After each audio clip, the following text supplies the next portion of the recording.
Gaming.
Yes, mainit na mainit ang panahon ngayon. Kaya tara na at sumabay na sa alon dito sa VCT Pacific. Ako si Mika Fabs, ang inyong panel host at esports tita dito sa PH Broadcast. At kasama ko ngayon si Black and Blue at si Nomad dito sa panel. Hello, boys! Hello, hello. Hello! It's nice to see you. Dito naman tayo sa VPL. Oo nga, nakarating ako, guys. Umabot na rin. Umabot na rin sa wakas. Sorry, kailangan ko isingit yan. Pero yes, this is so exciting. First day na guys ng VCT Pacific and it is so exciting kasi makikita na natin ang mga Pacific teams. Nakita natin sila very briefly during VCT lock-in, no? Pero teaser lang yan kasi para sa akin, hindi yan yung parang yung final form nitong team. Syempre, makikita natin yan dito sa VCT Pacific. And of course, our lovely panel is here to break down everything for us, by the way, guys. Kasi alam naman natin na si Black and Blue at si Nomad, pinakamagaling dito sa pagka-analyze. Wow. Dito sa Grabe kwarto naman. na to. At ang pinakamagaling na host din ang kasama Kasi namin. siyempre, ganun talaga. Pero mas magaling Patatamlo, naman may si... kailangan pa ako. Siyempre, kailangan namin ng taga-turo. Uy, ano sasabihin natin? Anong papag-usapan Kailangan natin? natin ng direction natin. Kaya Oo, nandito mismo. yung pizza sa pinakamagaling na Halata na may host natin. pinag-usapan kasi bago mag-live, diba? Pero ayun nga, nakita natin yung mga Pacific teams natin sa VCT Lock-in. Ano ba yung mga thoughts nyo about these teams? Well, me personally, nafe-feel ko is Pacific really stepped up from the past couple of years na we've been trying to compete. And now na we're starting VCT Pacific, it's about finding out who the best Pacific team is going into Masters, which is a tough competition kasi ang dikit ng mga teams natin, all things considered. Sobra. Pero sa totoo sin, si Mika yung gusto kong tanungin. Siya yung nandun eh. Actually? Siya yung umabot sa lock-in. So, kamusta nga ang lock-in, Mika? Kamusta Diba? ba? Okay naman, nakakapagod. Alam nyo ba yung parang syempre, sabi ng mga tao na parang, oh, yung Team Secret na panood mo. Actually, Kasama. nasa likod lang ako ng cortina, guys. At alam mo yung Black Ano yung lang? nag-walk out sila, nandyan lang ako sa likod. Promise. Sa gilid. Oo. Tama.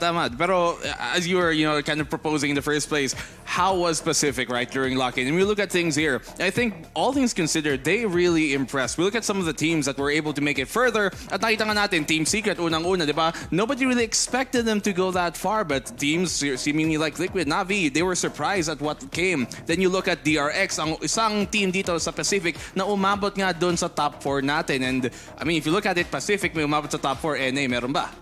Oh, wow. Straight facts. Black and Blue, may ano ka ba? May ano ka ba sa NA? Wala naman. Na-feature ka ata eh. Gusto ko lang mang-light. Mukhang may evidence eh. Mukhang may evidence. At ayun. Pero mukhang, by the way, sorry ha, pero konyo casting po ito ngayon. Sensya na. May challenge na nga kami eh. Pero first 5 minutes pa lang nawala na eh. Nawala na talaga. Pero ayun nga, ang ating teams dito sa VCT Pacific, no, we saw a lot of very strong performances dito sa VCT Lock-in. Para sa inyo, sino-sino ba ang makakapasok sa playoffs natin? This is the top 6 teams dito sa VCT Pacific. It's a difficult, I mean, obviously, yung unang talagang sagot dyan is going to be yung mga talagang maayos ang performance galing sa lock-in, diba? DRX has to be one, Talon has to be another. Secret, probably, I think they're one of the dark horses coming into this, but you look at the other teams dito, Detonation have something to prove considering parang medyo mishmash sila ng mga teams. Malay natin, who knows, Global, they have so much talent on that firepower, pwede rin silang umabot ganun kalayo. Me personally, going into Masters Tokyo, parang everyone else is going there maliban sa Japanese teams. I mean, just comparing it from their performance from the past couple of months that they've been playing, they're strong in Japan, definitely. But against Pacific in general, against any LAN events, they're really not showing up. So my take is that the Japanese teams might have to go to LCQ or something. Walang Japan sa Tokyo? Walang Japan sa Tokyo. Walang Japan sa Tokyo. Malilipat na yung Tokyo. Home court dapat nila yun. Baka Okay. mawawala yung home court advantage na hinarap We nila. will get back to that in just a bit, ha? Very interesting, very spicy. Maaga pa, Nomad, pero ang spicy na ng take na to, ha? Pero hindi lang teams yung team na excited talaga ako panoorin. Pati yung mga players, kasi may mga players dito na first time natin makikita natin dito sa entablado ng Pacific. Wow. Isa sa mga, new word for the Oo day nga, ko yan. entablado. Bakit? Wow. Napansin mo ba? Lalim, ah. Thank you guys. Thank you guys. Nakakapagpapagabag Okay, yun, ah. that's your show. Bye-bye. Todo na yun. Hindi, pero totoo, di ba? Yung parang nabanggit ko kanina, di ba? Si Carpe, one of my favorite players from another title, nandito na sa Valorant, di ba? So, kamusta kaya yung performance niya? Ano kaya yung ilalabas niya dito sa VCT Pacific? May mga players din ba na na parang inaabangan nyo dito sa stage? I mean, talking on Carpe, unang-una, it's a really interesting thing kasi we have some players coming dun sa laro na pinanggalingan niya, and players like Patifan, for example, na in-expect din natin dito pagbalik, although he's had more Valorant experience kumpara dun kay Carpe. And you look at Carpe, and they really haven't had the best results so far. They played that Ludwig tournament with Tarek as well. They had, that one outing during lock-in, not able to win a series yet so far pagdating sa international.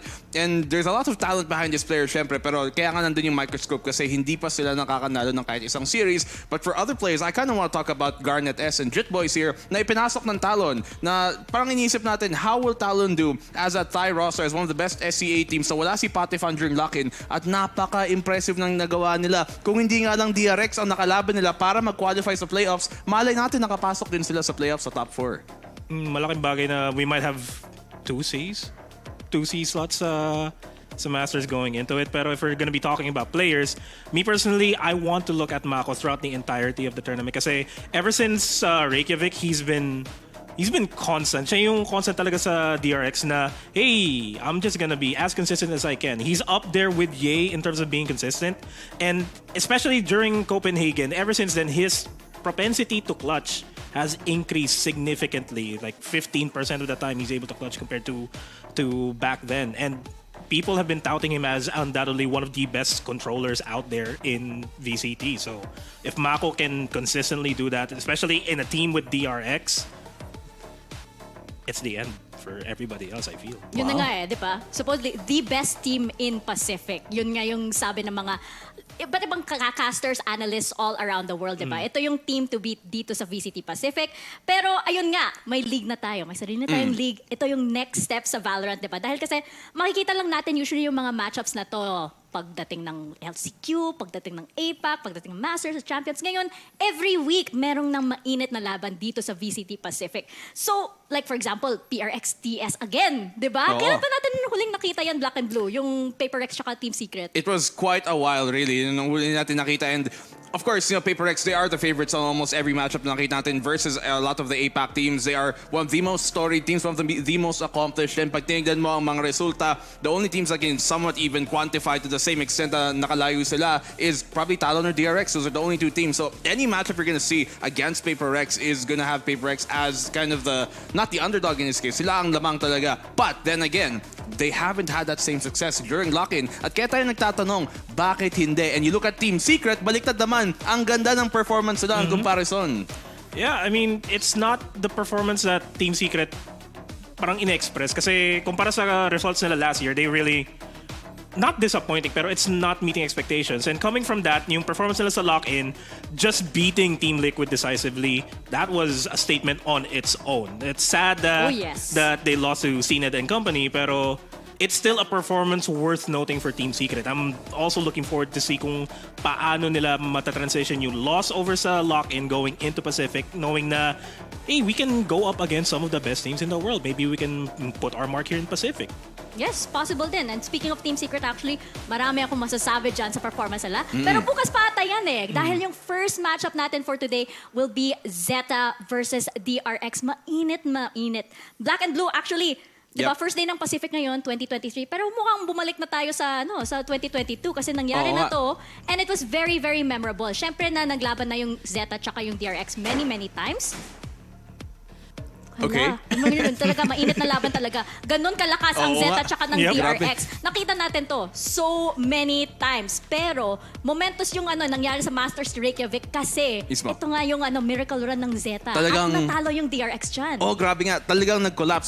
Funnily enough, in the 5 times na naglaban sila officially in tournaments, the one time na nanalo dito ang ZETA Division ay kung kailan it mattered the most talaga. Doon nila na-eliminate pa nga ang DRX, doon sila lumayo, di ba? And ZETA Division, at the very least, that was the time na nakita nga natin na they had something to be proven, and a lot of the viewers were looking at Japan wondering, nasa na nga ang best on Japan? We saw Crazy Raccoon the year before, but it was ZETA Division to really show up and get that far. Nakita natin umabot sa in the top 3 finish, and then we look at then the way that they were able to win. During that chamber meta, napakalakas nila. You had players like Laz, like Den, just absolutely hammering at it. And if they can replicate that success dito naman sa international, sa Pacific, then maybe DRX, they gotta watch out for him again.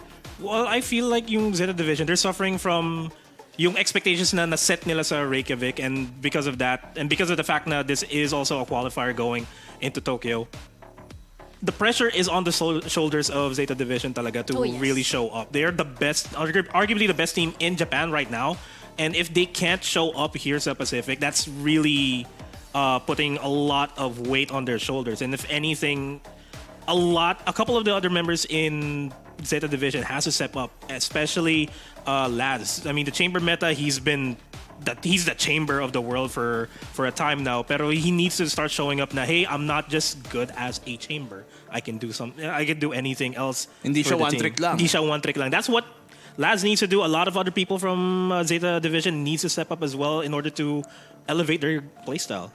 I like that point. Kasi parang naging usapan doon is, kaya ba nila mag-improve at mag-innovate? Kasi nakita nga natin, medyo naging stagnant, di ba, ang nangyari na sa kanila. I think yung isa din na na parang pina-practice nila or tinatry nila na baguhin dito is yung si Dep, 'di ba? Medyo iba yung role niya. Syempre itong roster na to actually long time na sila magkasama eh. So actually yung sa Masters Reykjavik na yan, same exact roster ito, mga kaibigan. Same exact roster. So talagang rematch talaga. Pero ngayon si Dep kasi nag-ano na siya, mas on the operator role siya. So, I think yung parang nasabi mo na yung pressure na kay Laz, I think actually yung pressure na kay Dep to perform to this new role. Kasi si Laz parang, alam na natin, superstar na yan eh. Parang siya talaga yung anchor ng ZETA. Si Dep ngayon has to step up kung gusto talaga ni ZETA na magkaroon ng Japan sa Tokyo. Oo nga. Baka yun na nga yung innovation na hinahanap nila, di ba? Nilagay nila si Dep dun sa harapan naman on the front line. Hindi siya necessarily gumana as a team versus Leviathan, pero I think parang growing pains lang yun. Kakasimula pa lang nila with this kind of who plays what, sinong nasa composition na to. And I feel like maybe moving forward, habang tumatagal ang season na to dito sa VPL, baka makita nga natin ang improvements na talagang hinahanap nila at inaabangan natin pagdating sa ZETA. Yeah, we got a couple more weeks para makita ko anong pwedeng ilabas ng ZETA Division. And they've been talking a lot behind the scenes where yung playstyle namin, it really fits Pacific. We can go up against DRX, we can go up against some of the best teams in the Pacific. Pero yung playstyle specific nila in terms of just how they used to focus everything onto Laz, and that has to change. Kaya nga sa sinabi niyo, Dep has to step up. He really needs to show up. And as well as that is Sugar Zero as well. He really needs to pick up the slack from if Laz doesn't show up or if Crow doesn't really focus much, because he's, if I'm not mistaken, siya nga yung nag-IGL para sa ZETA Division. If Sugar Zero can go back to his old ways where he's really consistent, he's back. Alam mo, Nomad, maganda yung punto mo, pero pag naririnig ko si Dep, naisip ko lang lagi yung, my name's Dep. My name, Dep. Si Channing Tatum. Ibang depth pala yung sakto na offlaner ka pa. lumalabas sa isip mo. Pero yun nga, that is ZETA Division, di ba? Yung DRX naman, actually parang same lang yung yung challenge nitong dalawang teams eh. We talked about yung innovation ng ZETA. Parang same din yan para sa DRX eh. Kasi alam naman natin, lahat ng mga casters, analysts, everybody, best team in Pacific. Pero yung tanong, bakit wala pa silang championship? Oo nga, bakit nga ba? Yun nga ang parang, di ba, the big question around DRX from the start, from year number 1, stage number 1, this is possibly the best team. Yung Vision Strikers pa sila. Napaka-interesting talaga ng playstyle na the most by the book, the most fundamental team. They wrote the book by all means. And we were always looking, bakit nga hindi nanalo? Nung una parang mental, pero natalo nila yung FPX nung kinambakan talaga nila. That kind of dispelled any notions of their mental being the problem. And I think when you look at them playing by the book, that is exactly the problem, because they don't have someone to press the issue, to push the envelope, to draw the line where they expect it not to be. Pag kinalaban nila mga teams, katulad ng Optic dati na may Victor, katulad ng Loud na may Aspas, someone who can play outside of the box, dun sila naguguluhan. At yun yung kailangan nila. But maybe with their new addition dito sa team, that could change.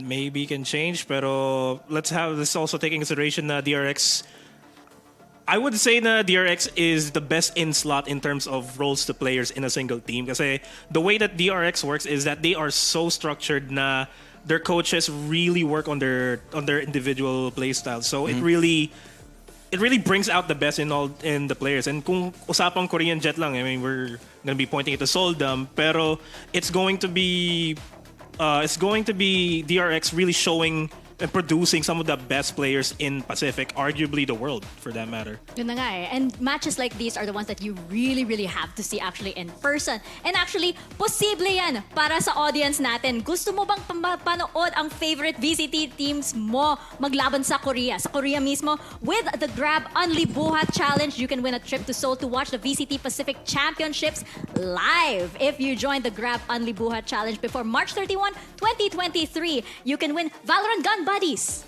Yun, motivation na yun, di ba? Grabe. Oo, Oo, motivation nakagad na yun. yun, di ba? Pero hindi lang yan, may sprays pa, may player cards, and if you're lucky enough, a trip to Seoul, Korea for the VCT Pacific Championships. Wow. Noman, ano pa yung kailangan nilang gawin? Para sumali sa challenge, you just need to subscribe to Grab Unlimited. But don't worry, the first month is absolutely free. Grab Unlimited gives you free delivery every day from every store. Mali mo baka ikaw ang ma-deliver sa VCT Pacific Championships, so sali na. Well, guys, of course, nanood kayo dito sa aming stream ngayon. Pero do not forget to share our stream on Facebook, YouTube, Twitch, anything that you see it on. Make sure you get it going as well. It's Valorant_PH on Twitch and Valorant Esports PH on Facebook and YouTube. So yeah, do share our stream para makatulong din kayo sa amin. Thank you. Gusto ko yung pasingit. Thank you. And thank you as well to all of our sponsors, Logitech, Red Bull, Polo by Ralph Lauren, Grab Unlimited, HP Victus, and Azawi. By the way, guys, yung sa Grab Unlimited, punta lang kayo sa Grab app, tapos yung promos, tapos makikita mo siya dyan. Makita ko rin. Oo. Si Neo Sobrang nandun sa likod sulit. ng Grab driver. Oo, sobrang sulit eh. Para sa akin. Alam mo, simula nung palagi kong nakikita nga sinusponsor ng Grab, talaga, pati ako napakagataw sa Unlimited at sobrang sulit. Talaga. Masasabi ko yan. Diba nakakatulong talaga siya? Lalo na pag broadcast, diba? Kung online nga to, Oo nga. feeling ko nag-Grab Unlimited lang tayo dito, diba? Tamad kasi magluto pag may trabaho. Kaya Siyempre, order na wala lang. eh. Mabilisan lang, Nanonood ka ng convenient lang. game. Oo Nanonood nga. ka ng game, diba? Wala nang oras Busy. dyan. Busy nga. Pero yun nga, dalawa yung series natin today for the first day and it is gonna be ZETA versus DRX. And then we have T1 versus GE, Global Esports. Interesting din yung matchup na yan actually. And I think dahil yung ZETA Division and DRX, magsa-ZETA Division striker sana ako dito eh. Yun yung nickname ko sa matchup na yan, by the way, yung first match. Pero yung T1 tsaka yung Global Esports, interesting din siya kasi maraming mga players dito na may malaking question mark, Nomad. Ang daming ang players na may malaking question mark dito, especially on the side of Global Esports. They made a big shuffle na they're not just South Asia based na. They got a couple of guys from Korea, they got a couple of guys from NA, and they're trying to mesh everything well. Truly global. Truly global. They're Truly living up to global the name esports. talaga. Global Esports talagang Global Esports. Pero for the most part, Iron actually said in an interview that they fix a couple of things in terms of their play style, and that Rossi and Texture, they're actually shining in the operator role. So if anything, Global Esports might have a couple of tricks up their sleeves, might be a double up setups for the most part. Pero it's still a big question mark. Kasi yes, T1 and Global Esports, di pa sila nagka-face off against each other. They both lost in the first round sa lock-in. And they both lost 3 of the past 5 games that they've ever played in. Yung pinaka-notable lang dito is Global Esports put up a little bit of a better fight in lock-in compared to T1. Pero at the same time, it's T1 trying to adapt to what Carpe is doing because he's still trying to mesh well with the team. You know, I think it's very interesting looking at these two teams because they're from very different regions. But arguably, playstyle-wise, they're not too that far apart in terms of contrast. Kasi tignan natin ang Global Esports. Parang 4 nga yung duelist nila eh. Pipili ka na lang kung sino mong gusto. Parang liban na nga eh. Oo, Lahat sila pwede eh. Pipili ka na lang kung sino gusto mo maging jet. Kaya nakikita natin ba SK Rossi, kahit nakasoba siya, may operator. Those kind of things ang katulad ng pinag-usapan ni Nomad. But if we're gonna talk about T1 naman dito, I think it's very interesting kasi they are a Korean team, yes, Korean org, they represent Korea, but they do not play like a Korean team at all. Napakalayo ng mga parang pinaghuhugutan nila in terms of experience at in terms of yung mga playstyles. You have Saya player for one, coming from that the guard roster, playing in NA. So if anything, he's bringing that NA DNA dito naman sa team na to. You also have a player like Munchkin who played on Crazy Raccoon, who coming from that Japanese scene. So there's a lot of different kind of influences. Then you have Carpe, who we don't even know how that's gonna really influence everything out. So napakalaking, I think, bagay to. Pag tignan mo yung mga dalawang teams na to, they're the two teams who play nothing like the region they represent. Exactly. That's why there's so many things to look out for. There's so many exciting things dito sa first day natin dito sa VCT Pacific. And we're gonna kick things off in just a bit. Right after this quick break, huwag kayo aalis, babalik ang VCT Pacific PH broadcast. Pero, bago tayo mag-break. Joke lang. Bago tayo mag-break. Joke lang guys. Alam naman tayo dito na, na okay lang na mag-joke-joke, di ba? Tinitesting lang namin kayo. Kaya nandito si Tita Mika na bilang host at alam nyo, hirap na hirap dito kasi konyo casting tayo dito. Oo naman. Konyo handling. Buti na lang, nandito ka kasi Bakit? ako yung konyo eh. I'm the problem, the it's true me. Konyo. Salamat, true one, salamat. I'm the problem. Ako pala yung may it's you. It's Hi. me. Hi. salamat kasi ikaw yung taga-salo dyan. Pero ito na, totoo na. Mag-break muna tayo at babalik ang VCT Pacific PH broadcast.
Zero distraction. Zero doubt. Zero opposition.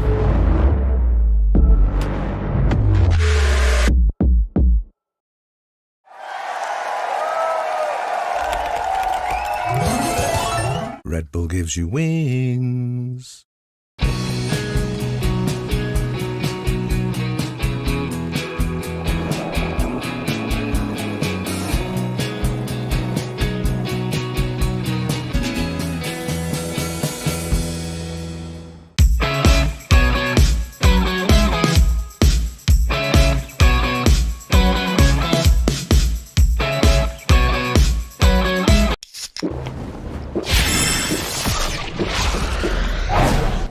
Red Bull gives you wings.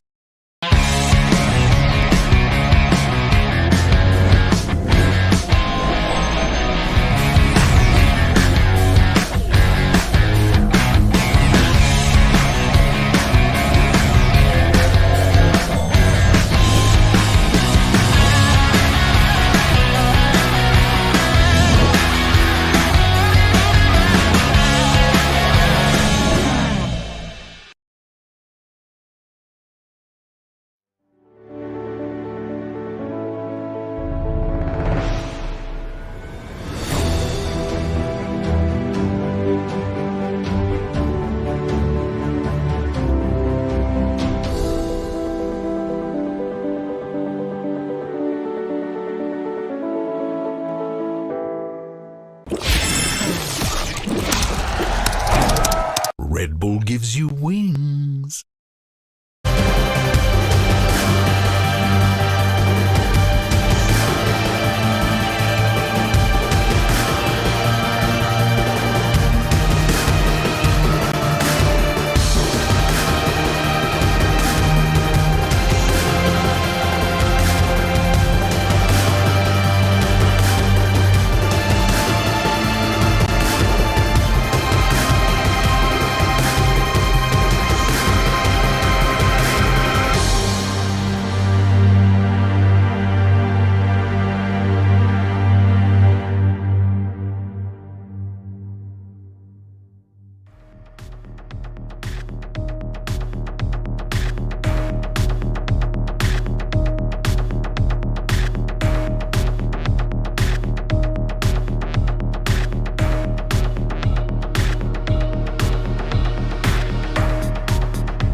Nagbabalik kayo dito sa PH broadcast ng VCT Pacific at first day ngayon.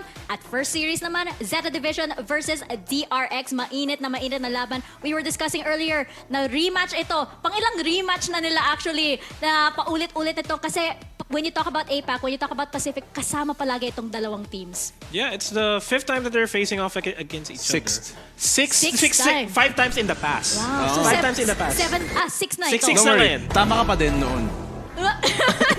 Nagugulo ako. At ito, dito na tayo sa VCT Pacific. Ito ang stage natin, guys. This is our very own stage for our very own league. At alam naman natin, pagdating sa Riot Games, napakaganda ng mga stage reveals ng VCT.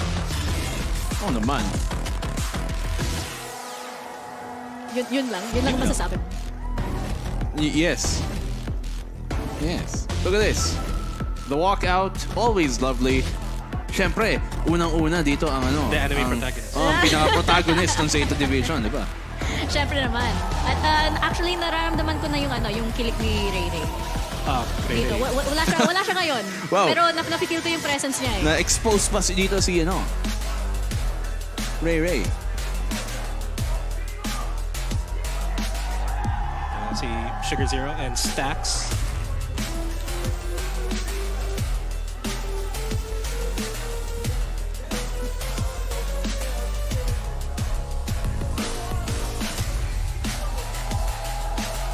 Ayun, si Mako naman, tsaka si Crow, yung lalabas dito. Nakikita mo yung dito sa likod ng stage. Yung parang yung red. Diba lumabas yan sa sa VPL launch natin? Oo nga, totoo. Diba? Ganyan yung mga effects. Okay nga eh. Pero sa yung brand. Pinakita ba yung mismong stage? Hindi pa, no? Hindi pa. Yung LED lights. Yung LED pa lang. Tingnan mag-zoom out shot yan. Gusto makita. Ayun guys, alala nyo yung Grab Unlimited. 'Di ba? Kung gusto nyo makita yan live. At masasabi ko, experience talaga siya pag live guys. As in, umiyak ako. Kamusta? Umiyak Umiyak ka talaga? Umiyak ako, promise. Saan ako po? Medyo malapit naman sa stage. Hindi or kasi, syempre deadly? nung lock-in, di ba, circular stage siya. So, Oo. kahit saan, okay naman yung angle mo. Pero dito ata hindi siya circular stage eh. So, talagang may audience area sa likod tapos nandiyan. Parang tapat lang. Oo. Masarap. I need to confirm, wala sila sa LOL Park ngayon, di ba? Ibang venue siya. Parang ibang venue siya. Ibang venue ata Ibang siya. venue nga ata siya. Doon sa sinabi. Oh, fist bump mo ako, pre. Yan. Kasama pa na si Yun Foxy9 dito. Yung bagong dagdag nga ng DRX. Ayun.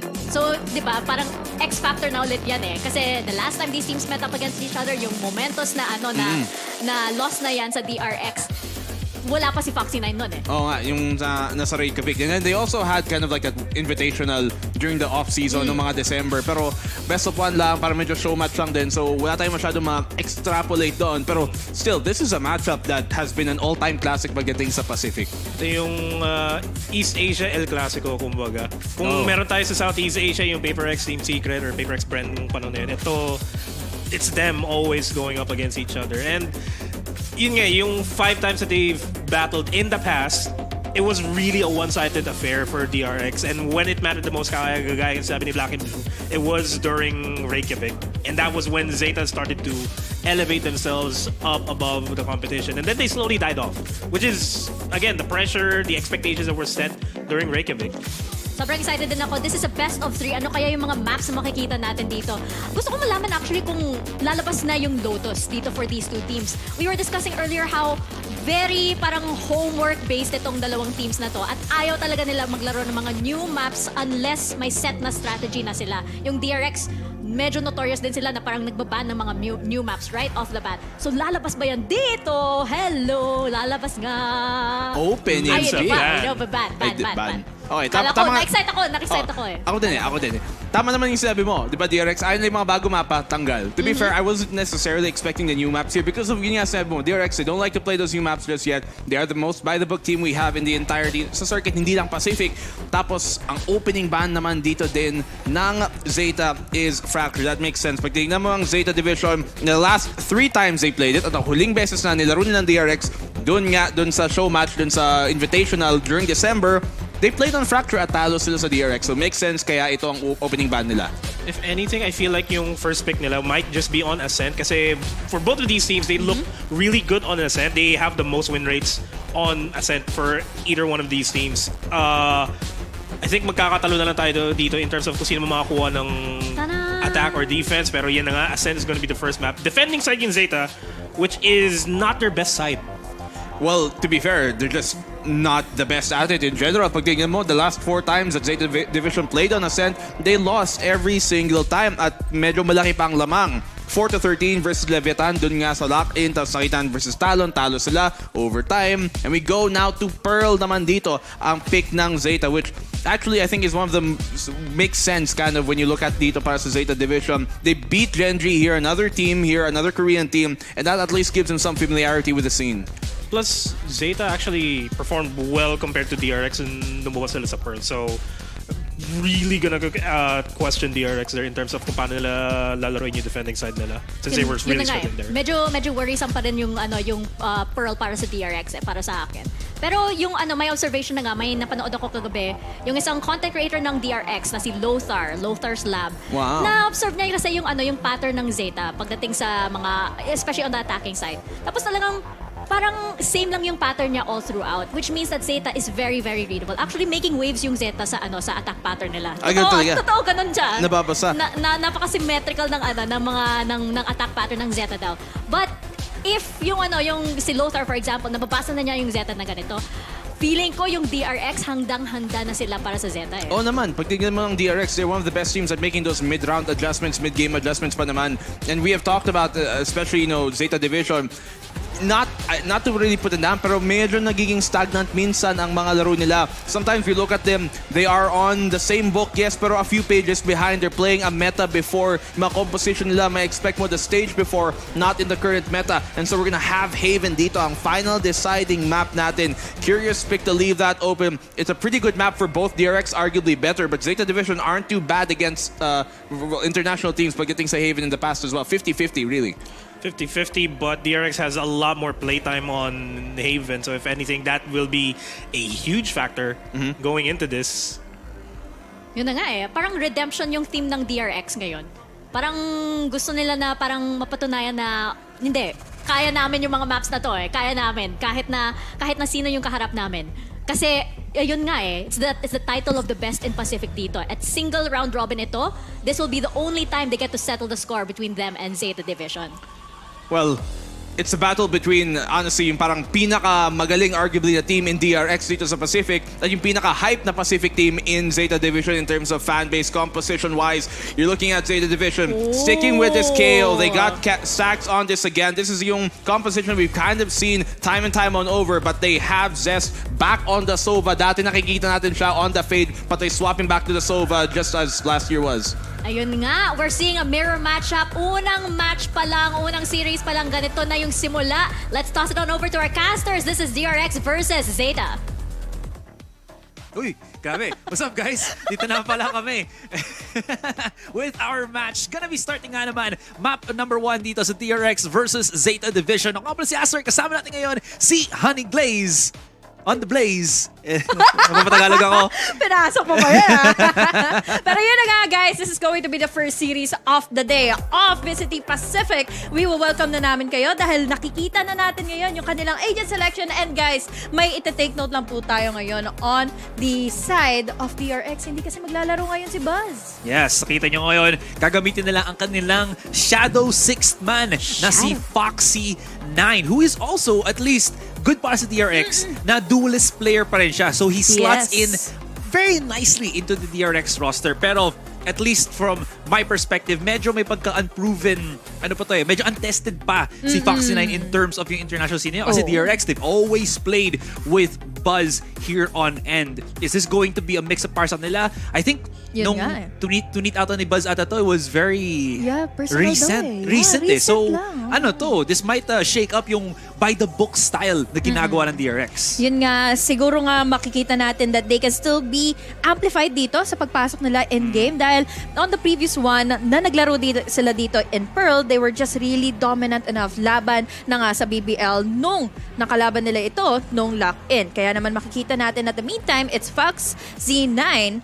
Pero ang nakikita ko rin naman sa kanila, they can still do their groove para sa side na dito ng DRX. Well, we'll have to see. First map nga naman natin is going to be Ascent, which historically at least or overall sa history or sa match results ng mga teams natin has been really good on both sides. And again, since both teams rely on that execution style talaga na it's all about kung gaano kalinis ang kanilang pag-take dito, it is going to be interesting to see how that goes. Kasi alam natin na DRX, I think they play on a slightly different plane of landscape of difficulty na hindi ma-reach ngayon ng ZETA Division. With all that being said though, it still is definitely across the board. I'm loving these new statistics na meron tayo ngayon HG. Napaka kitang-kita natin kung ano man yung KDA nila, abilities nila. Oo This is the first time we're very casting this, clean Very clean. Kitang-kita mo yung mga numbers, yung mga abilities na available, pero makikita mo din na baligtad yung ating mga IGNs. But yeah, that is going to be a sin para sa kanilang first map of the day. Makikita natin that we can see here in our minimap na medyo magiging agresibo dito ang ZETA Division. They are going in for the entries here in B. Sasucceed ba sila? Kay Foxy9, straight use of the frenzy updraft at gamit agad. Okay, getting the site agad-agad dito. Not too bad lang naman. Very quick para sa DRX. And now, retake na para sa ZETA Division. Dep trying to clear out agad dito ang B main kasama kanyang teammate. Mako gonna be holding the cross. There's the overwhelm. 3 versus 1 pero quick on the refrag ngayon si Foxy9. Yeah. Going for the post plant, going in for the retake na lang dito ang dalawang natitira coming in from ZETA Division. Magwawagi pa nga ba sila? With 36 HP, mukhang mahirapan na rin naman na dahil yung crossfire ay nagiging positive na rin naman na para sa side dito ng DRX. Pero close enough para dito sa ZETA Division to close things out. Laban sa DRX, that was a definite composition na meron tayo dito or composure meron tayo dito for ZETA Division para ma-dominate at ma-overpower nila dito ang DRX. Huge clutch from Laz ngayon. Lots of questions nga na pinag-usapan dito ng panel natin if maybe we're gonna be seeing him go back onto a sniper-centric na agent, but doesn't really need to, as you can see with the clutches that he's been able to just pick up on that one. Napaka-on point ngayon ng ZETA Division, and this is where we reel back yung discussion natin, HG, with these two particular teams na feel ko lang hindi nabigyan, or at least for ZETA side, hindi sila nabigyan ng proper, paano ba sabihin to, tournament that can, or tournament system, tournament format na makaka-allow sa kanila na mag-adjust. Kasi yun ang problema ng ZETA eh. Oo, diba? Nakikita ko yung mga naging strategy nila nung nakalaro sila all the way from the international stages. Nagiging present sila, yes, pero once na may makatapat sila ditong overpowering team, biglaang silang nasa-shutdown. So I love what is happening here for ZETA Division. Nagkaroon sila ng biggest momentum kaagad on the pistol round at pwede itong maging magpatuloy na for them. And then, nakita ko kasi sa numbers nila, they are just really good on their defense, especially dun sa kanilang retake. So, understandable na napin down nila ang DRX dun. Kahit na numbers advantage na nila yun. In any case, simula pa lang naman. Quick little tech pause nga lang dito, guys. Aga. Okay. Honestly, I think nung Sao Paulo din ata, DRX ang isa sa mga dakilang tech pausers talaga. Hindi ko alam kung... Sila pala may kasalanan. Hindi ko alam kung sino yung mag-tech pause dito, pero at least pag DRX yung nakakas namin before niling or nakikita ko sa from the panel side, DRX talaga. Hindi ko lang alam kung parang sobrang pristine ng gusto nila na mga hardware nila, mga ganun kasing galawan or whatnot. Pero again, moving away from that then HG, I am sort of curious kung what Foxy9 can really bring to this table. Kasi he was picked up by DRX because of, he's an incredible player on his own. Ang problema dito is DRX, they're all about that teamwork talaga. It does make the dream work. So, paano kaya mag-slot in dito itong 6-man nila? Especially when, syempre, DRX, this is a team Na-raise that... na nila yung standard. this was also a team then na was very emotional. Lock-in na kita mo talaga yung frustrations nila when they faced against Loud na they already almost had yung reverse sweep tapos na-take away pa sa kamay nila.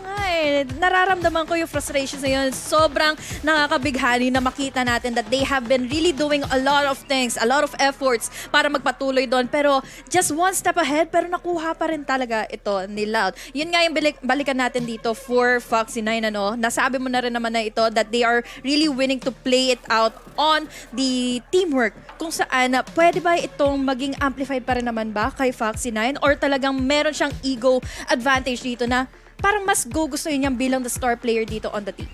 So early pa to kind of ano rin eh, guess too hard. Kasi Aabangan ano pa, pa, no? pistol pa lang tayo. Kaya wala pa talagang, Tech masyado post pang maaga. Grabe, pinaaga talaga nila. Ray, kung nasaan ka man, shoutouts. Ray. Hindi ka namin Nararamdaman ka namin ngayon. I miss Ray. Ako hindi, kasi Bakit? ayoko magka-Ray-Rakers. Ako, sanay na rin naman ako. Oo, kasi Tanggap ko na eh. Oo, kasi casting partner mo, yung casting partner ko, nasa foreign land of Cebu pa. Our angry Cebuano. Yeah. Oh, grabe, angry si Juan. Oo, na-miss na. Huwag niyo kalimutan, guys. And si Raf, guys, kung hindi niyo nga pala kilala. Shouts nga pala kay Raf. Anyways, aside from this na din, we reel back. I guess we can reel back then and talk about yung map selection na meron tayo dito ngayon. So, as we are waiting, for the tech pause and everything, we have Ascent, we have Pearl, we have Haven, which I think is similar, especially now that we're in Asia Pacific. I think we're going to be seeing best of threes that will revolve around these map pools very, very often. Maybe Icebox in trade of anyone else, pero if anything else, pero unless it's a specific team, ito yung parang golden trifecta natin ngayon, HG. Kasi nakita din natin kung gaano ka potent yung mga teams dito when Yeah. they play it, especially in the history of, how they played it. Very cute. Kung nakakaintindi lang ako ng Nihongo sayang eh. Pero going back to what you said earlier, parang isa rin ito sa mga factors na gustong-gustong laruin ng ZETA Division. I've been seeing the numbers of the pick maps dito ng ZETA Division, morely on the OG maps talaga. I'm talking about Haven, I'm talking about Ascent. Parang doon nila talaga binubuo yung construction ng kanilang mga momentum, and then there's also the build-up na pwede nila ditong i-amplify within each other kapag meron na sila ditong mga strategies to overpower DRX. Pero yun nga, maaga pa rin naman eh. Maaga rin yung tech post natin. And to be fair then, HG, just to add din sa natin is, usually we don't see, Japanese and Korean teams, agad, quickly transition into the newer maps, right? And technically, newer map pa rin natin ang Pearl. Of course, with Lotus being as the newest map natin dito, we haven't really seen them play it. Or if they have, nahihirapan sila. And that is, I think, it takes time for these teams to have that adjustability dun sa mga maps na yon. So with all that being said, again, that's gonna be what we're gonna be looking at for the moment. And yung maganda din. Siguro maganda and at the same time, stressful thing para sa DRX. It's the fact na they are playing in their own country ngayon, in their own region. Kasi Laking pressure eh. Last time, di ba, Diba? nakalaban nila yung Loud. Grabe yung fans nila. Tipo na sumisigaw para sa Loud, tapos dead silence para dito sa Para sa DRX. kanila, diba? Ganun talaga. Fans will be fans. Yeah. That's what's happening dito. Understandable. Pero, this is home court advantage court. para sa DRX. This is where they love to play. And again, guys, kahit man sabihin yan, if you're a regular sports fan, alam nyo kung gaano kalaki ang impact ng playing in your home court. Oo, nandun yung pressure, nandun syempre na nakakagalak na makita. Marinig mo lahat ng mga nagiging cheer sa'yo going on forward in this kind of tournament. Ang dami talaga eyes on you pagdating sa kanilang mga nagiging plays, pagdating sa kanilang magiging maps, and yung mga series nila this time. So, I'm really hoping to see na meron talaga dito maging highlight coming in from Foxy 9. Dahil syempre, we've seen Buzz a lot, we've seen them play in a really disciplined manner. Nandun yung methodical approach nila dito para makakuha ng mga explosive rounds nila, especially no mga nakaraang araw in lock-in. But then, this is a different story. ZETA Division once na nanalo dito laban sa DRX. So, it can be the same. It can be a different storyline din dahil DRX, they are a really different kind of team na ever since Reykjavik. Sure enough. Ang naisip ko na rin dito is, how is this going to affect then the mental of DRX? Kasi these are the things na pinag-usapan natin, or at least, nung pinag-isipan ko rin siya, preparing into this tournament, kung gano'ng kalaki ang mental strain na gagawin nito. Kasi alam naman natin na DRX is all about talaga yung, parang contrasting siya na DRX, they're a team that loves to play by the book. Sobrang linis ng pag-execute nila and such. Pero at the same time, pag nag-spiral sila, ang lakas ng spiral nila. It seems like they can't bring themselves back. As isipin mo pa ito, HG, pag nakako sila na, exactly, nangyari na sa kanila yun. What happens when they actually lose in their own region? Tapos hindi sila nakasama sa top 3. Kasi again, top 3 will have the slot for Masters, will have the slot for Champions. Pag hindi na nakuha to, parang napakalaking blow, especially this early on into the year pa.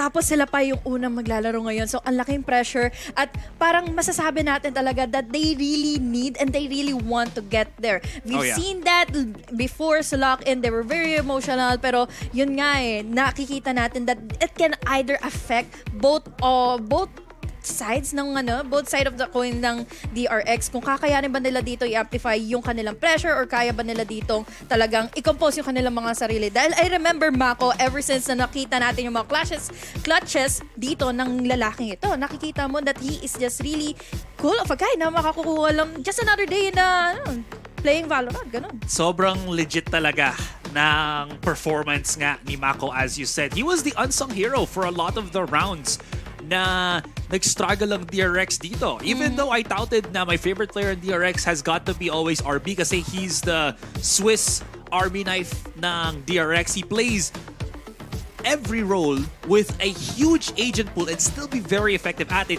Si Mako ang dakilang anchor ngayon ng DRX, which again leads to a lot of really strong side takes. If he's still alive and he's already on the side, they're starting to make impact. He can actually transition into a great retake, possibly even around win defuse on the spike when the DRX definitely needs it. So that's the strong points para sa kanila. Now, I think na pag-usapan na natin dito ang DRX for a good chunk na rin, HG. What else naman para sa ZETA Division can they really do? I think one of the storylines in ZETA Division is similar to Paper Rex. Ano sila, they had their golden run in Masters Reykjavik.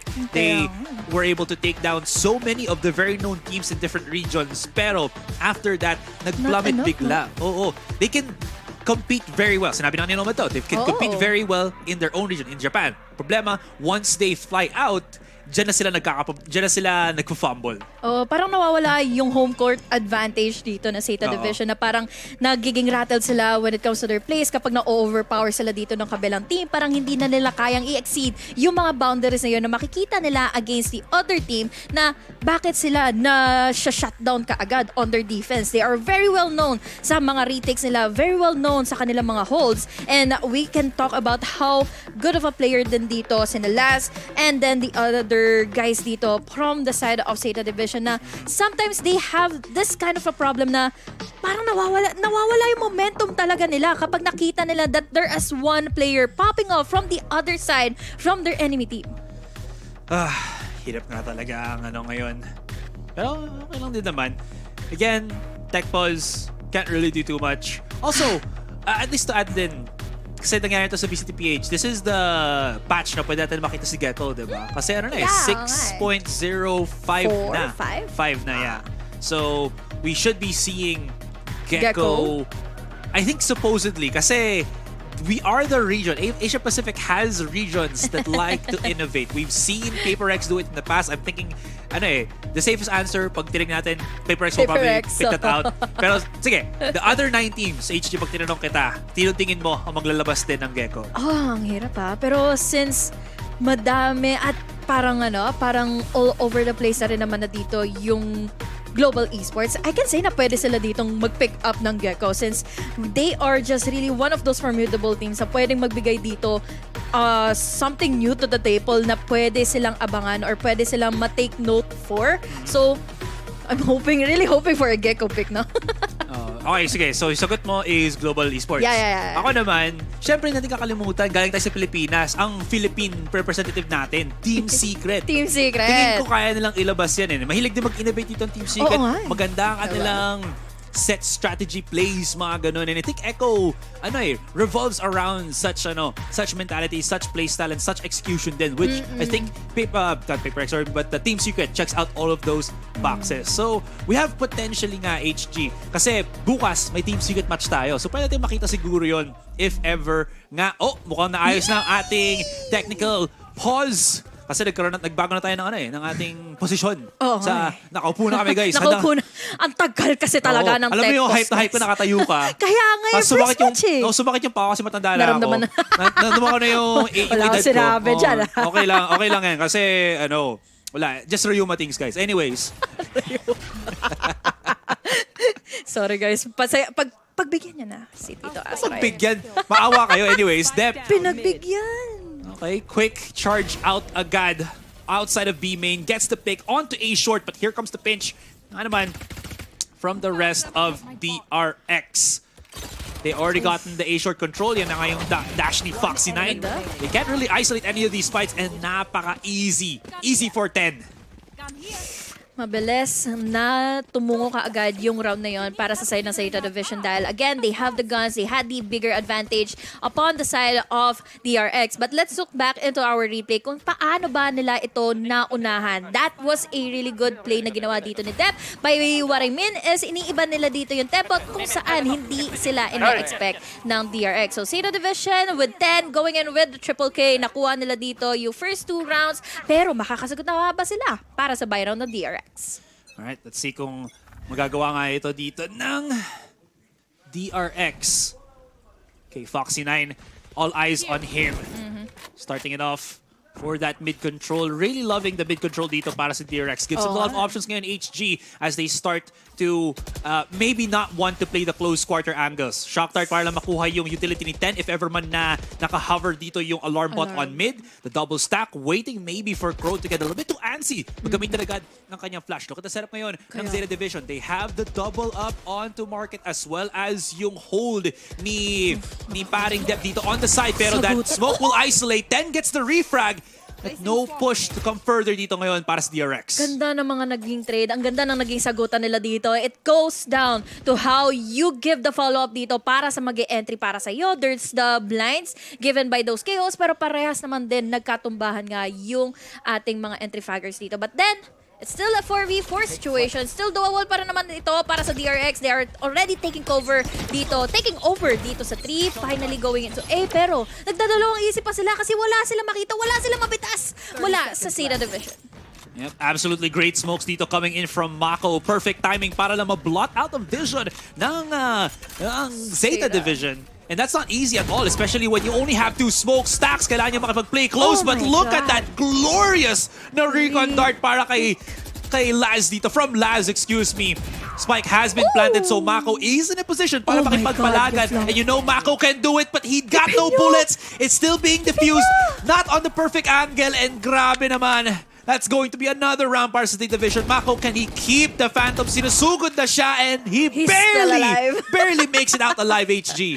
Grabe, nakakapantindig ng balahibo doon sa mga plays or doon sa position mismo na hinold dito ni Mako. You gotta need someone na mag-hold talaga outside of the site before pa talaga makapasok dito for a retake ang ZETA Division. What just happened over here is after nitong pag-entry na nga nila Foxy, walang naging follow-up for another trade. But then again, yung mga sa ginawa dito ng ZETA Division. We have 10 all over the place, covering every angle na pwede pasukan na nga dito ng post-plant or ng crossfires coming from DRX. Ang isa sa mga puntong nahirapan sila dito. But Mako, early on this round, 2K kaagad laban sa ZETA.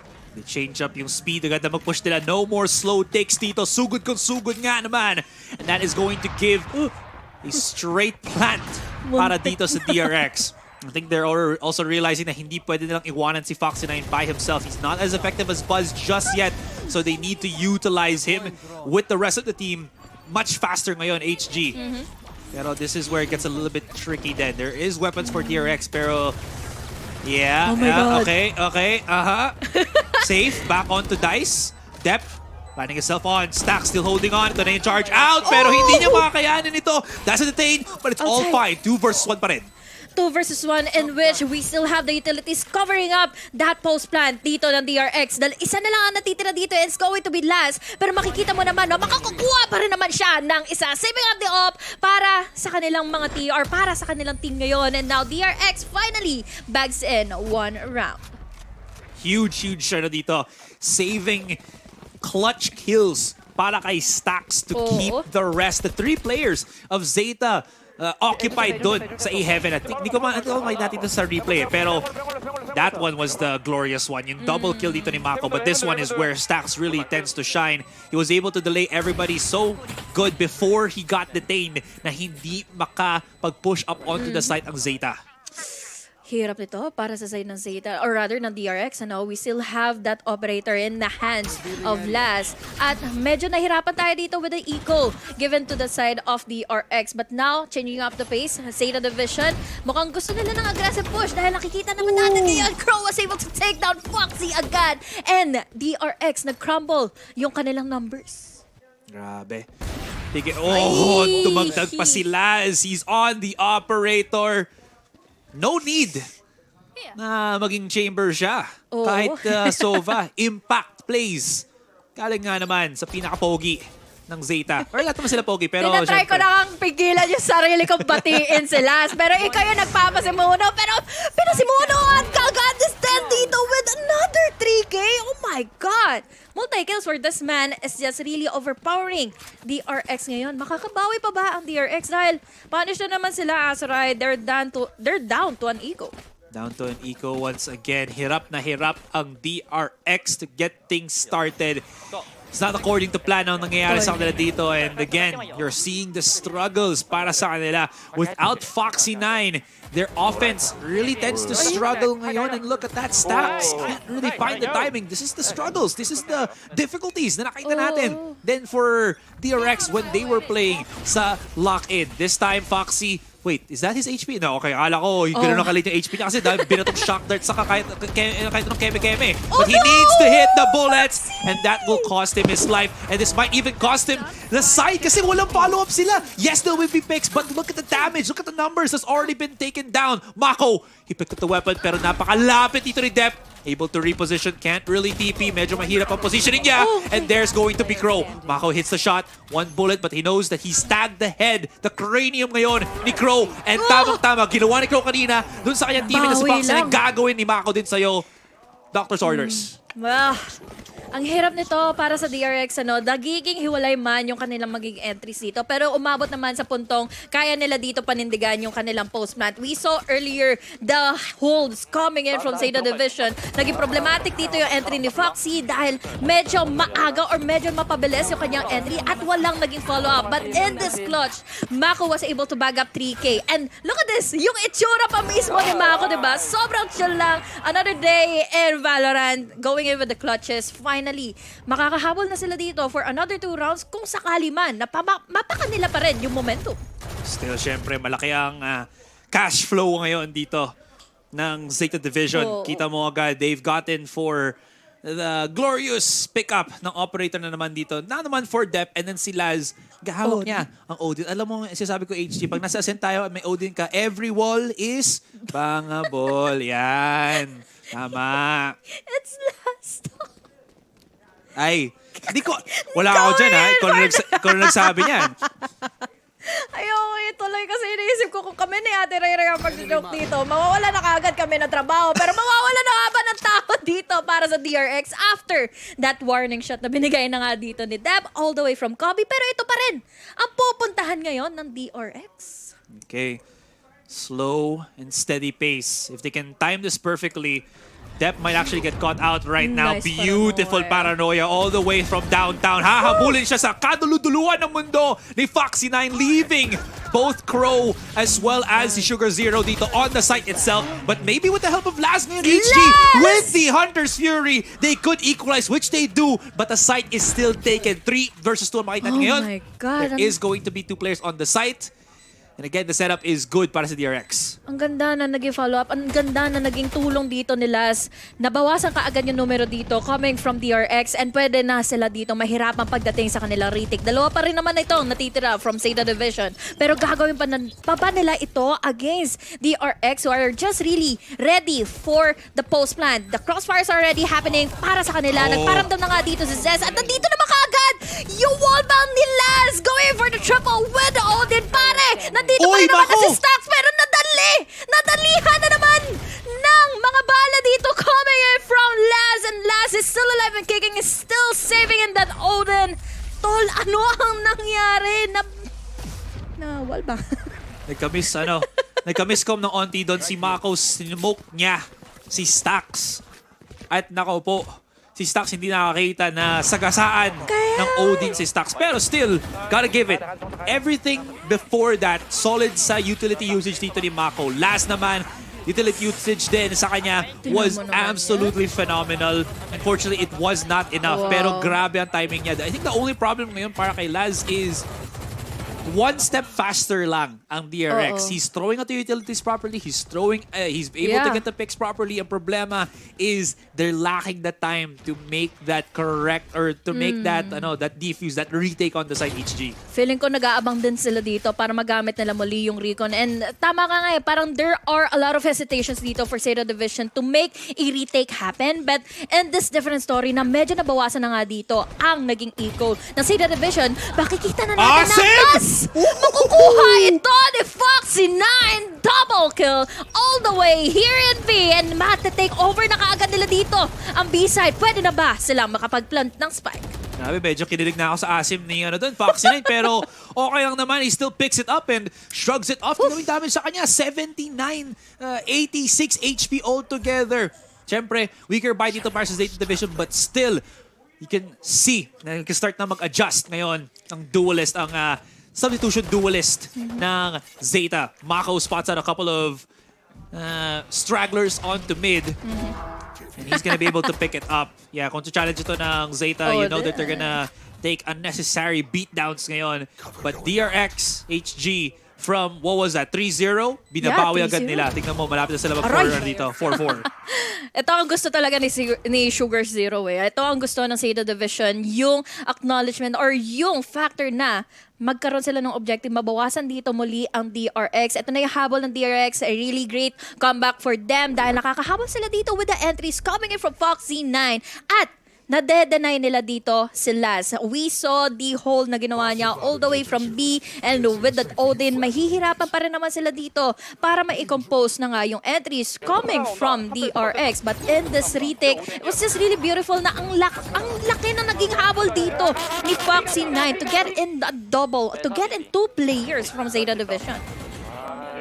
Yan. Maybe it is just early round jitters yan na si Foxy na bibigyan na ng nice one pare. Kaya yan, tol. Ayan, nice one tol. Fist bump. Yan. Diba? 4-4 na.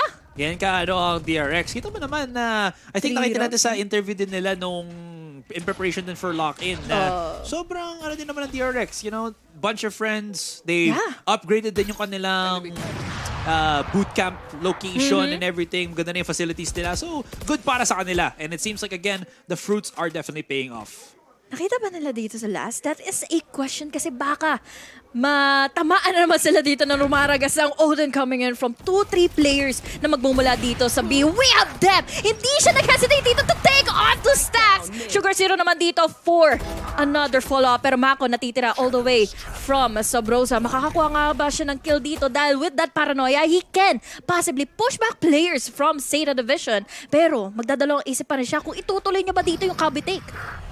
Nope, reposition na agad siya. Ay, Sugar wala Zero na paisip kung saan nag-TP si Mako.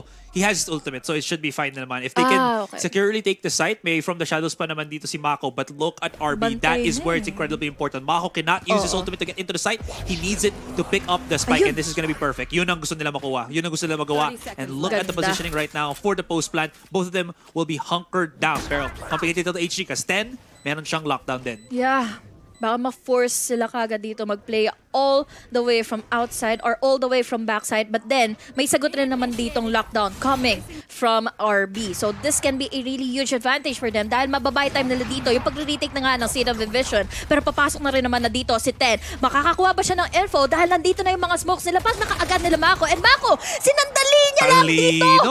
Yung lockdown coming in from them. So lockdown denied for ZETA Division. Hold on. About 10 seconds. Never mind. Yeah, after escape na, ganda ng talino ng ginawa ng DRX. Grabe, oo. So, DRX, 2 things dito HG. Okay, tingnan natin makataas si Dep. But, okay, good. Updraft 2 things dito HG para sa DRX, diba? Ano yan? It's either, inintay na lang mag-ingay ang ZETA Division para alam dito ni RB kung gaano kalapit ang ZETA before they use their own lockdown. So, ginamit niya preemptively ito. ZETA Division somehow uses their own din. Pero ang problema is... Hindi nila in-expect Hindi nila expect. Saka at the same time, 6 seconds na lang. So, syempre, i-respect nila na baka ma-detain sila. Ang problema, dahil nga sa ginawa yan ni Mako, wala, hindi sila makapag-capitalize sa sarili ng lockdown. Tapos na-push pa sila ng lockdown ng Yeah, sarili nila. nga. So, ang awkward nun para sa Zeta Division and DRX playing Zeta into their trap. Kala pa naman nila dito makukuha na nila yung retake na gusto na sana nilang kuhanin, ibulsa mula sa DRX. And DRX, they have been winning phenomenally. This is 4 rounds in the making na nauubusan lagi ang Zeta Division ng time para makuha at ma-defuse yung spike. Yung retake, hindi nagaganap in favor of them dahil nga, there are sudden movements or sudden unexpected na mga plays dito and decision-making, split-second decisions from Mako para makuha nila fully dito yung round na yon. So now, in the timeout, really good call para sa Zeta Division dahil kailangan nila ito laban sa DRX. They need to refresh. HG, Mako, ha? Nakakainis! It feels awkward pa naman kapag nakukuha. Ayan, di ba? Kainis. But yes, tama nga naman ang sinabi mo, nahihirapan nga dito ang Zeta. And as you can see dun sa ating Mako is leading the pack in terms of the kills ngayon. So, yung ability ng DRX para mag-resuscitate sa sarili nila para sa mga mid-round adjustments na ito is really fleshed out well dahil sa ginagawa ni Mako. So, kung hindi makakuha ng entry frag dito si Stax sa si Foxy9 which they have struggled a little bit. They transition into that mid-round adjustment and sino ang nagsisimula nun? Mako. How does he do it? Beautiful timing on the smokes, beautiful timing on the paranoia, and just the ability again to clutch. So yan na nga sabi natin, one of the less appreciated or less highlighted players ng DRX dito, really shining when they need him the most. Yeah, nandun kasi yung pagbibigay niya talaga, pagbibigay-pugay niya dito sa mga points na kailangan pumasok na kaagad nila Stax, kailangan pumasok na kaagad nila Foxy9. Pero ano ba yung kulang? Yung mga smoke. So siya yung nagbibigay dito ng runway for the rest of DRX na makapasok, makakuha ng entry and then give a lot of space for them para ma-dominate na nga dito laban sa Zeta Division. And it's going smoothly na. Nung nasabi mo nga dito, meron nang naging adjustments from the side of DRX and I love those adjustments dahil syempre nagpapatuloy ito at nagiging momentum na pumapabor na nga for Zeta Division or rather for the side of DRX dahil tingnan mo naman 4 rounds yung succeeding na or yung continuous na nakuha nila dito na agaw from Zeta Division after dominating after makuha nila dito yung first 3 rounds. First 3 rounds. Hindi na nakakuha ng Zeta Division ng ng round after makabawi dito ang DRX. Pero teka lang, that might cost them their life if tatawag sila nung... Teka, Foxy. Okay, he's gone forward using the Cloudburst as cover pero hindi. 10 wins the battle regardless.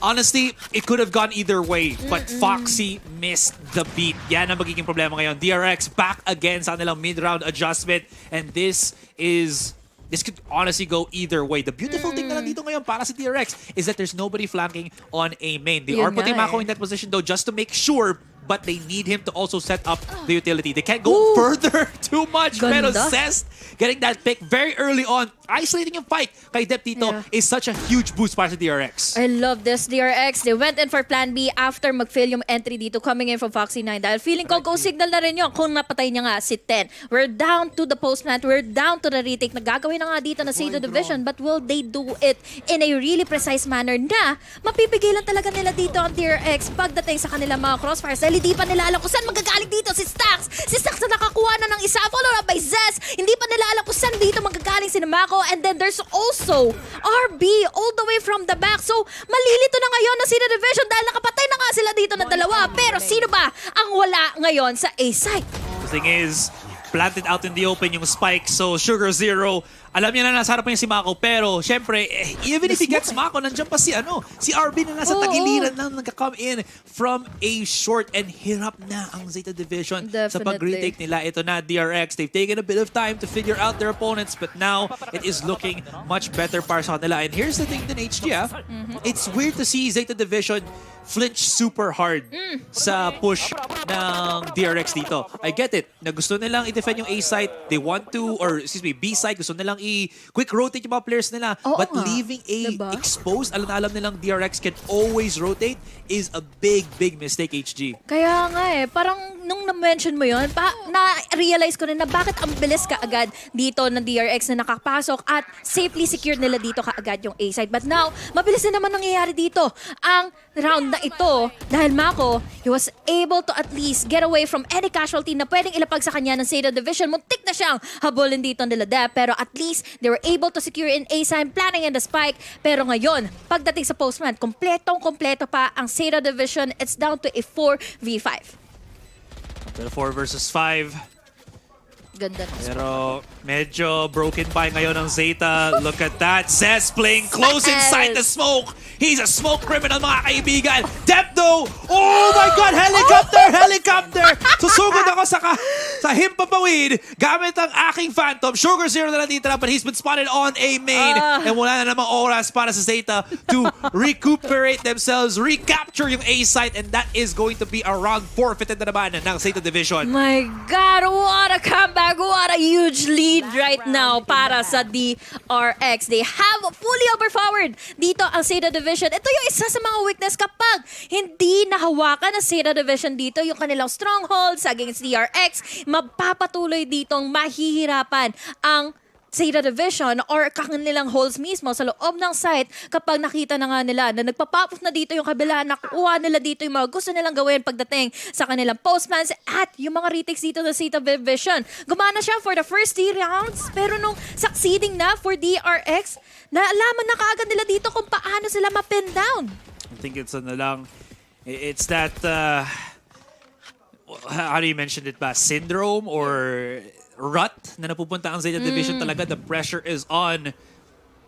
Again, it's not the worst. 4-7 is still not hindi ka baon na scoreline yan. Yan ang at least maganda dito para sa ZETA Division. Ang problema naman nila is how far can they go? Nakikita mo talaga yung disparity din ni Sugar Zero from Mako. Sugar Zero, a couple of months ago din, one of the star players from the Japanese region. Pero now he's being just absolutely outshined dito ngayon by Mako. So he's at least in terms of the Omen, the controller plays, he's gotta have to step up or either that or master lang ang DRX dito in forcing out utility prematurely from ZETA Division. Parang lagi silang nabe-bait out dito. Pagpapasok na, tutunguin na kaagad dito ni Foxy9 yung pag-entry. Pero ngayon, malulunod siya. Kaagad sa mga mollies, bigay dito ni Crow. Pero Stax was able to get himself ready for a trade. May ibig dito si Crow kung ano yung uunahin niya dahil kaliwat kanan na dito bubungad sa kanya ang DRX. It's down to a 3v3 situation. Pero ngayon, ZETA Division, magpapakita pa sila dito kay Cez dahil uunahin na kaagad dito si Ten.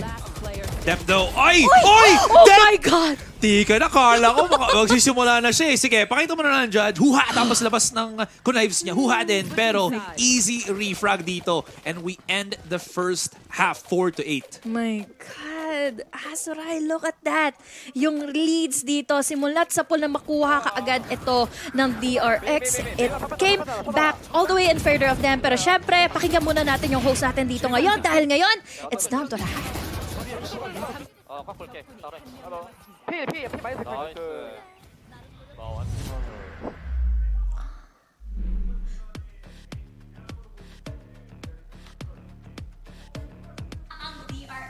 Para sa match na ito, ZETA Division had a great start, pero bumalik yung DRX and you can see how they really have a good read on ZETA Division, no man? Yeah, downloaded completely. Initially, pagkasimula nung laban, nakala ko ZETA Division, oh wow, they got 3 rounds ahead against DRX. Maybe babaliktad na yung kapalaran nila. Pero as soon as yung si Laz, when he was trying to defend the site for 2 rounds and he wasn't able to capitalize on that, I feel like DRX was just able to fully capitalize on the download kasi it's nothing new for ZETA Division, I feel. Funnily enough, especially looking at how hindi nga, di ba, bago para kay Laz, para mag-defend ang side to be that anchor because we typically see him, Mika, on that Sentinel. But this time they have him on the initiator. They swap on over, tend to be that killjoy in this case. It allows Ten, who's already a cracked aim, to really, para ma-flex nga niya dito ang kalakasan niya pagdating sa pag-a-anchor nga ng site. And then tignan mo naman dito si Laz. We talked about him swapping on over. Dati si Crow yung ini. They move in over to the Sova. I think it has very good strengths. Hindi sila nanalo. Maybe in the half it went 8-4. But funnily enough, kahit a defender-sided ang Ascent dito, ZETA statistically have a better attacking side on Ascent than their defense. But the inverse is true as well for DRX pag nag-side swap na rin. Pero yun na, nakakatakot nga kasi this is something new for Zeta na naka-initiator si Laz. Kasi nga usually Sentinel siya. I'm just not confident. Hindi nga ako sure kung napakalakas niya kasi as an anchor Napakalakas niya as Sentinel. Ba't mo yan ba't mo yan ipapalit, di ba? Kaya para sa akin, it's very, very worrisome indeed. Pero tingnan nga natin as we get back into Ascent kung makakanalo nga ang Zeta Division dito or yung DRX tuloy-tuloy na ba? Yun na nga guys, nagbabalik na tayo. Salamat sa panel natin for that halftime show. Siyempre, brought to you by Grab with their Grab Unlimited. For the first month, guys, free na ang Grab Unlimited. So, grab it now. Nga di ba? Kahit free yan, guys, huwag nyo nang kakalimutan. Mag-subscribe na kayo dahil ngayon, mainit na kaagad i-deliver sa inyo ng DRX. So, pwede na lang maging panalo dahil 8-4 nang nagsisimula dito ang second half. We have them on the defense, pero ngayon, makikita naman natin na medyo may impact na talaga silang naibigay laban sa ZETA Division. Nagkakaroon sila ng hesitation. Immediately as nagpakita ng force Ito na dito, Panuorin. ang Zeta use agad ng utility. Hindi pa nakikita si Mako. He could actually deal some big damage. Now they know. Dalawa is gonna be on the site itself. Pero napaka-hunker down na naman. Ang tagal ng Zeta Mako ng picks. And syempre mag-rotate ang rest of the members ng DRX. At yan na nga ang Maboy RB na makakakuha ng napakagandang anchor play on the A site. That was just so clean. Alam mo, dadalawang isip talaga ang ZETA Division. Nakapasok nga sila dito ng switch, pero hindi nila makita kung nasa dito yung ghost of DRX. We have RB, we have Mako, and Mako parang nakikipagkaliwat kanan lang nakikipagpatentero doon sa generator. Kaya naman, nakakuha siya ng mga kills, and there was also the follow of the crossfires na binubuo dito all the way from heaven for DRX pagdating sa kanilang naging rotate. Kaya ngayon, ZETA Division gising! Ang laking emphasis dapat yun for Dep to actually be able to find that entry frag talaga. And nakita mo nga, sinabi mo na nga HG, nakapagpatentero sila, they hugged too much yung side ng generator, which could be good sana if na-push out nila agad dito si Mako, pero hindi. And because of that, mahirap to. Alam mo na, when DRX gets that lead, especially on the defender side naman, talagang mahirap i-snatch away naman sa kanila ito. Para silang mga naging usa sa harap mismo ng deer in front of the headlights, in which hindi sila makapag-react on time. Now, what now? Nakapasok nga sila Dep. So what now? Hindi nila makita si Mako. And now, ano na ang pwedeng gawin dito na ZETA Division dahil naisahan na kaagad sila dito na Foxy with just a clean martial take onto 10. 4 members na lang ditong natitira ang ZETA Division, but can they do this mid-take going into B-side? Ang problema dito para sa ZETA Division is medyo predictable na yung yung rotation nila. Alam mo na, nakakuha kami ng kill dito, na-push na back namin kayo. Syempre, alam namin na mag-push kayo sa misa spawn namin. Yes, nakuha nila si Stax, pero the damage is done na HG. Tapos tingnan mo na naman, si Mako, dakilang taga-paranoia. Okay. Nice. That was so awkward. Nawalan ng bala dito. I think that was 10. Nakaharap na nga ni Mako, and Mako inintay niyang makapag-reload pa si 10 sa kanyang harap na mismo. And now, mismo ang binibigay na sa atin dito ngayon ng TRX ang kanilang double-digit scoreline dahil kita-kita mo naman that they have fully overpowered players from the ZETA Division. At ZETA Division, hindi sila makasagot kaagad dahil Mako, alam niya kung saan niya ilalapag yung kanya paranoia. Tingnan mo. That was so funny. Medyo taas kamay moments na lang talaga pag na-paranoia ka ni Mako. Pero gusto niya siguro sumayaw. Nakita na yung, nakita mo yung, yung video ni Boaster, kung sumasayaw siya nung, anong katawa niya? Oh my God. Feel ko ganun ang mangyayari sa ZETA Division pagkatamaan sila ni Mako ng Tama na po. paranoia niya. Tama na po. Pero again, we go back dun sa discussion na sinabi ko nga HG na medyo may pagka-predictable na ang rotation sa ZETA Division, especially pag na-takedown agad dito si Dep. And this is not looking good for the Japanese team. It is dahil kita mo naman, di ba, bukod sa pagdadalawang isip, nandoon yung hesitation nila na itutuloy na nga ba nila ito. Yes, they are being indecisive, and which, kapag nakakita na sila dito ng player, either Mako or even Hover RB, talaga makikita mong hindi sila kaagad dito magde-decide kung ano ba yung pwede nilang gawin, kung ano yung utility na papaganahin kaagad nila, nag-aabangan, pero ngayon, hindi na nila maabangan kung nasan ba dito makikita si Stax, and Stax, all the way from Smoke, was able to take down 2 players with just the Spectre running it down laban sa kanila, and now Stax was able to clean it out. Almost an ace for this guy. 11-4 for DRX.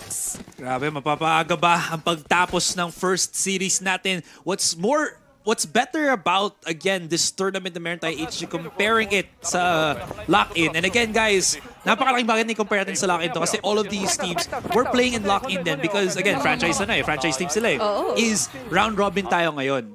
So, hindi agad mananockout dito ang ZETA Division. There is time to readjust. Yes. So, the pressure is less, but siyempre, there is still that pressure to perform. Kasi siyempre, you want to have the early wins para ma-secure mo agad yung spot mo into the playoffs. In any case, solid ngayon ang DRX. I think, nung pinakita yung predictions nung other talents, the Western, yung main broadcast, pinakita nila na they're all answered DRX. And this is the reason why DRX is just a juggernaut of a team talaga, HG. Wala talagang doubt na kaya nila dito persahan yung kanilang mga sarili na makuha na nga yung winning side of this map dahil RB just tanking all the way from A side, all the way from the back, was able to take down 3.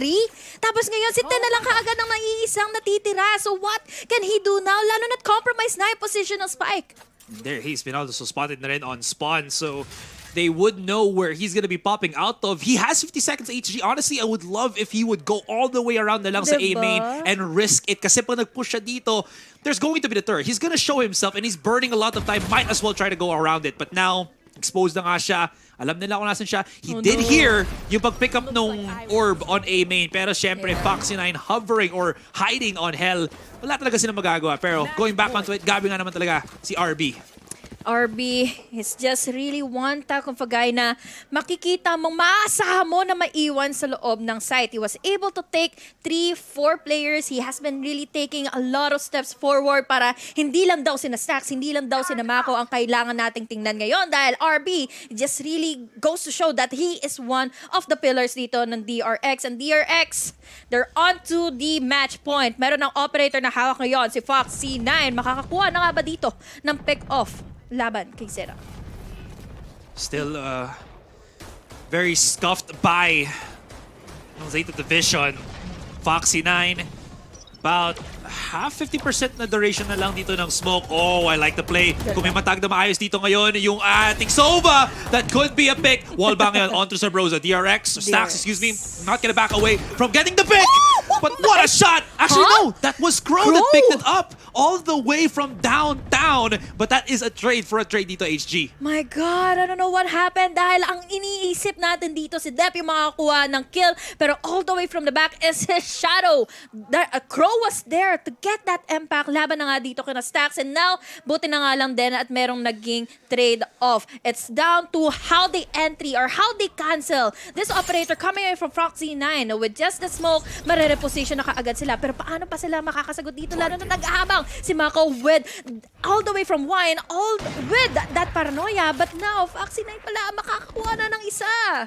Readjusting the smokes. Mako making sure na walang makaka-double up onto A-main. He's been smoked out by Sugar Zero. But Mako, syempre, paglalaroan niya lang muna ang kanyang counterpart dito. Grabe pa naman pag nakuha niya yung kill na to through the smoke. Ibang classic na. But look at the damage. He's actually half Sugar Zero, and Sugar Zero respects him, pushes him back, but he cannot do this because his teammates are out there on the A site, left to drive by themselves. Mahihirapan sila. They need Sugar Zero to have that angle. Mako actually smokes himself off, and he's isolated na ang 3 players ng ZETA Division. Here comes the retake. Time is still of the essence, and Sugar actually finds Mako. Oh, buti na lang napitas na kaagad dito si Mako, pero Foxy9 na pala ang magwawala na dito with the right click. Nasayang iyon dahil nag-fifth on laban na nga kinalasan. Last, paano pa kaya ang gagawin nila dahil nandito na nga sina RB at si Zez lang na natitira, pero mauna pa rin naman sila dito dahil Sugar Zero. Last, tatapusin na nga ito, and with no time intended para sa DRX na may panalo, they have finally come back dito sa first round na makukuha nila in the second half. That is what ZETA Division needed. That is what Sugar Zero needed to do to pick off Mako. Thankfully enough, there is time left on the clock talaga for him to be able to isolate that battle. And nagkamali si Foxy9. So all of these recipes or all of these ingredients being thrown into the recipe para mag-hold on pa for one more round dito ang ZETA Division. Medyo nakakahinga pa ang ZETA Division and they really needed that round para magpatuloy yung kanilang eco. They still have the Blade Storm coming in from them. Pero ngayon, collateral damage from Foxy9 taking over 10. And Deb out of the mat, out of contest. It's down to 3 players na lang kaagad na natitira for ZETA Division. At maiipit na kaagad sila sa kanilang decision making dahil meron pa ditong suppress all the way from Stacks. Crow trying to readdress ngayon ng A short but he hasn't cleared out Foxy9 at all ngayon. HG, mahihirapan siya na i-take down ito. Pero teka lang muna, quick pull on the Hunter's Fury. Nakita natin dito ngayon the heroic efforts from Lasper. Zest! Hindi sila nagkakitaan and Crow finds him. This is gonna be good. Although Oh my sayang, God. hindi nakakuha na headshot si Crow. Pwede siguro sila makapag-readdress ng A site yun eh.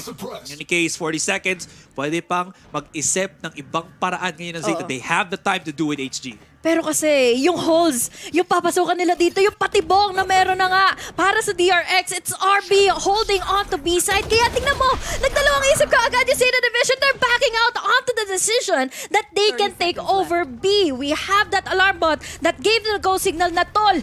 Na lang tayo tol dahil nandito na sina RB, nandito na kaagad sina Stacks. Pero ngayon, kulang na kaagad sila sa oras. Bubuksan pa nila yung gate. Makakapasok pa sila na loob ng side dahil ayaw!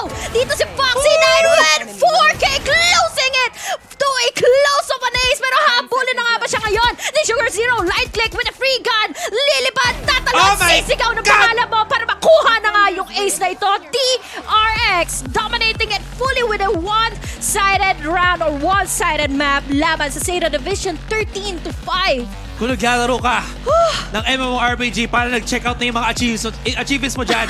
First ace of the game, or first ace of the Pacific League. Pacific League. First Series 1 or Game 1 in the Game Pacific 1? League, di ba? Kuha ka Grabe.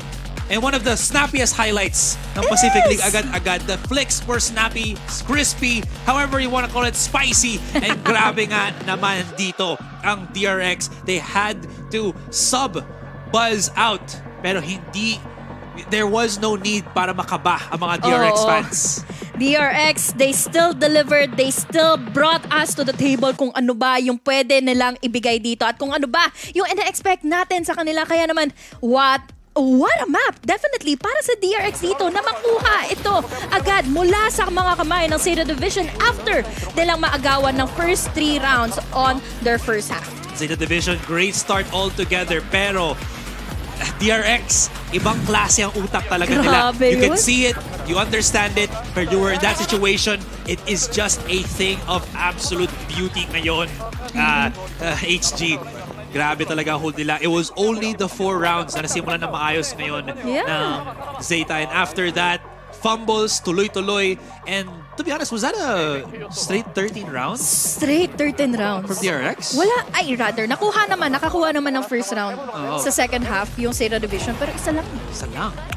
Ang happy nito para sa ZETA Division dahil again, sabi nga natin, first 3 rounds napaka nila, tapos ngayon, look at this, it's just really a highlight na mapapapunta dito or mapapakitaan na tayo dito ngayon ng DRX, and it's just really clean para kay Foxy9 na kahit wala dito si Buzz, he's still there to perform and deliver well for DRX. First game, checked na dito by DRX. One more and they're gonna be ending the series very early. And kita mo na nga, handa na ang ating mga hosts and panel. Anyways, Mika, Fabs, and the rest, you know what to do.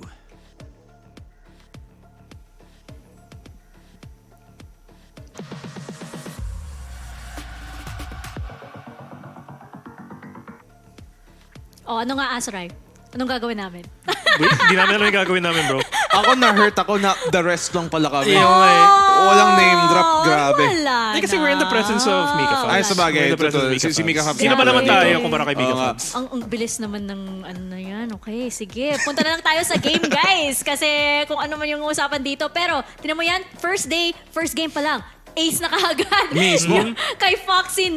Pero it just goes to show, di ba, DRX, hanggang-handa, they really did their homework. And kahit na yung ZETA Division, they got a few rounds black and blue, yung DRX, you give them time to download. Ayun, pabalik na sila. Ayun nga, di ba, ang pinaka-importante dito, pag tingnan natin ng DRX, isa sila sa mga team talaga na magaling mag-adjust. At yung common na problem na palagi natin pinag-usapan when it comes to DRX as a team is wala silang player necessarily to push that envelope. But they have Foxy 9 now and we saw exactly what he can do. And you see that they're coming, pag-usapan natin yung pinaka-last round mismo. We saw him push that short position and totally unsupported. Walang tumutulong sa kanya. When typically DRX, they would have structure in that. May tutulong sa kanya. May magpapakita dito sa mid para makapeak yung short. But that wasn't telegraphed because they have a player that can make it happen this time. And because of that, for a team like ZETA Division, they didn't have somebody maybe towards that B-link to cut off that angle. Those small mistakes and napakaling bagay yun to punish with a team like DRX on the opposing side. And really, just moving forward after that final engagement with Foxy 9, that's a big dent for ZETA Division talaga. And I feel like ZETA is looking a bit better in this. Wow. Match. Pinilit mo talaga. Actually, Yeah. Hindi ko siya pinilit. I insist on it. winarningan Okay. mo naman ako. Pero so I have to give you that. Yeah, they're looking a little bit better. Kasi yung pagka-start nung first half, 4 rounds straight yung nakuha ng ZETA Division. I'm like, baka nagising na talaga sila ng tuluyan. Pero when DRX downloaded the game na, dire-diretso na talaga yung downfall, kumbaga. And I feel like dagdag pressure to sa kanila going into this. I mean, yeah, they're just gonna be fighting DRX once this entire round robin, pero it's still a matter of fact na, hey, we lost the first game, the course. first series ever. That's a big problem, and considering na they got through lock-in very shakily, you know, the expectations that people have invested into the ZETA stocks might not proliferate, and the return on investment that the people have on ZETA might not be there at all. Sila pa yung naunang na-ace.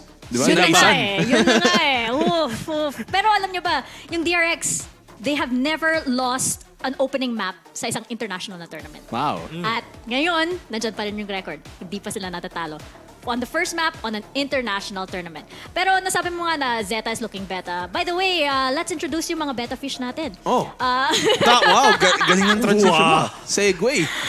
ito nga pala ang ating Si Sage. Pacific fish? Pacific Fish. Pacific fish. Ito si Sage. Ito si Sage. Ito Nandun- si Phoenix. Ito si Phoenix Si sa likod Harbor. ko. At si Harbor Oo. na nasa Correct. kanan ko dito. Meet our Yes. fish. Ito yung Sa meet- sunod, sila meet the naman yung fish. interviewin natin. Oo. Para- Ay, nakakasalita ba sila? Oo, malalaman mo. Ano pa daw? Shy type pa daw sila ngayon.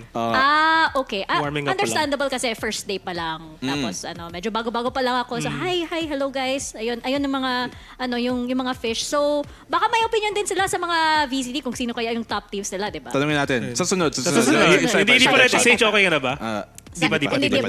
Tsaka na daw, tsaka na. Okay. Pero anyway, actually bagay to kasi we will be heading into Pearl, di ba? And para sa akin, if ZETA Division keeps Laz on the initiator, ako talaga, medyo uncomfortable ako dito. As we were saying yung nung halftime, di ba? Napakagaling ni Laz as a sentinel role. Tapos para sa akin, if you're gonna switch somebody around, bakit siya? Oh, mismo. Tignan mo yung mga rounds natin nakita mismo na talagang maganda yung laro ni Laz. It was those rounds na napapa-anchor siya. Almost naging sentinel siya kahit solo siya, di ba? But the thing is, it's not a comfortable situation for them to be in. And we have seen in the past na ang ZETA Division, pagdating sa adaptation, mabagal sila. Yun na They're nga not comfortable in being able to switch up their game plan time after time after time, round after round. At dahil doon, habang tumatagal ang laban, mas madali silang nababasa. And on a map like Pearl, you need to have merry variations of your execute. Kung hindi, kakainin lang sila ulit ng DRX. Hindi sapat yung nakasanayan mo lang. Kailangan mo talaga mag-innovate. Oo.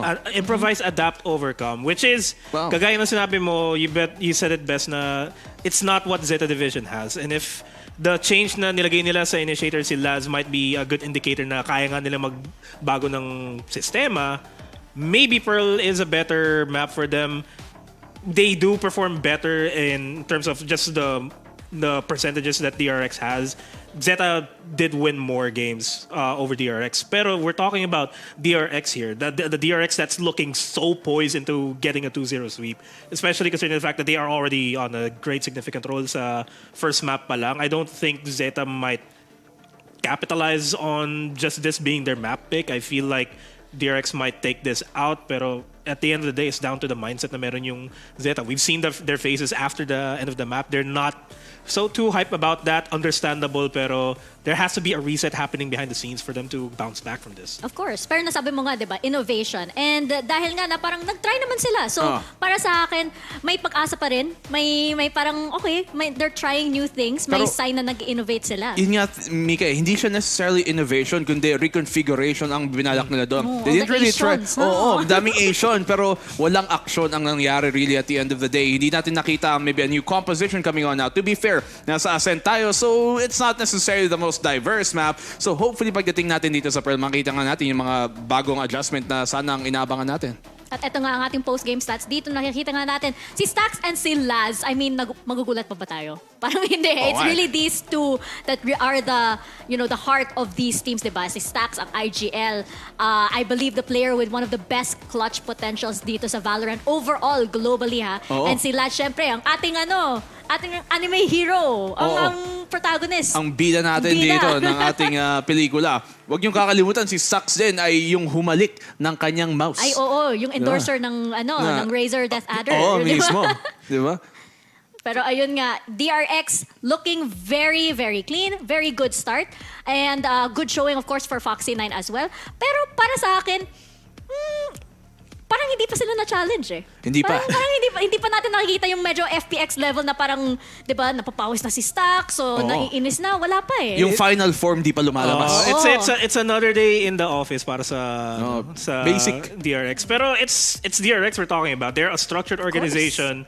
They're chill under pressure. Even though na sinasabi ng Zeta Division na they like the challenging matchups that come up to them, DRX is not just a challenge for them. It's, Big boss yun eh. It's a hill. It's a Final mountain to boss climb. Final boss. Final boss nga. You're playing a Souls-like game and you don't have anything. Oo nga. Ganun yung kinakatapat ng Zeta Division ngayon. Yung kahirapan dito ng Zeta Division, they're going up one of the teams that are the best at reading another team. And matchup-wise, they're probably the worst matchup just in terms of playstyle-wise for Zeta Division in this case because of the way that, they like to play DRX. They like to innovate heavily, but not to the point of it's necessarily out of the playbook because, as we said, they're very structured. At the same time, that type of structure is something we have seen from Zeta Lac. Kasi the one time na lumayo sila, wag nagkakalimutan, during Masters Reykjavik 2 was when the Chamber meta has already been played for a stage or two. And so they didn't really necessarily have to innovate kasi it's been like a stage or two na yun pa rin yung meta. People have been playing Chamber from the year prior pa din. And so they didn't really have to try anything on new. And so when that happens, they get to kind of just get comfortable with where they are. But as we saw there, dahil nag-reconfigurate sila kung sino ang naglalaro ng nawala ang komportable nila doon, and if that continues to map number 2, I don't expect the third map. Yun na nga eh. Ako, I appreciate the attempt. Kaso lang hindi ako agree sa kanya, pero we'll see. Baka may iba pang plano yung Zeta Division dito. Pero ayun nga, 'di ba? Imagine mo, first day, first match, tapos yung unang opponent mo DRX. Nako, 'di ba? I have a feeling na kahit anong Pacific team dito, first map pa lang, syempre, kabadong-kabado dito versus DRX, no, Mad? Yeah, and since yung Zeta Division, nagka-history sila na medyo bad start sila lagi at the start of any tournament, you would assume na this is already way past their mental na, we're going up against a strong team kaagad, kaya natin to, just keep it as close as possible. Kahit matalo, okay lang, basta mapakitang close. Pero it didn't happen at all. And if Pearl's gonna happen, innovation has to come out talaga. It's not an understatement. It's a requirement definitely. for Zeta Division. And considering the fact that their attacking side is a lot better, it can guide the show na they do have a couple of strats up their sleeves, pero it's still a DRX composition, man. It's hard to go up against a DRX composition na nabasa ka na. I mean, hopefully, kasi Pearl statistically is attacker side. Mas pabor siya para sa attacker. Pero it's always been the attacking side na talagang nakikita natin nagiging pinakamalaking problema ng Zeta Division pagdating sa international dahil nga medyo hindi ganun kalawak ang kanilang playbook.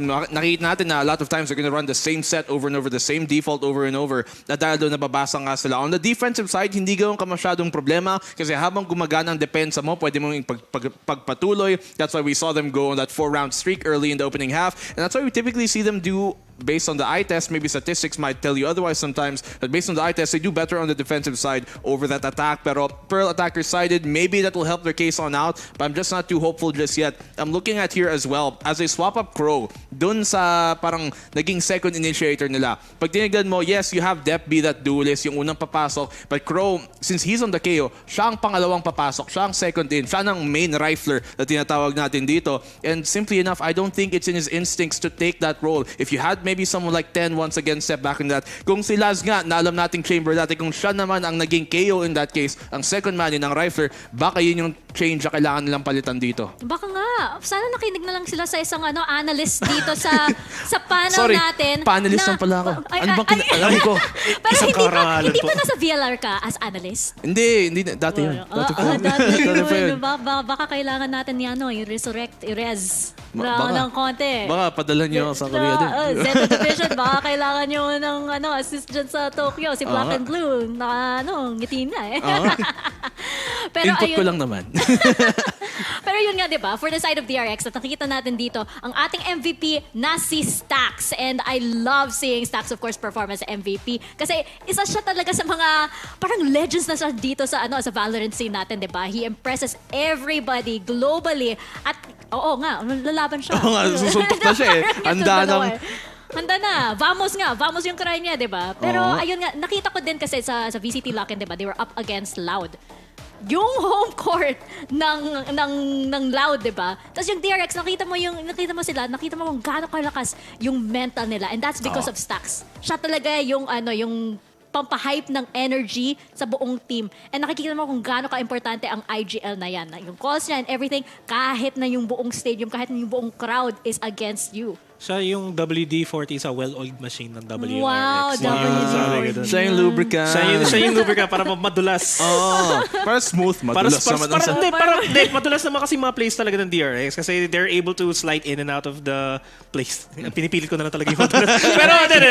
pero just going back, Stacks is really a crucial part kasi parang sinabi nga natin kanina before the entire matchup start, DRX is a team na really focuses on the individual players, yung growth nila as individual players, and with Stacks being able to just call the right shots for them to mesh well, yun yung biggest factor. Kasi you can have an all-star team that can be individually good Global Esports, but you need to have that good IGL, that good leadership that can put everybody in the right place. The good IGL is the ultimate enabler. Yes. At nakikita natin yan kay Stax. So, ultimate enabler, di ba? No! You go! Kaya mo yan! Yung 4K na yan! Magaling pala mag-IGL si Mika Fabs.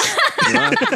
At saka si Ray Ray. Si Ray Ray. Si Ray Ray, yan. Si Ray Ray. Magaling mag-IGL, Yun. ibig sabihin. Yun ang ultimate enabler. Pero yun nga, sa Zeta Division, nakikita nga natin, di ba? Kung si Stax versus, I believe it was Crow, tas IGL, nakikita mo lang, personality pa lang, wala dyan eh. So we do need that spirit sa Zeta Division to really step up. Napakaling bagay yung mismong may player ka na talagang pagdating sa locker room, pagdating sa comms, kalmado, but also nagbibigay ng energy in the right way, nagbibigay ng positibong energy pagdating sa mga moments na natatalo ka, di ba? Natalo yung isang team.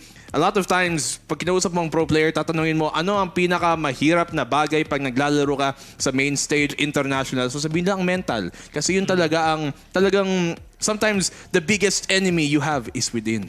Wow! yes. Wow! Diba? Inspirational. Motivational quote. Pwede pa natin nilagay dyan? Yung parang BNB 2023. Motivational quote. This, Dito. bintana. Yung Bloom the Boom, parang hindi siya masyadong motivational. Dito Yun sa na kabila. lang. Yun na lang. Your bukas naman. greatest enemy is within BNB, di ba? BNB 2023. 2023. Pero yun nga, di ba? Yung, eto naman sa DRX, sila naman yung may home court.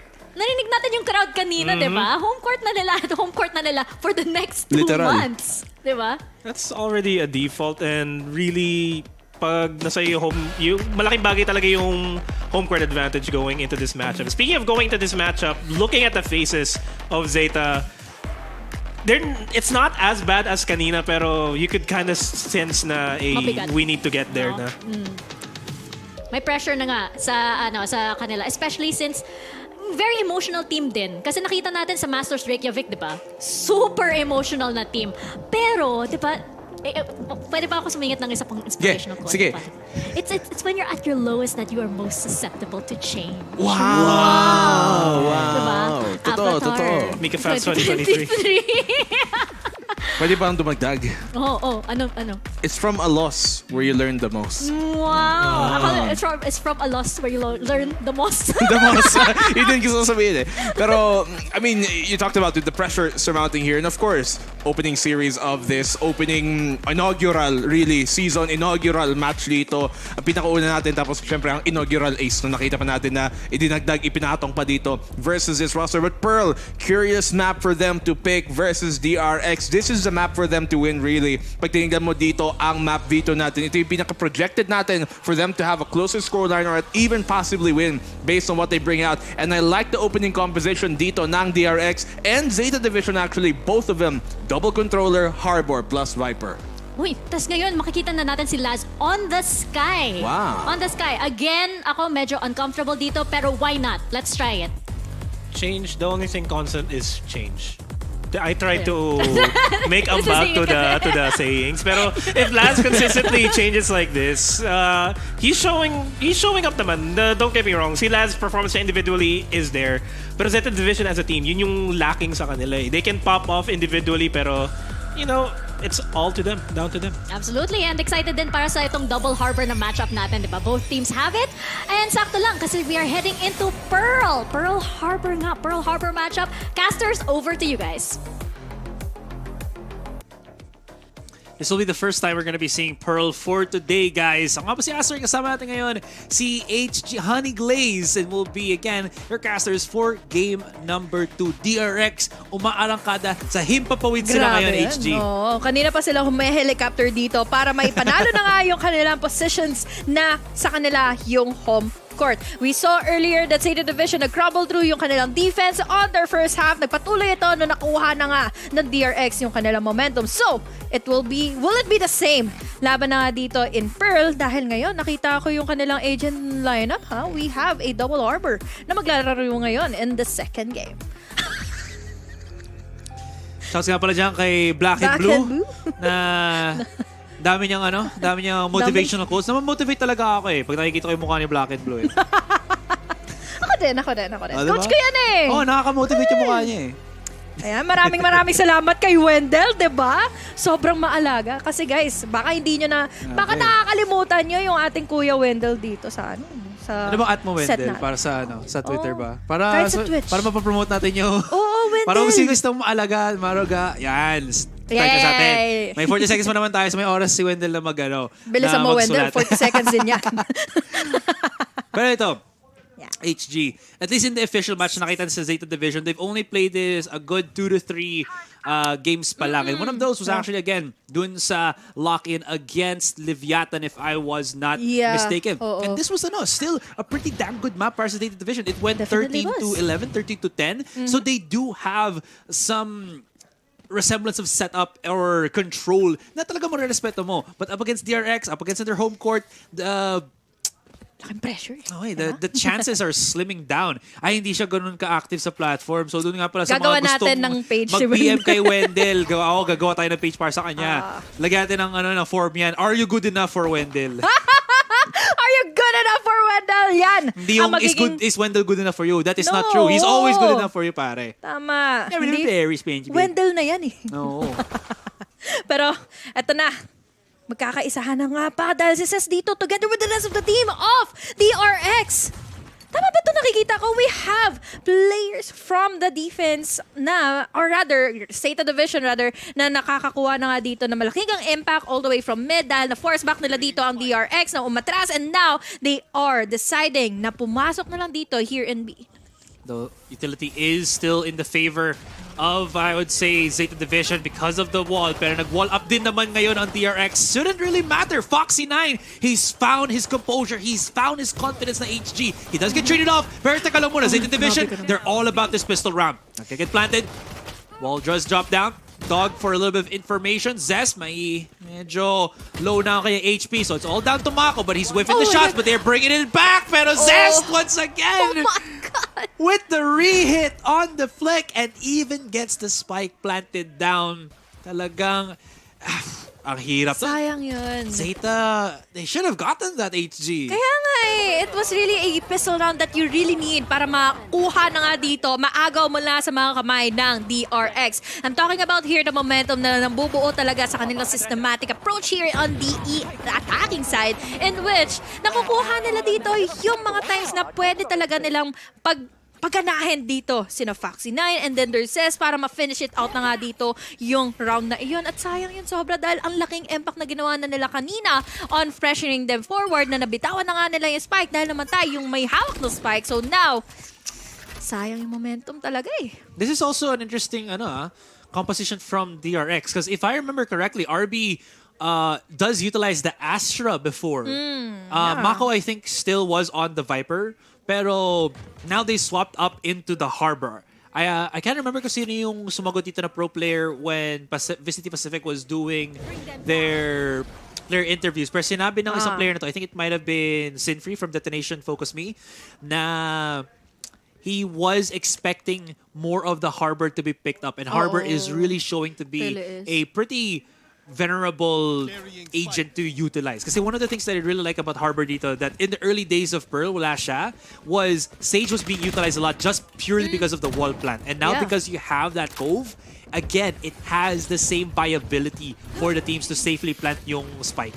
Tapos dagdagan mo pa yung pang-tackle down dito ng mga operators from the long angles na pwedeng makapag-push yung cascade to deny the vision. But now, speaking of denial, they have already denied 10 from holding all the way from Hall. Galing ng A-site dito yung ibang mga members from ZETA Division. So now, paano nila dito lalaroin? Yung retake, nakipaglaruan sa kanila dito. Si Dev, nagaling na nga ng hip-hop away pero si Foxy 9 is still holding on to his Bulldog. Was able to take down 2 players. And now ZETA Division, they weren't able to answer back with stacks already there for the follow-up. 2-0 na kaagad ang DRX. Siyempre, clean take all together para sa kanila. Smooth sailing para dito sa DRX. Now, going to be quite an interesting beat is how they're going to be beating down onto ZETA Division. I think that the ZETA Division, they're not afraid to actually go for that mid-control ngayon, HE. And once they have that gun round, tingnan natin kung they're actually going to be looking aggressive into that play. ZETA Division DRX on the other hand, they don't really have to go fast anymore. Kasi alam nila, Zeta has the weapons. Kita mo, they spread themselves out on the map looking for that stimuli na ibabato muna ng Zeta. And now they found a little bit of that on B. Tignan mo agad yung pinch na ginagawa ng DRX coming in all the way dun sa Art. Ang laking bagay nito, lalo na't we've seen the pushes na ginawa ng DRX simulat sa pool nung nakalaban nila dito yung BBL all the way from the first map na nilaro, or for the first Pearl na laro nila dito all the way from lock-in, they were able to dominate it with just the split pushes mula sa Art, mula sa A-main. Kaya ngayon, nakikita mong ZETA Division nagdadalawang isip kung ano pa ba yung pwede nilang gawin. They're holding. Then, all the way from A, still trying na makuha pa rin nila itong hold na ito, itong anchor na ito. Pero at the meantime kasi, it's still DRX who's just really playing it smoothly, carefully enough, na ZETA Division, hindi nila alam kung ano yung una nilang gagawin. Yeah, well, the play for DRX there was two-pronged approach. Teka lang muna kasi magkakapush na ngayon ng DRX. Foxy 9 can't really find anything, pero si 10 ang makakahuli sa kanya. Sugar Zero, gonna be waiting na lang muna for the plant on the spike. They have the numbers, they have the weaponry, so no need dito para sa ZETA Division to go too deep into things. The wall's gonna be dropping down, pero perfect timing din para dito sa high tide, or excuse me, sa Cascade. This is gonna give opportunity para makahanap ng picks ngayon ang DRX. That is very expensive ngayon for the Japanese team. Pero Stacks, last person standing, he's gonna be using his teammate's utility as a little bit of a boost para sa kanya. Spots out one, pero Crow manages to pick him off before Stacks could deal more damage. Gusto ko yung mga naging objectives sana dito ng DRX. They are down to just the Spectre. So kailangan nila ng close range fights laban sa ZETA Division. So nag-push sila dito with the Cascade, with their Bulldogs, and they were able to at least take down 2 players. Pero ready naman dito with the Crossfires ang ZETA Division. Kaya nahirapan sila dito pagdating doon sa mga naging pushes din sa kanila ng ZETA. So they were just clearly denied. And tingnan mo naman din, naging follow-up pa dito is yung mga natao all the way from Flowers. So that is just really a good call para sa side ng ZETA Division na ma-save up pa nila yung buy round na yun. Okay.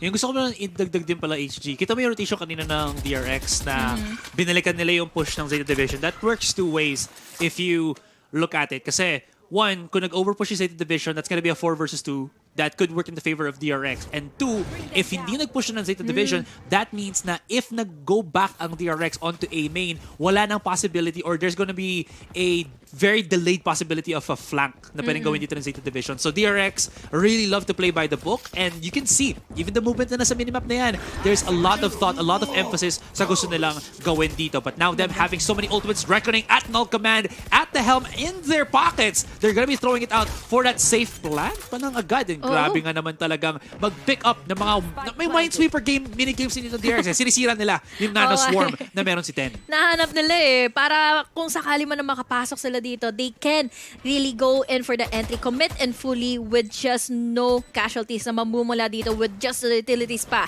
na ZETA Division. ZETA Division, they will be playing in for the retake. Nandito nakaaga si Foxy na is still anchoring here all the way from Hall. Na-double pick siya ngayon nila Foxy, pero ngayon Stax was able to dominate it much more. 3 kills ang nakuha na ngayon ni Stax, followed up by Zest to finish it out laban sa ZETA Division. It's now down to a 3-1. Magkaka-deja vu ba tayo dito? Pero sa pabor ng DRX and ZETA Division will be going in with the comeback later on. Yung mga Japanese players tayo so meron talagang ng deja vu. Deja vu. Sorry. Walang meaning yun guys, pero gusto ko lang iba to. Ganun talaga minsan ako. Tanggap ka namin. Salamat. I feel so patronized by you guys and I love it. Anyways. Solid pa rin. Also, ganda naman ang mukha doon ni Stax. Alam mo, yun ang gusto ko sa DRX. Maganda na sila, sobrang happy ng mukha talaga nila. And napaka-lovable talaga ng itsura nila. Baka up to the point na makita na natin naman si Stax na halikan ng kanyang mouse dito. Mag-propose na siya. Grabe ka naman, gaming mouse ko. Alam mo, through thick and thin, you've been with me. Kahit manatalo kami sa ibang tournaments niyan. So ngayon, gusto kita makasama forever and ever. Will you please be my gaming mouse for all eternity? Know where this is coming from. Pero ngayon, alam na natin kung saan magkagaling na ang DRX. They have already planted a spike kahit hindi pa nila alam kung sino ba yung nasa loob ng hall or all the way from link. Dahil ngayon, alam na natin kung ano ba yung play sa ZETA Division. They want to play and win out those retakes. And it was really happening earlier on. Pero kasi pagdating sa mga tutok, pagdating sa mga duels, DRX pa rin ang namumuno. We have the wall still covering up the vision. Wala pa silang idea kung sino na nag-reveal ng spike. Pero ready ang DRX dito with just their one-way smokes and the lineups. Makikita mo yung Cove na wala ng bisa dahil nandito na kaagad sila nakaabang. We have them backing on forward. This is just a save round or eco round lang din naman kasi para sa ZETA Division. Pero sayang pa rin yun kung sana pinilit nila ito laban sa DRX na i-defuse. Deb? Wee! Oh, okay. Pinilit Deb's getting a couple of kills. All right, not too bad.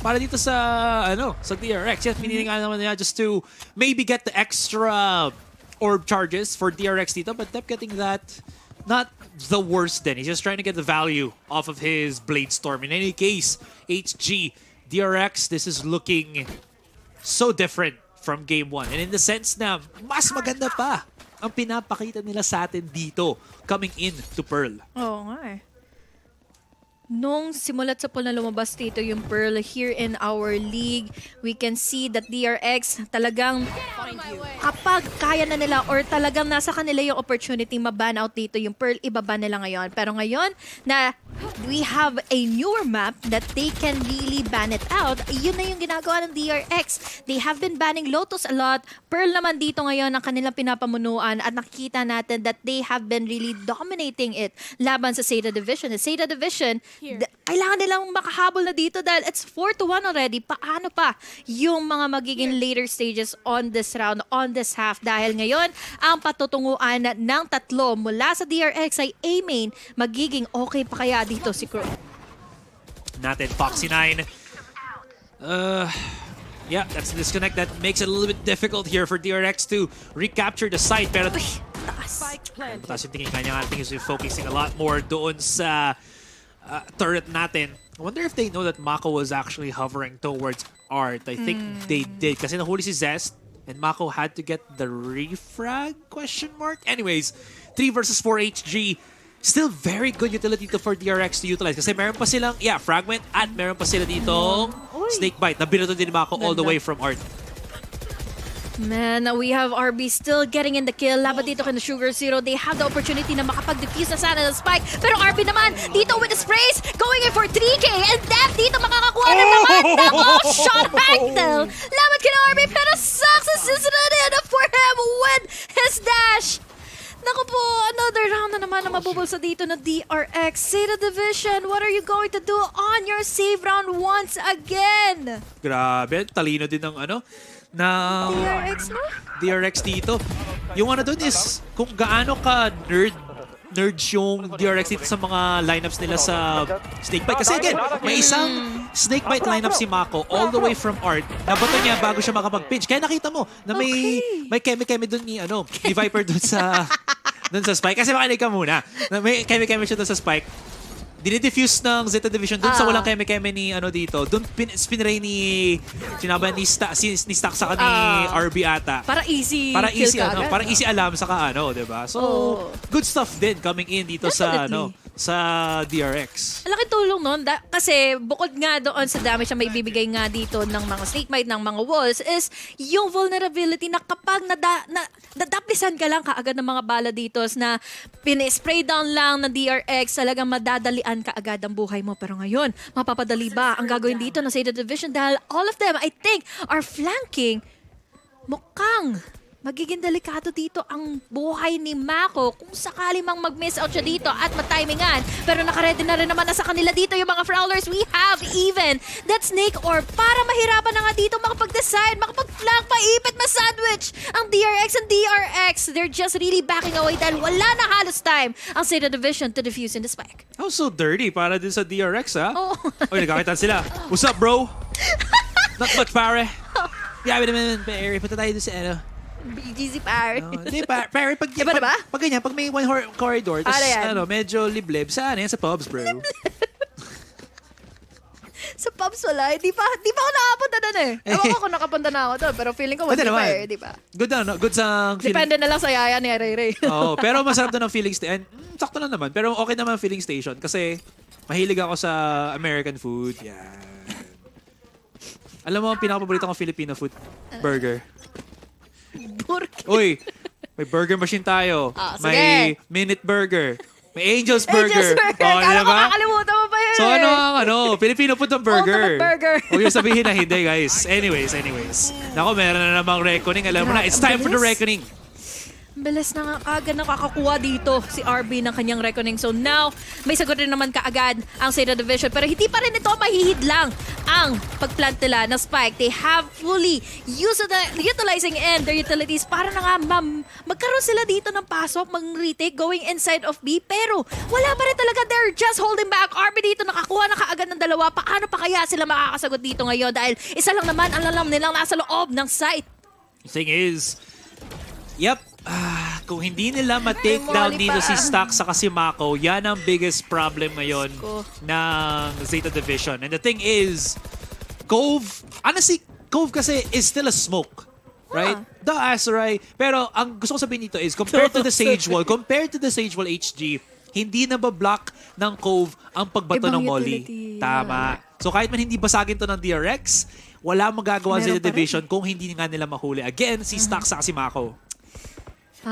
Those post plants talaga ang nagmamatter dito for DRX para mahirapan na ZETA Division for the defuse. Kahit pagpasok pa nga lang nila ng site, nandun na kaagad yung mga utilities nga dito nila to make way, to make them shine, to get inside of the site.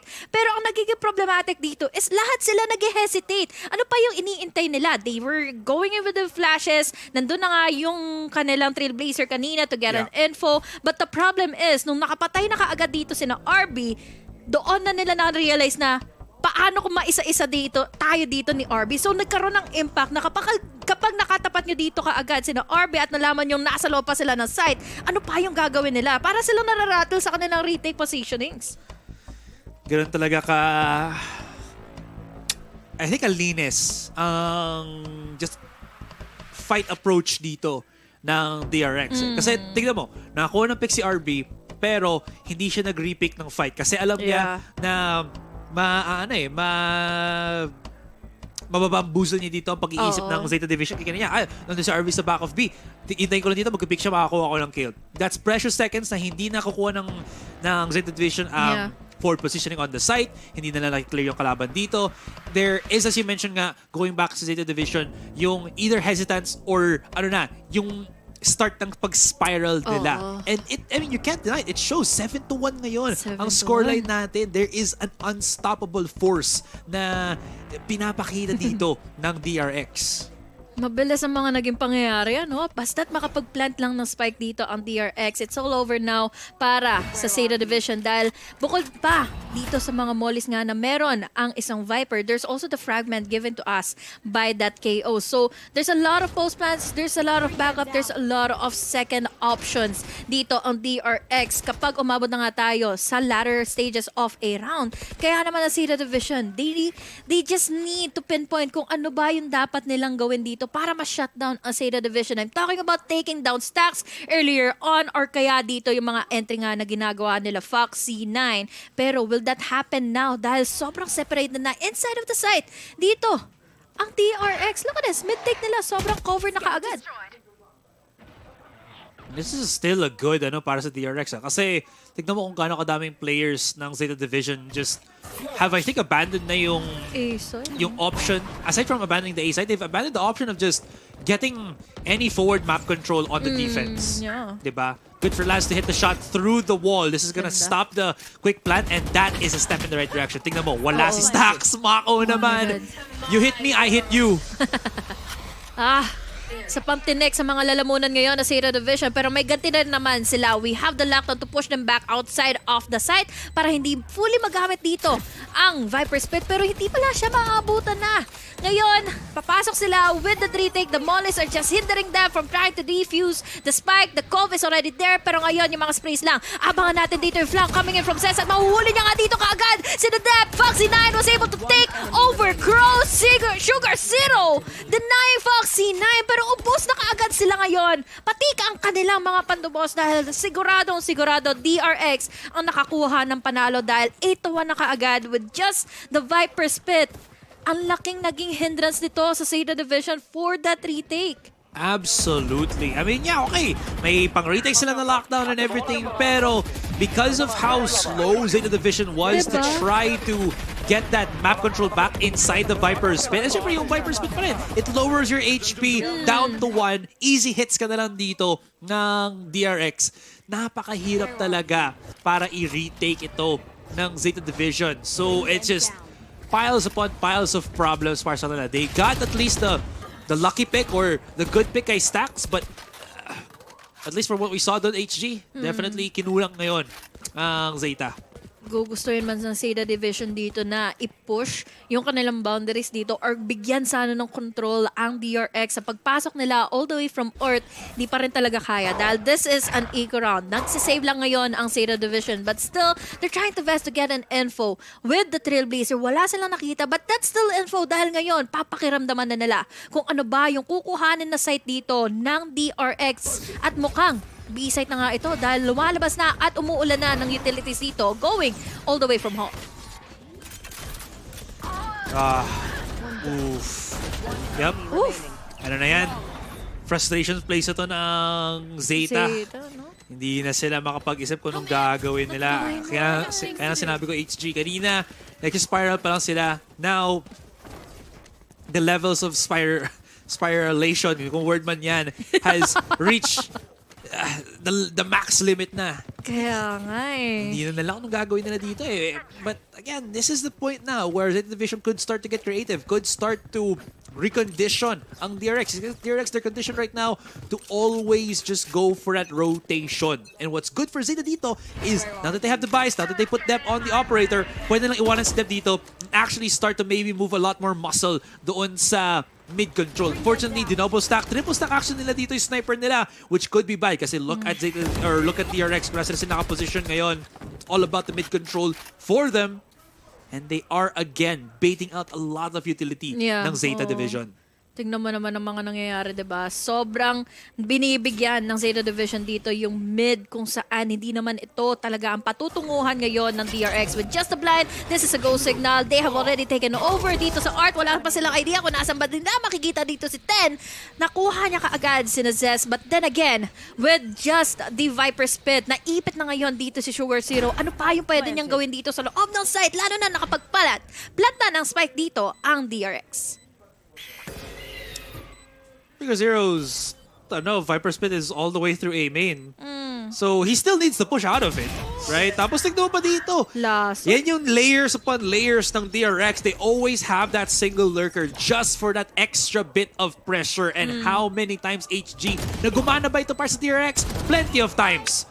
Hindi pa nila alam na nandiyan sa corner dito. Mako still Diyos ko doing po. Mako things. Nanggaling sa start. My God. Bumawi pa all the way around. Nag-push pa siya Diba? ng sewers and hindi alam ng Zeta kung saan sila titingin. I don't think na-coordinated enough ngayon ang Zeta Division para makaramdam kung ano na nga ba yung mga nangyari. Earlier on, alam na natin, first frag ni Mako dito was all the way here nung nakuha niya si Ten. But then again, nakaramdam na hindi rin alam dito or hindi rin talaga pinagbigyan ng pansin dito nila Dep kung paano ba nila makikita, kung paano ba nila madedenay dito si Mako. Siya yung ultimate lason dito ng DRX na naibibigay na nga going in forward laban sa Zeta Division. At Zeta Division, they're just really on crumbles na kaagad.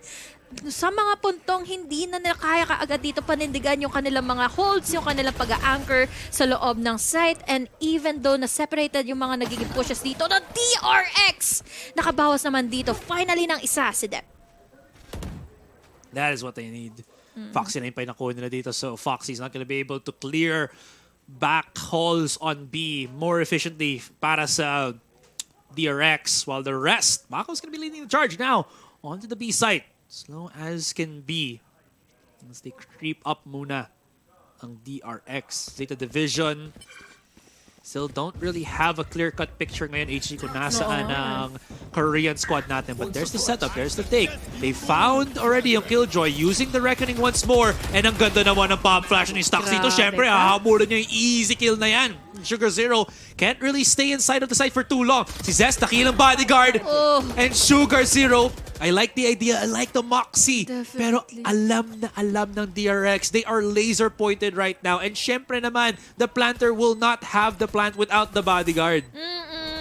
Ganda nung naging tulong, naging follow-up nila dito para ma-deny nga sana yung magde-deny sa kanila. Dep dito trying his best to get in a kill. Kaso kasi nauna na kaagad siya nila Stacks. Medyo nawali dito yung mga trade nila Crow. Pero at the very least, dalawa pa rin naman silang natitira. Tatlo naman mula sa kabila. Pero makaka-survive pa ba sila dahil yung time tumatakbo na kaagad ito. Nahihirapan na kaagad si Crow na makapag-design, makapag-spray laban kina Zez. And now it's already ticking para kay Laz na i-defuse na sana yung spike. Pero ang naging problema, the sprays that pin na nakuha na nga dito nila Mako. 11-1. This is just so hard to see para sa Zeta Division dahil this is just the first match of VCT Pacific. Again, at least para sa Zeta, meron pa silang time para bumawi. Pero napakasaklap HG na ito yung nakikita natin ng mga nangyayari sa Zeta. In any case, paano kaya nila ito ma-redeem?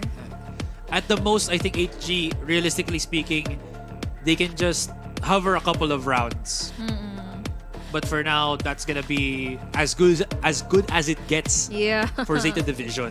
Hindi nga nila masolusyonan kung saan nila hanapin si Mako nila. Tapos dagdagan mo pa na it's been a really long shot para ma-deny at ma-shutdown man lang dito sina RB and then there's Foxy. Si Stacks pa talaga yung ultimate din na nakakapagbigay dito ng runway for Foxy 9 na makapasok ng loob ng site with those five flashes.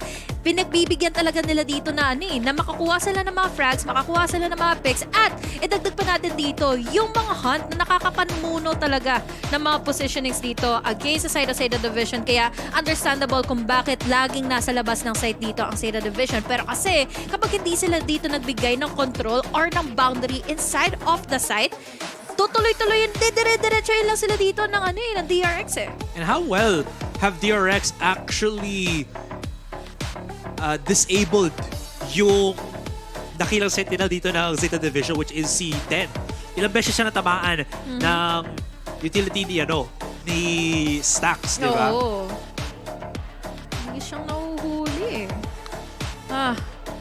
ang haba nitong habulan ng gagawin na ngayon ng ZETA Division. Pero hanggat hindi pa naman 13 dito ang scoreline ngayon ni DRX. Siyempre, malay mo makahabol pa talaga dito with just a pistol round, with just another bite dito na ZETA Division. Pwede nilang ituloy-tuloy. Pero ito ba ay mangyayari talaga? Lalo na't hindi pa talaga nila dito masolusyonan kung ano ba yung pwedeng gawin nila dito laban kina Mako, and then their stocks. Si Zes and RB pa, diba? Ultimate holds, ultimate anchors dito for DRX. And the second half will be going in forward with them being the attackers. Sana hindi na sila magkaroon ng hesitations.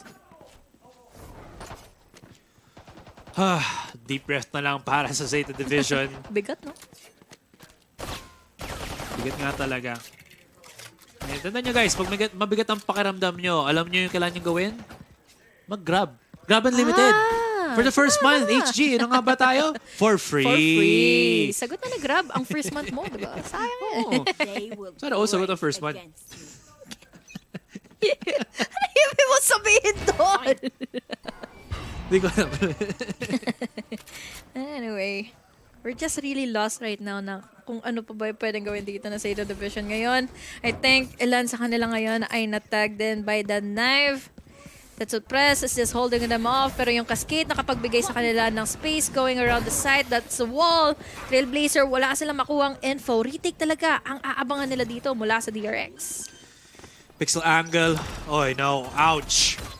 Look at the HP on Crow agad. Diba? But still, maplant niya yung spike. So that's a step in the right direction ngayon para sa ZETA Division. Pero DRX playing them into their hands. Kita mo, it's going to be the big retake or flank from DRX as of the moment. Dep is going to be helping out. That is what they definitely need. So that is going to isolate. Two pronged attack ngayon ang DRX. One coming in from the long angle, one coming in from the alley. And ZETA Division, they can take this space as much as they want. Pero teka lang muna, they're starting to lose control. There's going to be the wall. Look at the shots from Sugar Zero. That frenzy, nakakakuha na ng ROI. Investment is gonna be good, HG. Zest, no time. They have to start defusing. Pero si Zest, low HP. Siya ang tatangke, pero si Sugar Zero ang kakain. They needed this round talaga para sa kanila. Pero, yeah. It was just really hard to see na nagkaroon sila mostly ng shaky rounds sa loob or mostly ng shaky duel sa loob mismo ng site dahil hindi pa nila alam kung paano nila dito mapipin down yung mga nanggaling pa ng B-long. And then, it took them really so much time para masolusyonan nila dito yung mga crossfires coming from DRX, but at the very least, na-hold off naman nila dito yung DRX from trying to get that flank happening. Kaya naman si Sugar Zero talagang tinakin niya na pinatabi niya na muna yung kanya mga kakampi. Kaya this is a really free-flowing round for them para maipagpatuloy at mapigilan nila dito ang DRX from trying to get that match point. Diyos ko po. Well, my name's Dep. Grabe. It brings back memories yung sinabi yan ni BNB. Hindi ko na talaga makakalimutan yun. It's the voice, it's in my head. Ano, HG. Okay. Pero naman si Dep. Dep. Now going into the depths of Pearl as he tries to clear up. Grabe naman. Wala siya katakot-takot. Bumanji-banji pa. Talon. Ayan na. In case, big flanks altogether na naman para sa DRX. But look at this, HG. Abang na ang ZETA Division once again. And look at the forefront. It's going to be Dep. Meron siyang Vandal. Easy peasy for the Jet duelist ng ZETA Division. DRX though, I think the plan na lang is not to actually do any form of retake. Hintay na lang sila sa exit. Kasi now, if ZETA Division don't actually push all the way sa back sa spawn nila, they can just hold this angle forever. So Foxy, hindi siya first contact. It's actually going to be Mako or Zest. And Foxy can just hold the angle na lang for the moment. There's no need to peek. Pero gusto nilang pumalag talaga. This might not be the correct decision kasi alam na agad.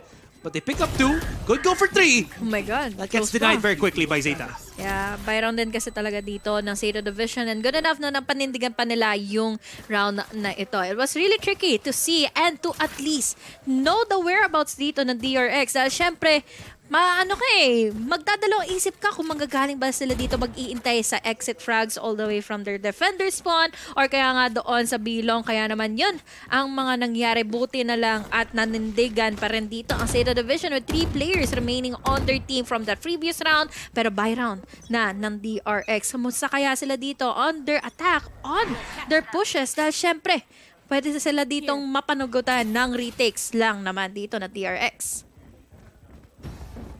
Okay. DRX medyo nag-struggle na sila to figure out yung positionings dito. Tingnan mo kung gaano kalayo pa si Foxy saka si Zest all the way through A main. Now the rest of ZETA Division. Oh, RB, timing! Oh, just gets the one, pero Mako's still there holding the angle. Could get pitched down, pero si Sugar Zero, grabe! Sky! Naman walang katakot-takot. And kahit man walang sugar ang kanyang contents, meron pa rin siyang lasa. That is Sugar Zero for you. Uy, pang-apat pa itong makukuha niya sa kanyang bulsa. Kaya naman ngayon, paano na lang kaya makakasagot dito si Stax? Lalo na nakaramdam na si Sugar Zero. I think rinig niya na kung paano ba siya tumatakbo ngayon. Going all the way from B here in A. Magkikitaan nga ba sila dahil kailangan na mag-ingat dito ni Stax dahil si Ace na itong makukuha ni Sugar Zero. Mukhang magkakasalisihan pa nga sila. Magkaharap dito si Sugar Zero. Pero ngayon, alam niyo ba kung saan ba dito makakatingin? Pero hindi! Si Stax nag-aabang na kagad sa kanya. It's just waiting. Disciplinary action ang ginagawa dito ngayon ni Stax. And he whiffed the shot. Nung tumiting na nga siya dito kay Stax. At least, the Ace was denied. Pero again, hindi rin nila dito. Hindi natin magkakailan. Nasayang yun. Clip na sana yun para kay Sugar Zero. Nakadala ako makita yung mukha sana ni Stax eh. Sana lang. Dun sa sitwasyon nga na yun, HG, Sugar Zero, ramdam na ramdam niya talaga ang sarili niya. Grabe siya. Pinipick one by one, pero Sugar Zero Definitely. takes them all to the pasture. Picture ni Stax. Ay, grabe naman yun. Hands up in the air, waving like you just don't care. And medyo nagkaroon na tayo ng stalemate dito, HG. Sabi natin na ZETA Division, they are getting the rounds well and done para sa kanila, which is good. But how long can they last? How long can they make this ball roll even longer? Yun nga yung magiging ultimate question dito eh. Dahil some of the times talaga, parang parang talagang bumibitaw na kaagad sila dito sa kanilang paghawak sa opportunity na may pagtatuloy nga itong klaseng momentum na meron sa kanila. But still, they're still having that momentum. They still have it. They still have it on their hands. Pwede nila ito talagang ibigay nga going in forward laban sa DRX. Basta't hindi sila dito magkaroon ng wrong step, wrong move against them at mabigla sila dito maiko. We're holding on to the shadows here for DRX. ZETA Division, nagdadalawang isip pa kung ano pa yung pwede nilang gawin dahil merong may pang-debate na nga na nangaganap all the way from A. Pero still, Stax is there to find out na meron na dito nagpupush from below. And he's alone too. Napakadaming utility na binabato kay Stax. Can't really find any positioning, safe placements para sa kanya. And this is just looking mighty fine ngayon para sa ZETA Division. RB does catch the rotation from 10. That spike is planted HG. And kaya sinabi mo, DRX, they're only holding on to these sheriffs. They have closed up together. They are at least utilizing yung wall dito ni Mako to help them things out. But once that dissipates, wala na sila talagang ma-fall back on. They had to at least rely on their shots, but unfortunately, it's not gonna pan out this time. Hindi naging enough eh. Kulang yung kanilang firepower earlier on. So ZETA Division, 6 more rounds in the making para ma-equalize na nga ito to an 11-11 scoreline. But going back into that replay, just really goes to show na meron pa rin talaga ditong magiging mapapala ang ZETA Division. Once that they have those entries coming on forward, hindi sila dito nagpigay-pugay para sa DRX na makakuha ng kanilang mga shots even though that they have their sheriffs. Nire-respect pa rin nila na nasa eco round pa rin dito. Makamatrifte pa sila dito na DRX. Foxy's brought out na. The operator, smooth sniper players muna. Couple of flashes para ma-push out CRB. Did not use his own wall to stop them there in their tracks. He has used one of the haunts, or his teammate, si Zest, has used his haunt. And nag-position sila for the double stack possibly dito ngayon sa outside ng B alley or ng Link. Pero ZETA playing it very slow. I think they know HG na nag-purchase na nga si Foxy ng sniper. Oo So nga. they're taking such a slow pace at things. Definitely needed para sa ZETA Division. Pero with that being said, baka kasi sila din yung pwede na maipit dito. If they take long enough to participate and engage into the duels, baka sila pa mismo, ora mismo ang mahirapan. But now, this can be a go signal. There's the reckoning. Nandito naman si Mako to deny. In 10, last naman for an answer. Stacks, concuss na dito ng reckoning. Pero alam niyang, ma-auto-duel niya kaagad dito sila last. But still, they are really lacking to make that entry happen. Dahil si Dep makakakuha rin naman dito ng kill. They have the Viper Split. So at the meantime, safely secured sila sa loob ng A-site. The Virus Pit also detains yung mga players ng ZETA inside of this own ultimate, which could Oh, be sila pa rin. good or bad depending on what happens. Stacks throws out the blade, spots out 3. Now the rest of DRX knows Oh my was at the back God. of things. Pero medyo na nag-flinch dito ang ZETA Division. Baka hindi maganda na ginagawa nila. 1 versus 1 with the great one. As Crow is on against Stacks. Nakita na nga ni Crow dito or ni Stacks dito ngayon.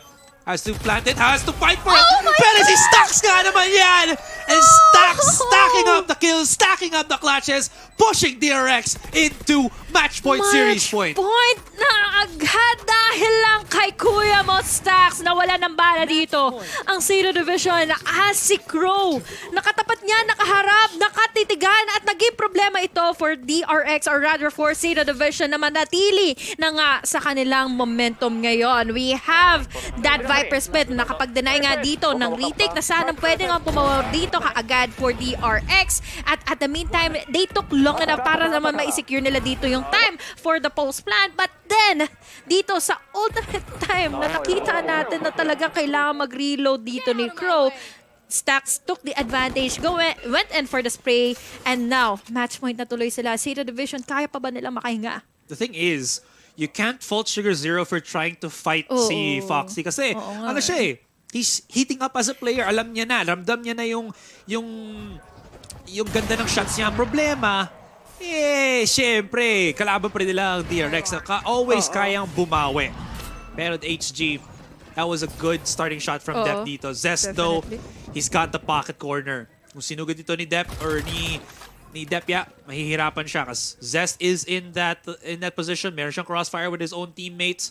But with that cut of noise, Grabe. tignan mo naman, ZETA, they've backed away, and DRX spread themselves thin kasi 4 versus 5 na. Oh, goods pa rin naman ito para sa ZETA Division pero hindi nila syempre ibibigay yung mga risk dito going in forward, going in favor of DRX. Kaya naman they're just taking their time para ma-cut off nila potentially yung mga rotates dito that may happen for DRX. But DRX, kita mo naman na maingat din sila dito within their reactions. We have one all the way from mid lane so pwede nila ma-cancel out dito si 10 pero magkakakitaan ba sila dahil nag-up na kaagad yung mga smokes. We have the wall. Zest dito makakuha na kaagad ng isa. They tried in for the wall bang pero ngayon magkakita na nga sila. Zest is already ready. 5 HP na lang ang natira sa kanya. Si 10 dito buhay na buhay pa pero si Stacks naman dito makakakuha na kaagad ng dalawa. Isa na lang ang natitira kahit ano bang pogi ang meron dito si Les ngayon. Si Stacks pa rin naman nanalo. Maninindigan para manalo dito sa first series and VCT Pacific's DRX in a 2-0 really fashionable manner laban sa ZETA Division. Ibang klase talaga ang galawan ng DRX. Ibang klase ang kanilang ability to reposition, to readjust, to refrag that take ng ZETA Division, and iba talaga ang DRX. They took it a little bit longer. Kala ko makaka-13-1 sila dito.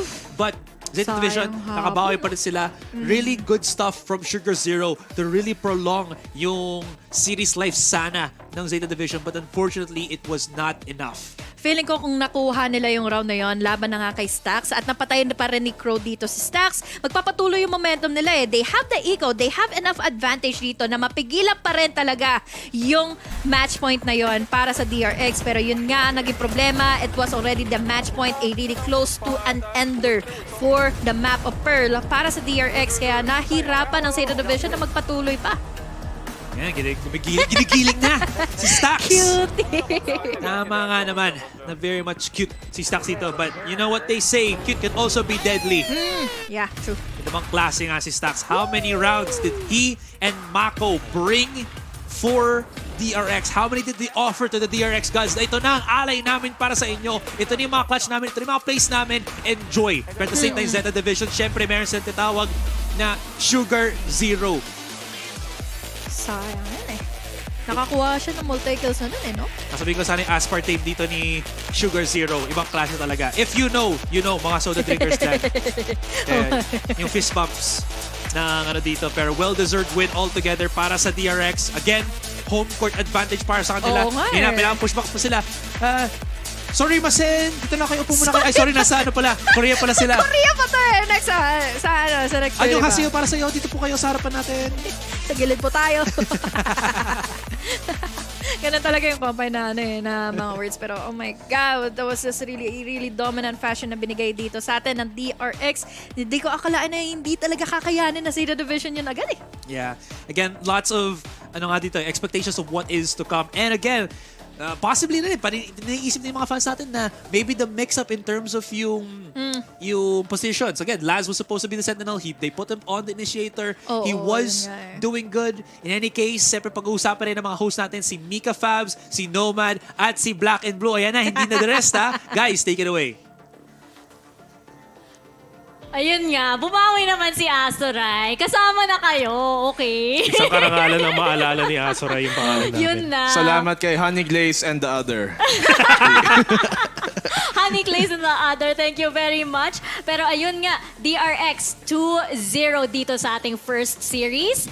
Making it very clean work against ZETA Division. ZETA Division naman, oof! They really did try. Nakita natin sa last part na yan. Talagang nakita natin yung spirit. Kaso lang, against DRX, it's not enough. When you try your best but you don't succeed, ganun talaga yung mangyayari. May tono pa. Hindi ko talaga kita. Pero just the first half alone, 1-11 scoreline, that's not something that you want to happen. Kudos pa rin sa ZETA Division. They still tried to keep it competitive. Getting a 5-13 scoreline, all things considered, not bad. Pero it's very bad. All things considered, pero in the grandest scheme of things, ang hirap pa rin na pinagdaanan ng ZETA Division going into this matchup talaga. Okay, for sure. Basically, it might not look too well right now, but it's not necessarily a bad omen for things to come. As I said kanina, diba, itong stylistically, isa sa pinaka mahirap na matchup talaga na makakalaban dito ng ZETA Division. That's first game pa naman, so who wouldn't struggle in this case? But we look at the composition here brought out by DRX. They went for the double controller, double initiator, no sentinel, and they forgo that, knowing that even if they're starting on the defensive side, kayang-kaya nila with the information control that they get. And we see that a lot of map control dun sa attacking side ng DRX working out super well. And a lot of it was also because, well, ZETA Division were giving up for free. Binibigay nila yung art position, binibigay nila yung link, wanting to fight for the site itself. But when you have a double controller on the opposing side, naiikutan lang sila, and the double initiator as well, ang daming rehit potential dito ng DRX, and we saw that be effective on both ends, defense and attack. Kaso lang, diba, dito sa Pearl, we thought that ZETA Division would want to bring something new. Ito na yung chance kasi nila since yung DRX wasn't exactly very solid on Pearl either. Ito na yung opening nila eh. Kaso lang, ayun lang.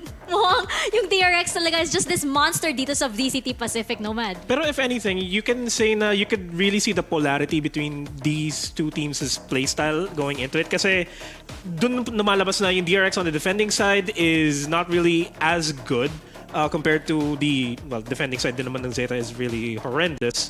Pero doon mo makikita kasi ZETA was still able to force a couple of cracks open wide against DRX. So they had kind of a small idea on how to go about it in this matchup, pero it was still an 11-1 scoreline going into the second half. Kahit sino yung mental talaga nila, it will break. It will not be very positive. I mean, in fairness, katulad ng pinag-uusapan natin kanina, pagdating sa attacking side, doon ang side na in-expect naman natin na makabawi ang ZETA Division. And when went to the second half, bumawi nga. So they're able to get the rounds that they finally need to, 4 rounds in a row. Pero much akin to dun sa nakita natin nung ascent kanina, little too late. Yes, exactly. Na-mention mo na nga yung map control, diba, ng DRX. And pagdating sa ZETA Division kasi, I found that they were too passive too often, di ba? Parang, binibigay lang nila eh. Oh, yun na nga, binibigay nila eh. Masyadong hindi sila parang as reactive as DRX. Tsaka syempre, pag siguro first few rounds, sige, nakukuha ng ZETA Division. Pero again, and we saw it din sa Ascent, if you take too long, madadownload na yan ng DRX. You cannot take your time with this team, especially since alam naman natin, giant sila ng Pacific dito. And we actually have an interview right now, I believe with RB of DRX. RB, hello! Thank you very much for taking time to talk with us. Congratulations on your win. I wanted to know, RB, how is it like with this new league format? Has there been any change in your preparations at all or in your mentality going into this kind of matchup? 라비언스 오늘 승리에 일단 축하드립니다. 지금 새로운 VCT 파시픽 리그의 포맷이 어떻다고 생각하시며 새롭게 준비하신 것들도 있을까요? 일단은 이번 퍼시픽 리그를 진행하기 전에 일단 연습을 확실히 많이 해왔고 뭐 코멘도 있는 겸 일단 첫 경기에서 일단 보여준 만큼 많이 보여줘야겠다 해서 그런 식으로 많이 했던 것 같습니다. For this tournament format, we didn't really think much of it. We just prepared like any other formats we did from the previous times, and I think we'll keep it going at this time around.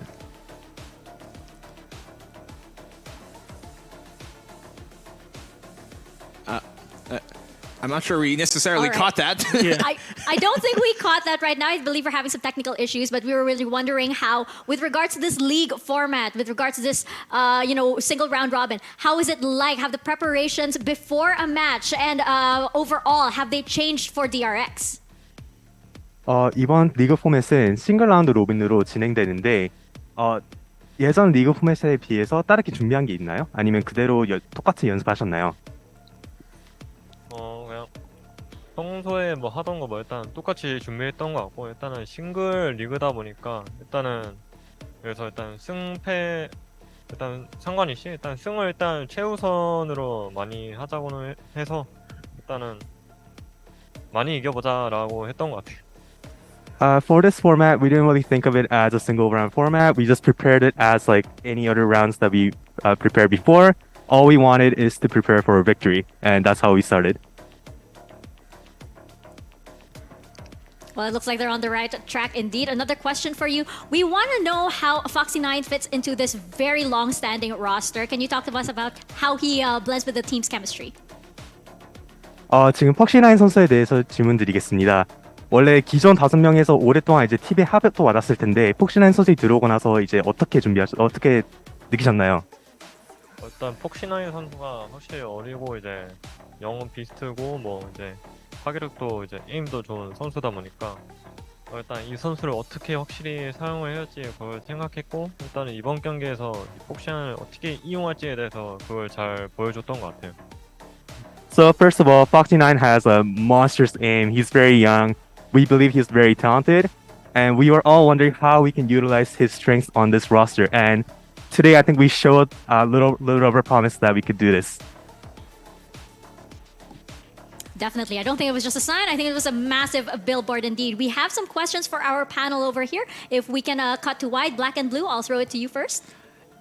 Yeah, hey, RB. So congratulations on the win. I was wondering, I'm looking at the composition that ZETA Division pulled on out, and it was the exact same composition that you guys specifically ran during your run versus Loud in Lock-In. So I was wondering, because they ran a similar composition to what you guys used in the past, did that give you a bit more familiarity? Did you know how to play against it since you knew how to play it?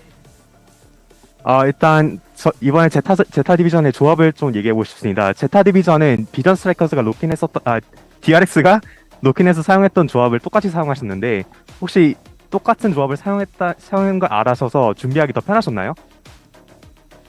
일단은 솔직히 준비한 거 일단은 미리 조금 알고 있었고요. 그리고 일단은 저희가 많이 보여준 게 있기 때문에 이제 다음 대회에서는 저희가 안 보여준 걸 보여주기 위해서 그래서 그런 전략을 많이 준비했었던 것 같아요. 제타 디비전 제타 디비전. We actually knew that Zeta kind of did what we did. We kind of had an idea what they would play, so we just kind of like knew the strengths and weaknesses, and we just prepared against it that way. All right. Thank you very much, RB. Congratulations on that win and best of luck to DRX on the rest of their matches. Thank you. All right. Well, we heard it from RB himself. Si Foxy9 monster. Halimaw talaga yan si Foxy9 at alam nila that he will be definitely a a different kind of duelist to deal with dito sa Pacific League. Yeah, and with DRX really just producing individual monsters altogether, it's safe to say na Foxy might be the next true Korean Jet. Might not be Soldam anymore. I don't know. I think sa akin, it's always been buzz over Soldam. Even though si Soldam, syempre, siya yung may hype. But really, when you look at it, DRX, they had Buzz be on that front line. Pero para sa akin, siya ang wild card na kinakailangan talaga dito ng DRX. Diba? Sobrang structured nila. Pero now they have someone who can go off the page, who can go outside of the box and press the envelope when they need to. At yun talaga yung nakita natin na naging X-factor ng DRX dito, di ba? As we mentioned before sa pre-show, di ba? Nangyari na tong matchup ne. Ilang beses na, di ba? Six times na to. Six. Pang-anim na to. Six na. Hindi ako sure.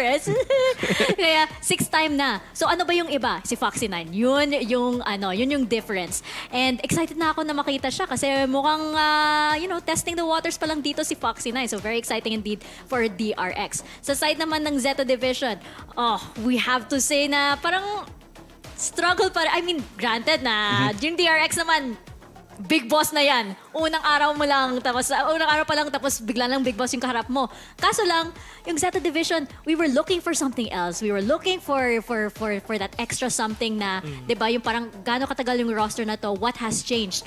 Parang hindi pa lumalabas eh.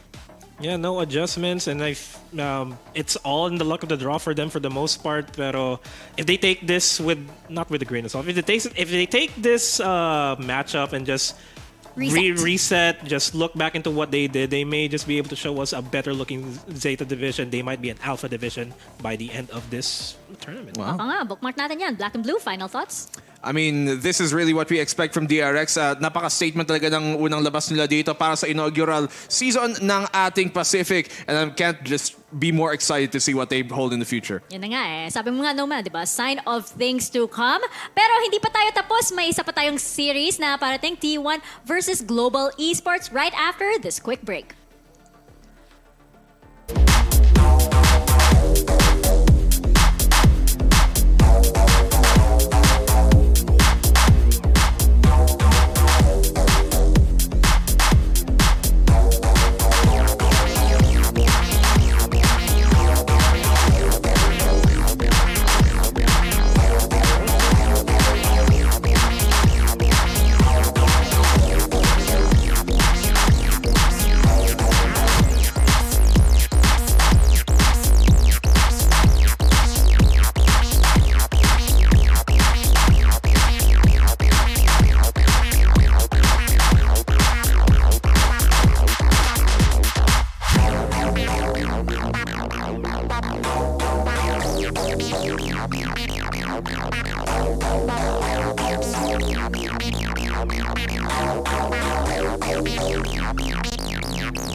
distraction. Zero doubt. Zero opposition.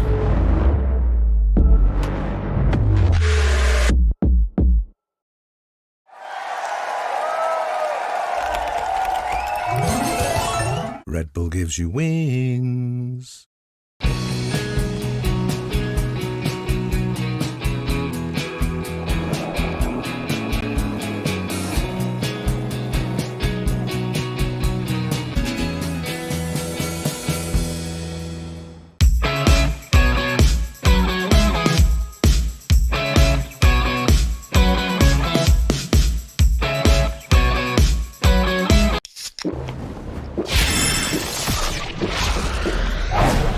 Red Bull gives you wings.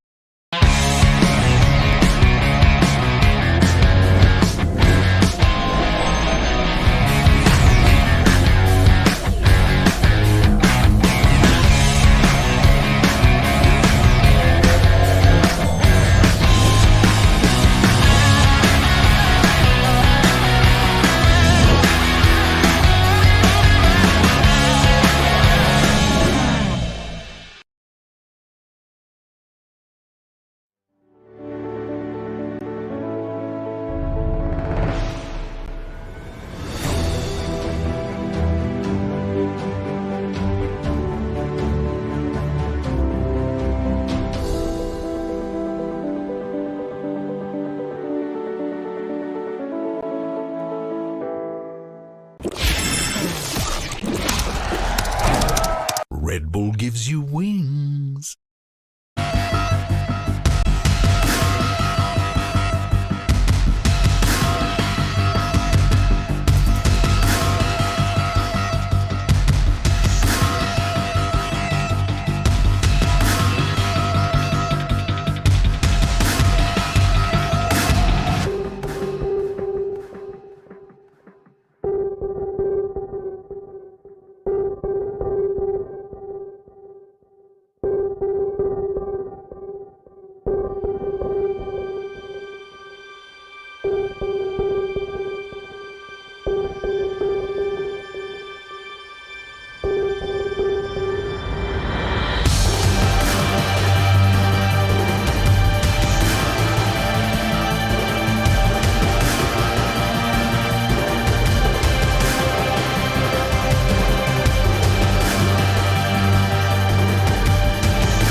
Nagbabalik kayo dito sa VCT Pacific Broadcast PH version. Of course, nandito kayo sa panel. Ako si Mika Fabs at kasama ko si Black and Blue at si Nomad. Nakita natin na ang DRX ay ang first winners natin dito for the day. 2-0 versus ZETA Division. Punta naman tayo sa ating second series of the day. T1 versus Global Esports.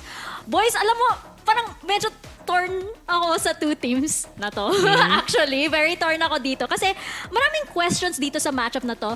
Pero both teams are under so much pressure. Tingnan mo yung T1, dala nila yung pangalan ng isa sa pinakamalaki, pinakakilala na teams dito sa esports, lalong-lalo na sa mga Riot Games na titles. Yeah, and syempre gusto rin nila i-take home yung title eventually. Kasi sabi mo, this is one of the storied teams ever in esports.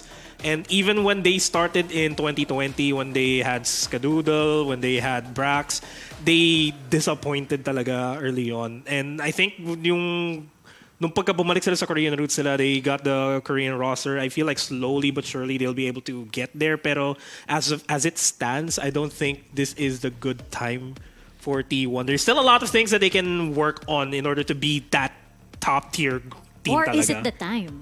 Is it the Or time is it the talaga? time? Maybe it's now. The time is up. Pero ayun, yung Global Esports din naman, it's the weight of an entire region. Diba? It's the weight of an entire region, yung buong South Asia. Hindi region, Mika. Kaya nga Global Esports. Kasi napaka-global ang roster. Omsi.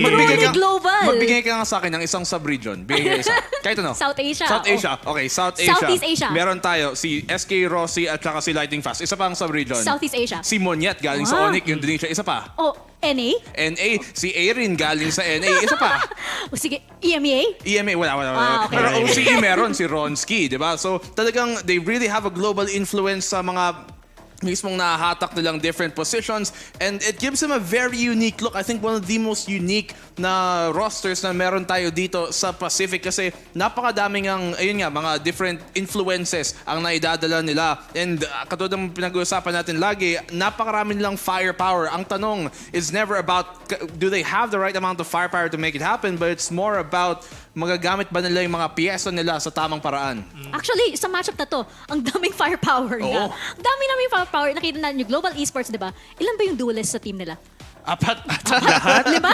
Baka lima. Technically lahat. Duelist sa mindset, di ba? Lima. Korea pa pala si Texture. Ano yung natin sabi, di ba? Duelist sa mindset, di ba? So you have that.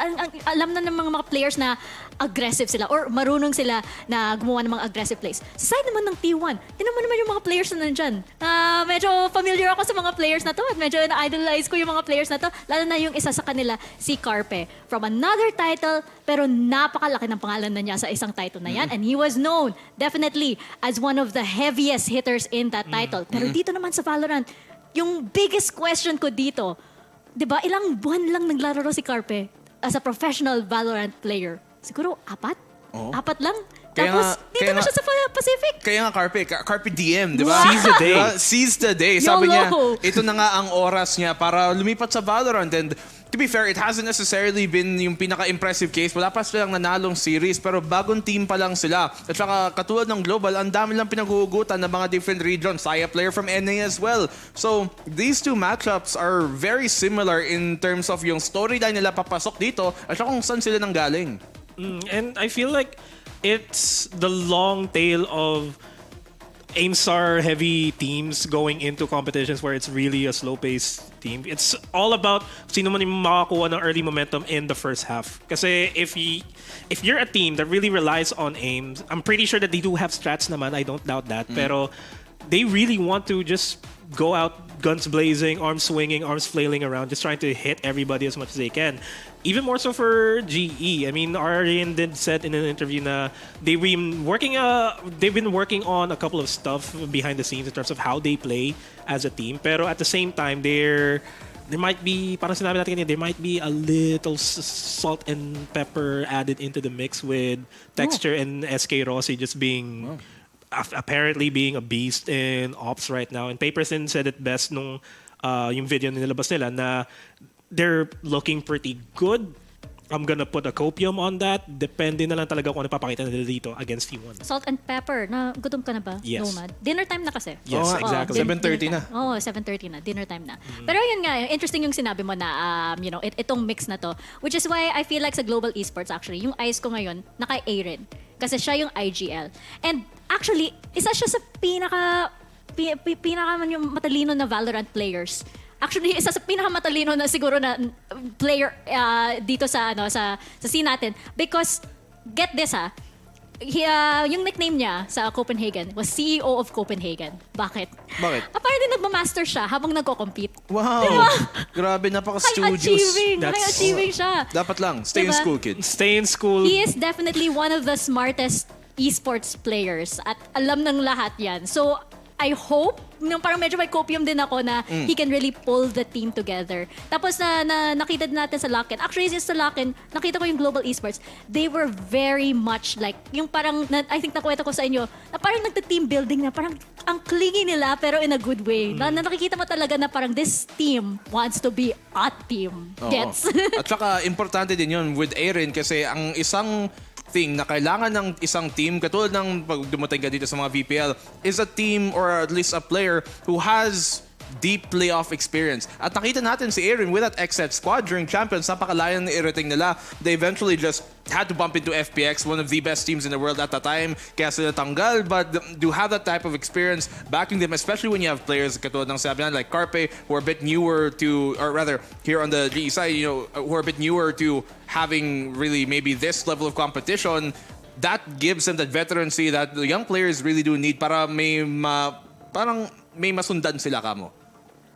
And really, if it also extends to T1, kasi they're relatively adjusting going into this matchup, pero at the same time, they should have like the proper structure, much like DRX going into this. It's really a question of how Carpe has meshed well with these guys. Kind of like kung paano naglaro si Patifan dati, but the difference is Patifan has and always will be a beast sa Valorant. In Carpe's case, Hindi pa natin alam. It's not his full potential pa. It's not his full potential pa. He's trying to get used to the game, and we're seeing it. Nung Lock-in naman, decent showing from Carpe. This time around, it has to be all out. Ito talaga yung kayang ibigay ni Carpe. Pero alam mo, kahit na, para sa akin, kahit na parang alam natin na very gifted siya, para sa akin kasi parang it's not enough time. Ilang years na yung mga ibang teams na to, ilang years na yung mga ibang players na to, can he catch up in the span of a few months? Hindi natin alam eh. Kaya malaking question mark talaga ito on the side of T1, on the side of Carpe and everything. Pero makikita nga natin before we jump into the series though, a lot of thanks to our sponsors, especially Grab Unlimited. Gusto mo bang mapanood ang favorite VCT teams mo maglaban sa Korea? Ako, gusto ko talaga eh. Same. Siyempre, sino naman hindi? Sino naman hindi? You know, cheer for Team Secret Live, di ba? With the Grab Unli Buhat Challenge, you can win a trip to Seoul to watch the VCT Pacific Champions live. If you join the Grab Unli Buhat Challenge before March 31, 2023, you can win Valorant Gun Buddies. Siyempre, sino pa naman na ayaw sa Gun Buddies, di ba? Sprays, player cards, and if you're lucky enough, yung trip to Seoul, South Korea for the VCT Pacific Championships. And syempre, para sumali sa challenge, you need to subscribe to Grab Unlimited. Don't worry, free lang yung first month mo sa Grab Unlimited, and it's gonna give you free delivery every day from every store, and malay mo, ikaw na yung padala at ipa-deliver sa Korea for VCT Pacific Championship. Pwede sana. Ayoko na lang. Pasok ka dun sa... Naka-grab Unli ako. Ayun, pwede. Pasok na lang dun sa... Kasha ako. Kasha pala. No naman. At kung kayo ay isang mabait na fan at gusto nyo kaming tulungan para mabigyan kayo ng ganito pang broadcast, remember to share the stream on Facebook, YouTube, and Twitch wherever you're watching. It's at Valorant_PH on Twitch and Valorant Esports PH on Facebook and YouTube. So yes, please do share the stream para matulungan kayo with more broadcasts like these. Wow, help me help you. Oh, Ganon. Diba? And, Pang-marketing. Of course, thank you for all of those helping us. Yung mga sponsors natin, Logitech, Red Bull, Polo by Ralph Lauren, Grab Unlimited, HP Victus, and Zawi. Maraming salamat po. And ngayon, back into our game. T1 versus Global Esports. And yun nga, all of these questions, diba? Makikita nga natin because this is the start of the league. For the side of T1, ang taas ng hopes ko para kay Carpe. As in, naka-Carpium ako. Carpium, okay. Naka-Carpium ako. I mean, kaya nga Carpe, he has to seize the day on here. Pero pag tumingin naman ako sa T1, one of the players I'm looking at here is si Munchkin naman. Galing dun sa dating CR roster. Nakita naman natin na during their runs, right, they were able to go pretty deep during sa VCT ng Japan. And he is one of the more, I guess, experienced players dito pagdating sa mga playoffs run, pagdating sa squad na to. And yung katulad ang pinag-uusapan natin kanina, ayun ang kailangan dito for a team like Tier 1 na really, sige, pwede natin bigyan ng palusot si Carpe for the meantime, pero hanggang kailan ba tatagal yung palusot na yun? There has to be a point where he performs and he has to follow in the footsteps of players like Munchkin, as we saw nung one na nilaro nila, yung parang show match lang, he was performing well and the rest of the team has to follow his lead. And para sa side ng Global Esports, I actually wonder kung sino ba yung heaviest hitter dito sa Global Esports. Sino ba yung hirap pumili. Diba? Lahat kasi sila eh. I mean, if you're going to go by default, I would actually say it's Rossi. Pero if you're going to be comparing it with other people in the in the lineup, I would say Texture actually Yun na nga eh. might be the strongest hitter here. I have to agree, I think with Dexter, there being one of them. Nakita natin yung LCQ 2021 on that Damwon Kia squad, Damwon Gaming at the time. Napakalaki ng influence niya. And I remember working with Paper Tin, gano'n sila at the time, they were saying, this guy is probably the second best jet in Korea, bar none. And to have that kind of pedigree, napakalaking bagay yun. Pero looking at other players, para sa akin si Monyet ay isang demonyo talaga sa server. Never forget about Monyet. Naalala ko dati, nung as a time he is an analyst, nakakalaban namin ng Onyx sa mga scrims, nakikita ko yung batang to, talagang mamaw, demonyo pagdating sa jet niya, pagdating sa mga duelist niya. And now he flexes onto different roles dito para sa Global Esports. And I think, katulad ng tanong ni Mika, sino ba talaga ang titignan natin? Kasi kahit sino tignan mo doon, Lahat sila talagang nakakadismaya kung kalaban mo sila. Tsaka si Monyet, napakaganda ng performance niya nung lock-in, di ba, sa Global Esports. Oo. Pero yun nga ang tanong, kasi nakikita nga natin na lahat ng players na to may potential talaga, di ba? I agree with Texture being on that main duelist, pero nakikita din natin yung gigil ni SK Rossi minsan eh. Yung parang, bigyan mo nga ako ng sige, akin na. Yung parang nafe-feel mo yan eh, di ba? Sabi nga ni Black and Blue dati, kanina, na kahit Sova siya, yung parang nafe-feel mo yung pagka-duelist niya eh. And I think na banggit din niya sa feature niya. Yung, guys, panoorin yung pala yung feature ni SK Rossi, medyo nakakaiyak sa Global Esports, na minsan parang gusto lang niya na may op sa kamay niya. I mean, if you are that confident, you would really want to get yung play to your strengths talaga. And if kagaya ng sinabi ni Arjen sa interview, if Rossi and Texture really did step up on the op and they got significantly better at it, that's something that T1 really has to worry about. Kasi at any given point in time, Texture and Rossi, they might just be fielded in at the same time. We don't know kung ano man yung mga playstyle na ipapasok nila doon. And that's worrying, pero at the same time, we really have to see. Kasi if we're gonna be looking at the match at an entirety, mukhang 50-50 match. This is, compared sa first series natin, this series is going to be 50-50. I feel like we're going to go into a game 3 just because of the fact na sobrang rare na makita tayo ng isang matchup na parehong, hindi naman all-star, pero parehong aim-heavy, talagang hard-hitting yung mga players. Very raw. I think that's really the thing here. We're not necessarily expecting something na talagang complex ang mga dinadalang mga strat, na hindi masyadong diverse ang mga inilalabas nilang composition, but really just playing the fundamentals of the game well. Ayun ang makikita natin.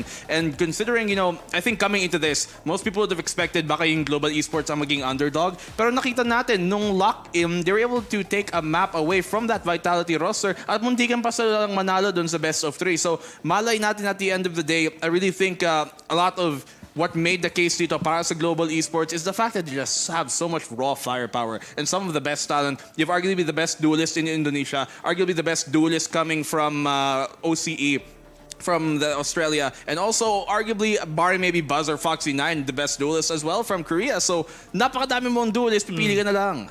Diba? Sino ba? Choose your Pokemon. Oh, Diba? Lalabas sino lang yan. yung unang lalabas mo? I choose you, Texture. Diba? Sino I si- choose you, Texter. I choose you, Aiden. Ganun lang. Pero curious ako, no? So, who do you guys think is taking the series? All right. So if we're gonna flip a coin, it depends. Hindi mo nasagot. The best, whoever the best team will win is. Sa akin, That's the best thing. Statistically, I would lean closely towards T1. Slightly lang. It's like a 59-41 type of deal. Okay. Pero if GE comes into this na sobrang polish yung strats nila, it's a GE. Pero it's still a 2-1 series. Sa akin, yung makakuha ng dalawang mapa muna, sila yung mananalo. Talaga? Oo. Now that you put Ganda it ng that analysis way, na yun, Salamat. Kaya isang ako nandito eh. Motivational quote din yan. Hindi, pero ang totoong sagot, ang isip ko, sinasabi niya, T1, katulad ni Nomad. Pero my heart pare.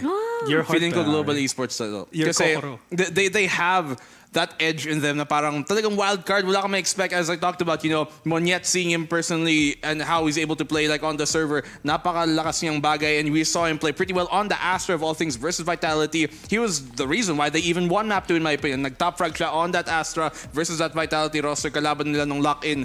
But everything I think is still against them. Even if I'm predicting them, tingin ko pa rin statistically, it should be T1 here who are the favorites. Alam mo ba ako? Global Esports. Wow! Global Esports. Bakit? Malakas yung tiwala ko kay Aaron. Wow! Malakas yung tiwala ko kay Aaron. Tsaka I feel like they want it more. Alam mo yan? Yung parang yung grit na yan nasa kanila eh. Kala ko. Nafe-feel ko. Lalo na like for example with SK Rossi. Na Yeah. he literally has nothing to lose. Diba? At this point. I kinda Kala agree. ko kasi global ka din eh. Nung isang araw, Actually! nung isang araw nasa Singapore ka ata, tapos nung kabila, nung nasa Brazil. Grabe naman. Wow! Truly global. Oo nga. Truly, Miss Worldwide. Miss Worldwide. Dale. Pero I agree. Global Esports, they have nothing to lose and everything to prove talaga. Kasi ever since that they showed themselves in the global stage, it's not the best performance that they can show. Pero the drive is there. They don't give up. Even though na their first outing sa Masters the Masters 1, it was really not a good showing, pero it was a decent showing. And ever since they show up in the limelight, you could feel yung support talaga ng buong South Asia sa kanila. They Oh, yes. really want Global Esports to be there. With SK Rossi remaining in the lineup, he's the only one remaining from the original Global Esports. I feel like the pressure is on him talaga to elevate Global Esports to be on the global Global. scene of esports. Wow. Nalulungkot ako. Bakit? Namatayan tayo ng Radiant Box. Ay, Naubos na kasi Radiant Knight, Oo sorry. nga eh. akala ko, yung parang, uy, si Sage. Akala ko, namatayan. Hindi naman si Hindi, Sage. Hindi, buhay pa. Huwag mo naman patayin si Sage. Hindi, wag. Kaya, I was so worried. Buhay pa Akala, siya, no, Tito. buhay pa siya. Gumagalaw pa ba? Hindi ko alam kung mazoom in. Pero O yung predictions pa ni Sage, kailangan pa natin Ay, yan oo nga, sa mamaya, mga oo. sa mga future weeks. Ay, Uy, gumalaw. nagulat Uy, tuloy. Sa headset ko na lang. Uy, uy, uy. Dito ako magkumusap. Uy, natutulog si Sage. Ay, sorry, Huwag ka naman nagigising istorbohin. Nagulat. Natutulog siya. Pero, ayun na, sa T1, I feel like wala pa akong, hindi pa siya masyadong sold sa kanila. Kasi, ako, I really want this team to succeed. Kaso lang, sa ngayon, sa match na ito, feeling ko, not yet. Coin toss. I mean, me personally, I am a fanboy of the org because of the other right. Bias ka pala eh. Hindi, fanboy lang. Pero at the end of the day, yes, this is a relatively new roster for them. They're trying out. Yes, Carpe is new. He's still dipping his toes in. I hope he really shows up this time around. Na same success as to what Pat did when he joined in from the other title.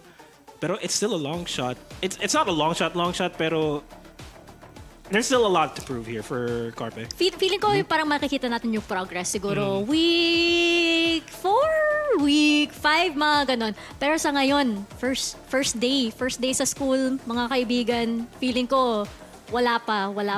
Not for today, pero makikita nga natin.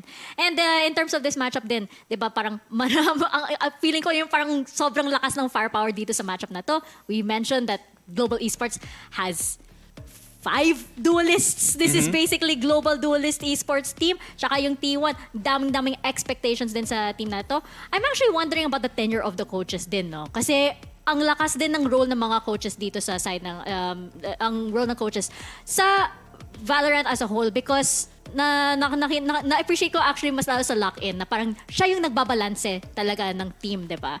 So, Black and Blue, as an analyst yourself, do you have any thoughts before nakikita natin ng roster ng Global Esports, how the team as a whole, how these organization structures can help support these teams to be the best that they can dito sa VCT Pacific? Oo naman, the coaching staff is a very important fact. Alam naman natin na aside from that, just someone there to kind of back up the team pagdating sa mental, yung para may authority figure ka na, guys, okay lang yan, tamang ginagawa mo. Katulad ng mga narinig natin with the coaches at lock-in nga, malaking bagay yon. And I think there are a lot of players here we can put under a microscope pag pinag-usapan na natin. And as we throw Tion up here, I think one of the players we should be looking at to is si Intro din. Nakita natin siya kasama dun sa Damwon Kia squad nung nag-run sila dun sa APAC 2021 last chance qualifiers.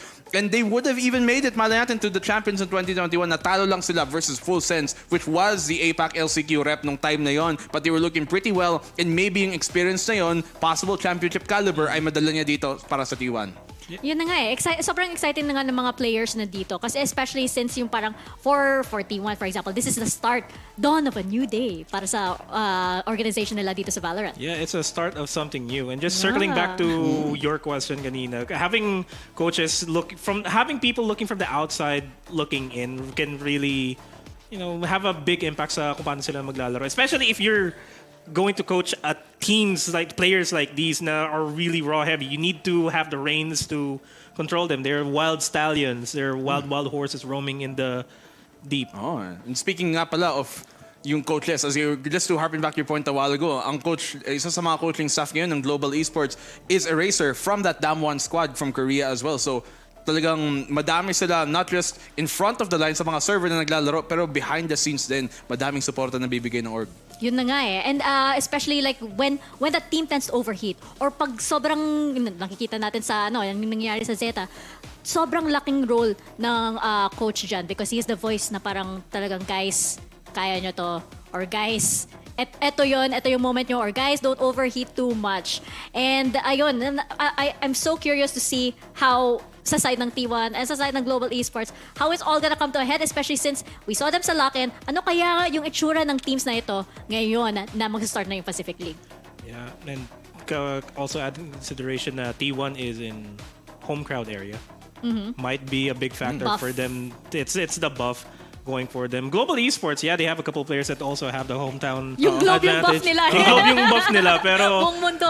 you know, it has always been a question of Global Esports, ano na? Kailan ba? Kailan ba? Ito na yun eh. Ito yung dito natin masasagot yun eh. If they can perform well in the series, might be a good sign kung ano makikita natin sa kanila moving forward. Ito na ba yung exciting part? Ito na ba? Oh, Ito na ba wow. talaga yun? Ito Or na. 41, intro boys lang ba sila? Oh, wow. Ready ka dyan, ah. Very good ka dyan. Oh. Sige, ikaw yung una sa dinner. Yun yung talaga? Ako ba unang pili? Ganun. Kung buffet lang, edi sulit. Oh. Pero of course, one of the high player, one of the highest looked at. Ano ba yung, bakit ang hirap na mag-form ng words? Nagutom na ata ako Analyzed. Ewan.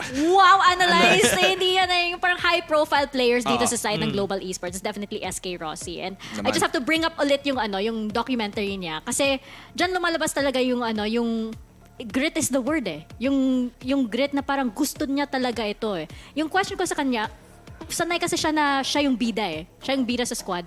At nakita natin sa lock-in na parang nandyan pa rin. So, yun yung question ko eh. Yung adjustment na yan, makaka-adjust ba siya na hindi na siya yung nasa spotlight? Kasi parang yun yung kailangan ng Global Esports. Kaso lang, yun din yung parang Global Esports built the squad around him also.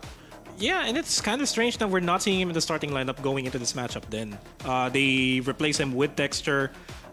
SK Rossi may be playing a different role behind the scenes for the team. Maybe just the sixth man that's acting like a pseudo coach for them to help them regroup themselves after the series. Maybe.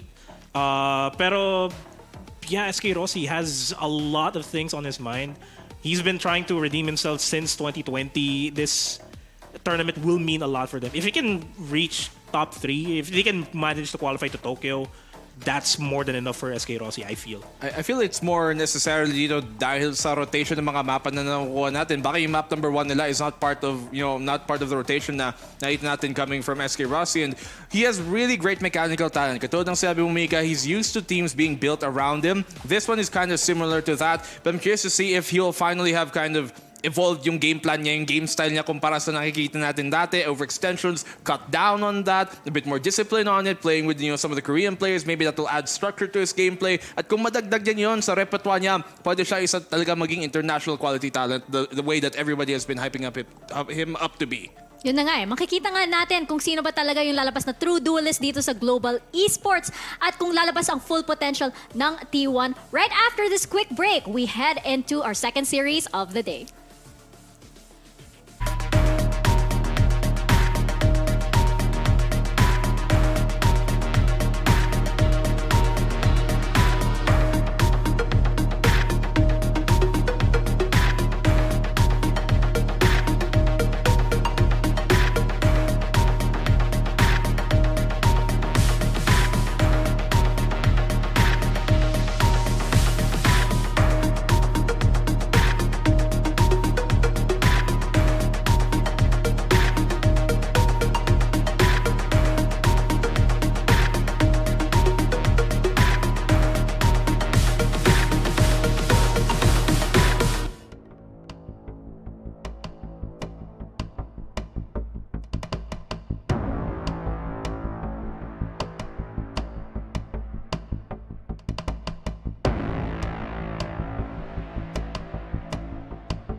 nyo dito sa VCT Pacific PH broadcast. Hindi kasi, explain ko na kung ano yung ginagawa nila. Tinatry namin mag-wave. Mag-wake waves Oh, dito. make waves. Make waves. Oh, teka.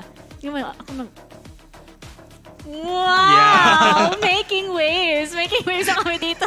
Nakikita ko yung producer namin na parang, Pacific. hay nako, itong panel na to siguro gutom na.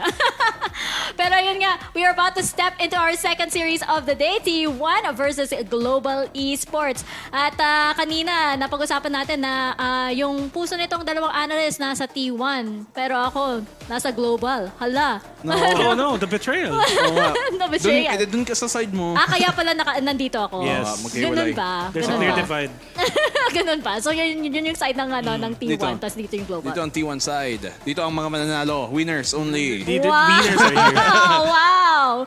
Pero yun nga, na-discuss din natin na yung firepower nito, yung firepower ng Global Esports, paano kaya yung chemistry nila? Is this really a team that we can work with dito sa VCT Pacific? Or naka 5 duelists? Yung I think na-discuss natin sa story meet natin, 'di ba? Yung parang almost parang 5 stack ito kasi naka 5 duelists sila. Oh, well, I mean, madami nga ang firepower. That is never under the question pagdating sa Global Esports. Pero ang tanong, are they playing with fire and will they get burnt? 'Di ba? Pag madaming firepower, pwedeng kang mag-overextend, pwedeng kang mag-overheat.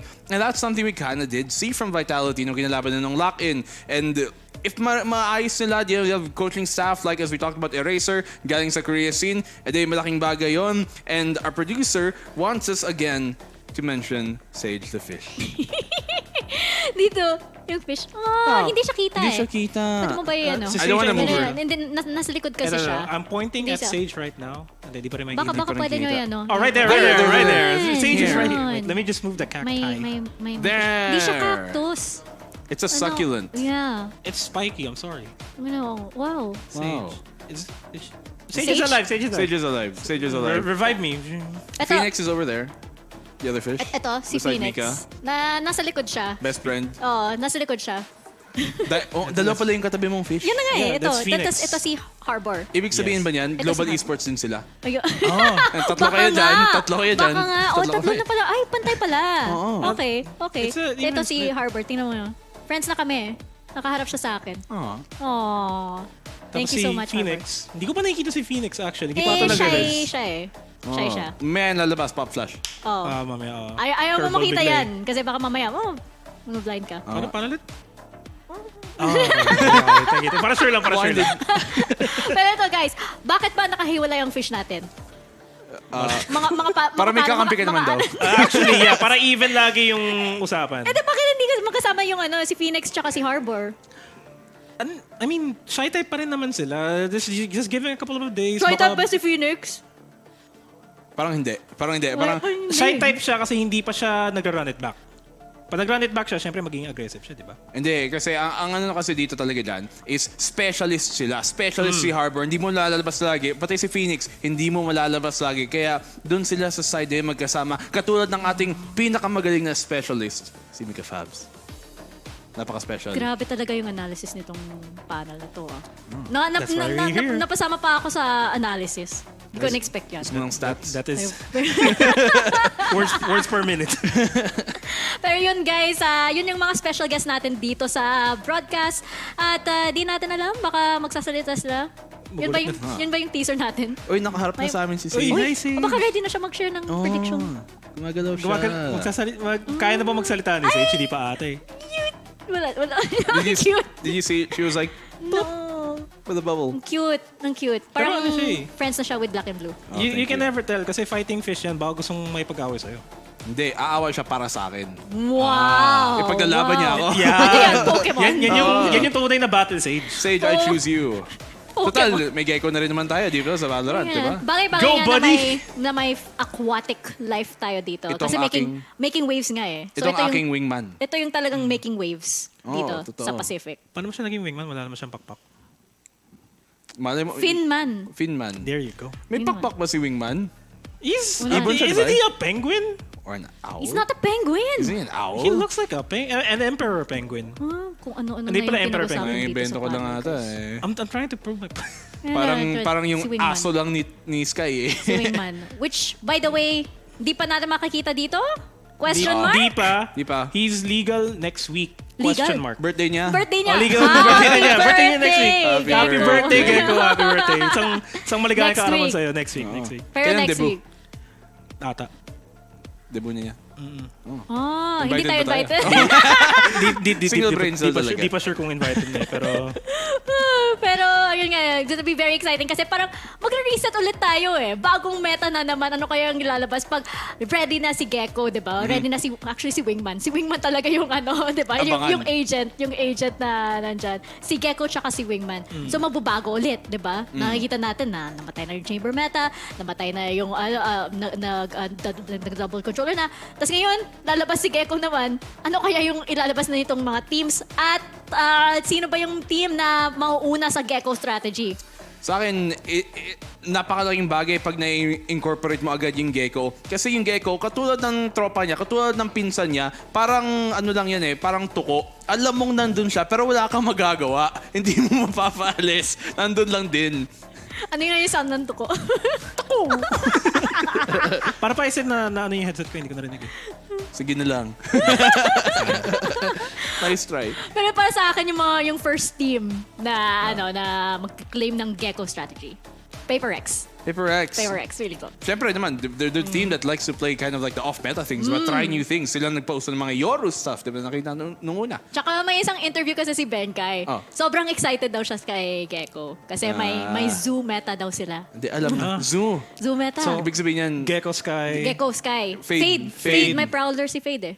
baka si Killjoy kasi may parang turret siya. No? Hindi yan buhay. Wow. Nasa zoo ba yung turret? Oy, Hindi naman. all pets matter. All Kahit all assistance matters. kahit, assistant. kahit synthetic life yan, buhay pa din. Wow! Anything that moves is alive. Para mong sinabi, hindi tao si R2D2. Ay, oo nga. Diba? Okay, I take it back. C3PO. I'm so sorry. See, I'm so I sorry. know how to appeal to Mika Oo fans. nga eh. I'm so sorry. Tama ka. O diba? Yung parang kahit sa yung synthetic life. Pero yun nga guys, balik tayo sa topic. Tier 1 and Global Esports. Ganito pala pagkasama ko kayo sa panel eh. Pati ako nadidiril eh. Ayaw mo? Huh? Ayun niya ata. Di ba? Wala na, prod. Please. Nandyan Sarado kayo. na. Oo. Thank you guys. Thank you for tuning in. Pero T1 and Global Esports. Para sa inyo, sino ba yung player na siguro magpa-pop off dito sa series na ito? Series Si Saya player. Unang-una, dahil masaya siya. Pangalawa, masaya siyang panoorin. Pangatlo, magaling lang talaga siya. We saw him when he was playing on the guard coming from NA. And talagang hindi mo ma-deny na pag nasa kamay niya ang op, napakaling bagay to look out for. At nakikita nga natin, ito ang stage natin. And we are heading into the series T1 versus Global Esports. Ikaw naman, Noman. I want to say Carpe, pero that's a lot of words that are getting thrown at him. I feel like since we're looking at texture here, texture might just pop off this entire series for Global Esports and for both these teams, all things considered. Nakikita nga natin yung stage, no? Very, very, ang ganda talaga ng stage production pagdating ng Valorant, pagdating ng VCT dito. Naman. You know, course. we talked about, Texture being that player coming from Korea dito para sa Global Esports, pero I think a player who's about to come up soon as well na kind of under-talked about is si Bazzi from that On2 Slayer squad. Pag tumingin ka sa Korean scene, yung isang team na medyo consistently natatalo ang DRX sa buong Korea was On2 Slayers. Remember that parang, how many maps was it? Parang 90 maps or almost 100 maps na tuloy-tuloy ang DRX Vision Strikers yes. noon. Yung And 100. tumalo sa kanila was On2 Slayers at the time. So, napakaling bagay yon to have a player of that caliber. That's right. 104 games. Ata, nung Vision Strikers pa yung DRX, grabe diba? yun. 104 games na consecutive. Ito nga, si Bazzi at si Saya player. Yung dalawa nang banggit mo. Oo nga, galing ko ah. Pinuri yung sarili. Pero, I mean, there's many reasons why to really look out for either side. Yung si Saya player, macho-macho ah. Batak na batak. In many ways. Yes, sir. Ito si Monyet at saka si Carpe. Si Monyet, ang pride ng Southeast Asia natin ngayon. Kaya nakasama tayo sa truly Global Esports. Kasi nandiyan may representative tayo from Southeast Asia. And yung problem na nakikita ko madalas dito sa mga global super teams. I wouldn't say super team, pero yung sa global teams talaga na halo-halo yung players from different regions is the communications nila going into the matchups. If they have adjusted, kasi I'm pretty sure English is a global language that they're using, pero at the same time, there's still a level of understanding na wala pa rin. How is their comms? How are they meshing well into this? Is really one of the major questions you have to go for Global Esports. Importante yun para sa Global Esports ang comms kasi alam naman natin may players sila katulad ni Monyet, and Monyet means in English monkey. At alam natin, ape together strong. Wala ako masabi dyan. Talagang, wow. Galing. Wala sa Thank you. Galing. Kaya pala nandito ka sa sa PH Broadcast. Salamat. Galing. Wala akong words, man. Speechless. Because I'm speechless over the head. Ayun na dapat yung pang sarado eh. Yun na dapat yung start of match na yun. Yun na dapat yung map select na dapat. Casters in yun nakala ko. Pero yun nga, di ba? Si Monyet, apes together strong. Nakita nga natin na isa siya sa mga standout players nung nakalaban ng Global Esports, ang vitality sa lock-in. So I'm excited to see him again dito. Pero nabanggit mo, Nomad, na yung the curiosity around yung comms, di ba, ng Global Esports. Paano ba yan? Pero as I mentioned, di ba, sa lock-in, like even behind the scenes, nakikita mo talaga na ang parang family talaga sila. They always go together as a group. Tsaka hindi lang yung team, hindi lang yung parang 5 or 6 sila. As in kasama yung buong squad nila, pati yung founder, pati yung mga content team nila. As in sabay-sabay talaga sila. Lahat eh. May ano pa, may posing kasama, may yung buong grupo nila, di ba? May mga fans, lahat na lang. Tapos pag nag-hi ka sa kanila, yung mga, hi! Lahat sila sisigaw, Lahat sila. G fighting! That's a good sign sa morale, pero going into this, morale is a big factor, pero will they keep the morale if things are not working well? Pero we're hopping into the maps. Ayun, Fracture will be our first ban from Global Esports, which I think is pretty safe. Parang masyadong adventurous pa yung Fracture as a map, I think, for both of these teams at the moment. Yeah, I mean, you look at the Fracture, as of recent dito para sa T1, it hasn't really been the best for them. Of course, medyo iba yung mga dadalang compositions in that they played that, you know, Ludwig X-Star tournament that we did see, and it wasn't really the case to be made for them nung kinalaban na ang TSM, so makes sense to take that off. And then we see now, man, tatanggalin na dito ang split, which last time naman, we did also see this was quite a bit of a while ago dito para sa T1. They played Sonics, but that was with a very different T1 squad. Yan yung parang NA team pa sila. So, it's been, I think, something na talagang hindi pa na masyadong pa-practice because of how recent talaga sila nabubuo. And I feel like, Pearl is actually the first pick here for GE. It's surprising. I mean, they do have a better record against T1 here. They are going to be on the attacking side, which is not GE's strong suit in Pearl. That's where T1 will slightly shine just a bit.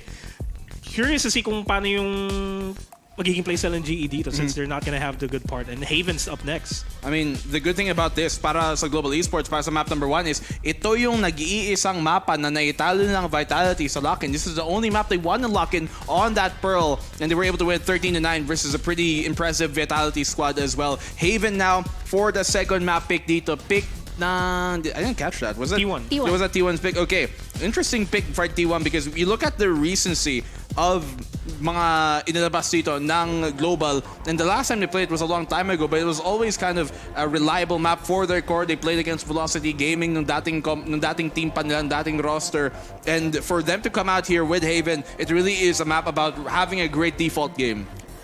And I think din na parang maganda din kasi yung Haven. Syempre, it's a map that a lot of teams know. They need something that's a little bit standard, especially since yung Global Esports are gonna ban Ascent. Not actually curious about why they went ahead and banned out Ascent. It's one of their better performing maps, is undoubtedly. And they banned out Icebox as well. I think we're gonna have to say it's very hard. The thing is there's almost no real former stats we can pull from a lot of these games because they've only played like what, maybe 3-4 matches with this team, with this roster on record.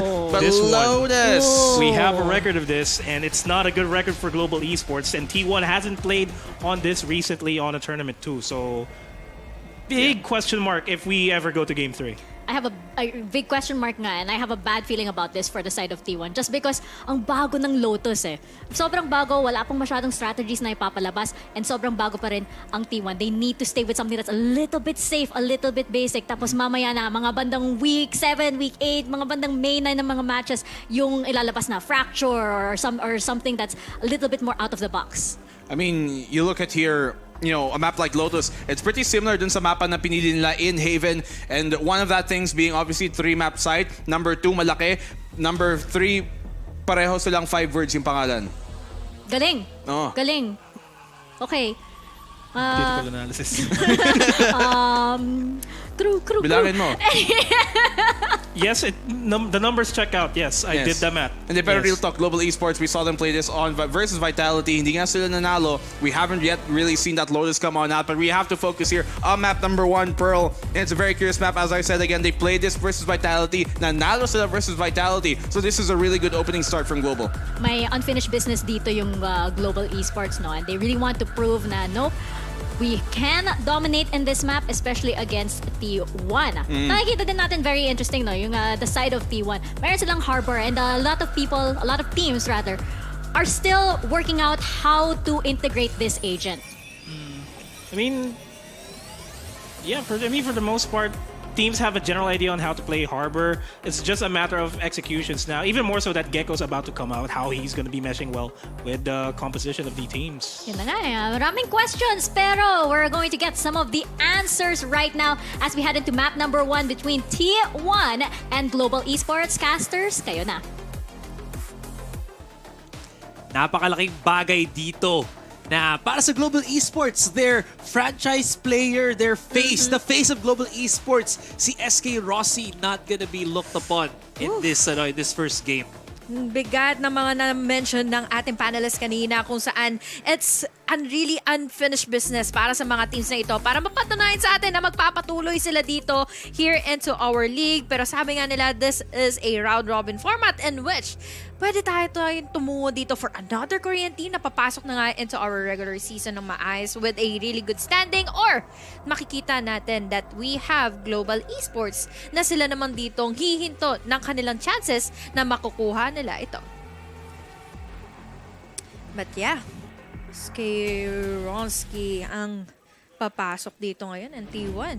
Let's see na-mention nga ni Tita Mika kanina na they are really relatively new, and Lotus mukhang magiging delikado ito for them if ever they are not ready laban dito sa Global Esports. And again, aside dun sa point na sinabi nga nila na this is somewhat a debut-ish tournament for both teams, diba nga? Kasi majority of the players of T1 came from Koreans that came from America. And sa Global Esports naman, it's a hodgepodge of multiple regions din. What is gonna be interesting din dito is, honestly, sinabi na ng with Mika Fabs and the rest, na Global Esports, technically they're a whole team of duelists.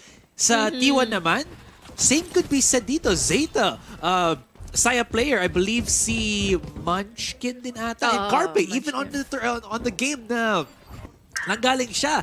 He's more of the aggressive DPS player rather than the support. Meron talaga dito mga pagkakaiba pagdating sa kanilang mga magiging momentum, and then syempre yung mindset as a duelist on your team. But let's see now, how will this pan out para sa kanilang post plan? Well, kita natin kung makuha nila to. 3-stack agad sa back of the site ng Global Esports. Nice use agad sa pag-stun. Susugurin agad to ni Munchkin. And we'll see if nakapag-follow up siya. Beautiful flash para kay Carpe. And T1 is going wild at it agad pa lang dito sa ating pistol. There's going to be the Cove intro. Siyempre, sabihin niya, easy peasy lemon squeezy. Tuloy-tuloy na lang natin ang pag-defuse. And T1 straight from the get-go, solid ang retake nila sa round. Akala ko magiging awful yung round na ito para kina Irene and the rest of the gang for T1, or rather, tama ako, for T1, dahil nakita natin yung pagpasok dito ng kanilang Trailblazer na sinundan na nga dito ng Concuss coming in from Global Esports. There was the hindrance para sa kanilang retake, but then again, nakabawi naman sila dito with the kills coming in from ZETA, and then there's Carpe. So now, This is just really good para sa pistol round na mapupunta na ngayon for T1. Also surprised na nangyari din to. Look at that, HG.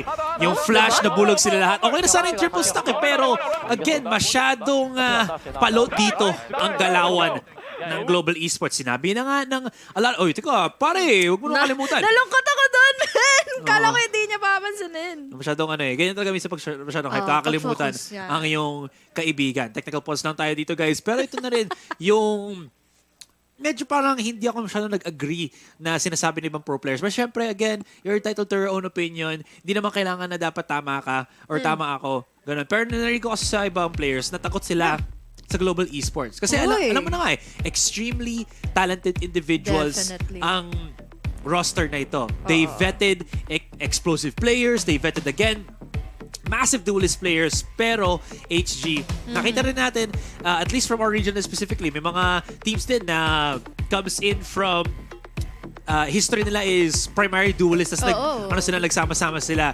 It does not mesh well at the start agad-agad kasi napakahirap tanggalin ang mentality ng pagiging duelist sa'yo.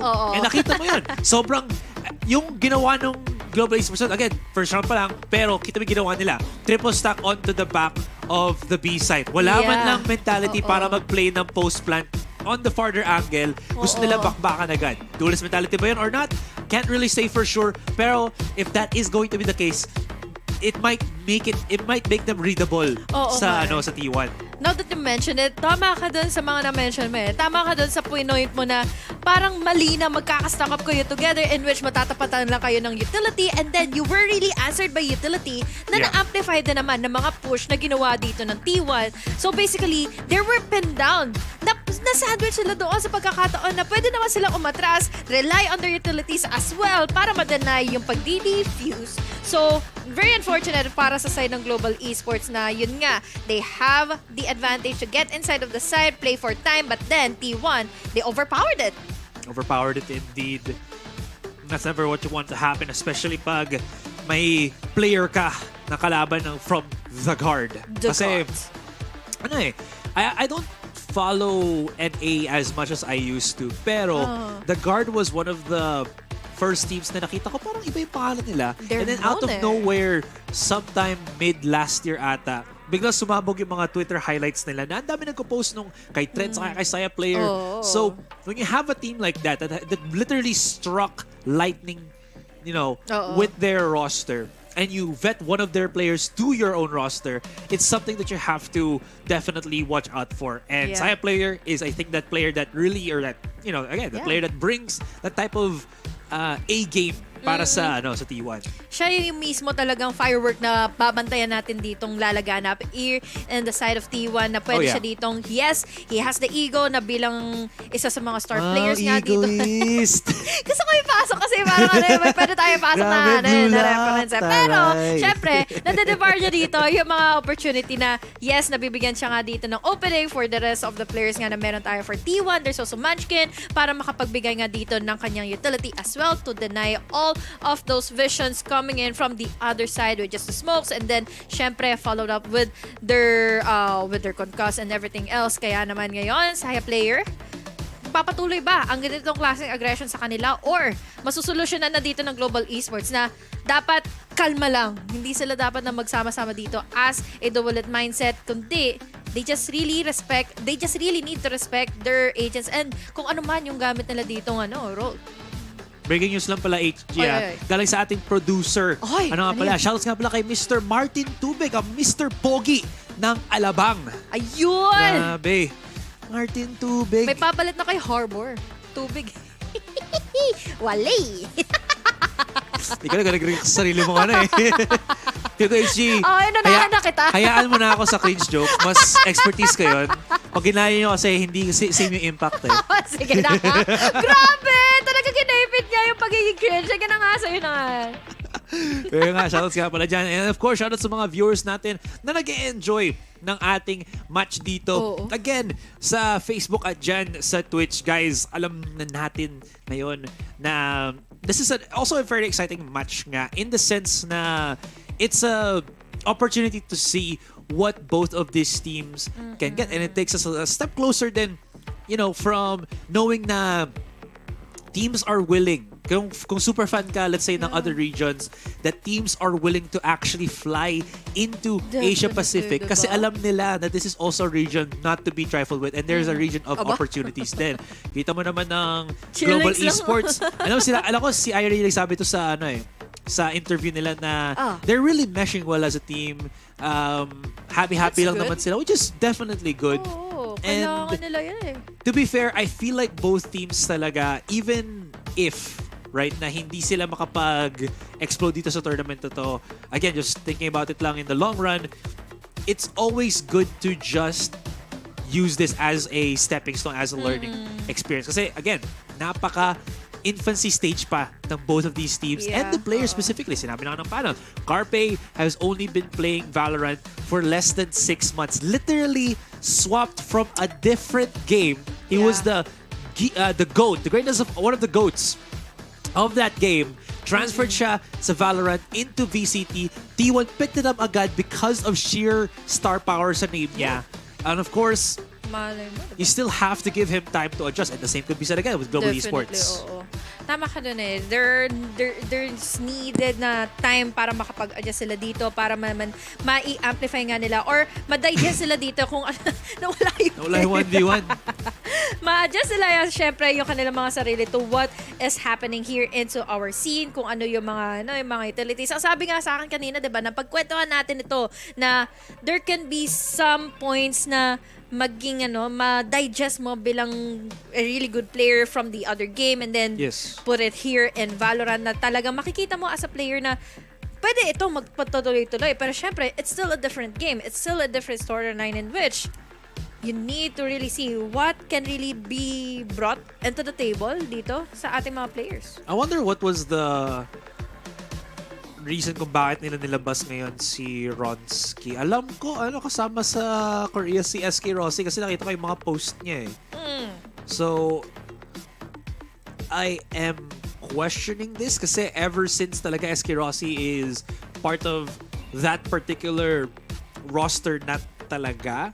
I think what I was also kind of looking forward to rather than Ronski to be shown would actually be Lightning Fast. I feel like Lightning Fast, nung nakast ko siya when I was doing yung sa India Invitational, nandun din yung Team Secret. Lightning Fast was the more consistent of the two. SK Rossi can really have the highest of highs. Pero I think the ceiling or the floor kung saan babagsak si Rossi or si Lightning Fast, mas mataas yung floor ni Lightning Fast. In the sense na pag nahirapan talaga sila, si Lightning Fast can still convert those rounds. So I don't know kung paano mangyari ito. This is, I guess, the problem din kasi. Okay. Thank you so much for that. British man. Cheers. Oh my ear. We do have a director who has the very nice accent. Anyways. Kasi sabi ko na nga din, ito yung issue na maaano ng Global Esports. Because they have that 7-man roster, and honestly, that's usually unheard of. I think we only have like another team ata sa Japan that has like a 10-man roster or something.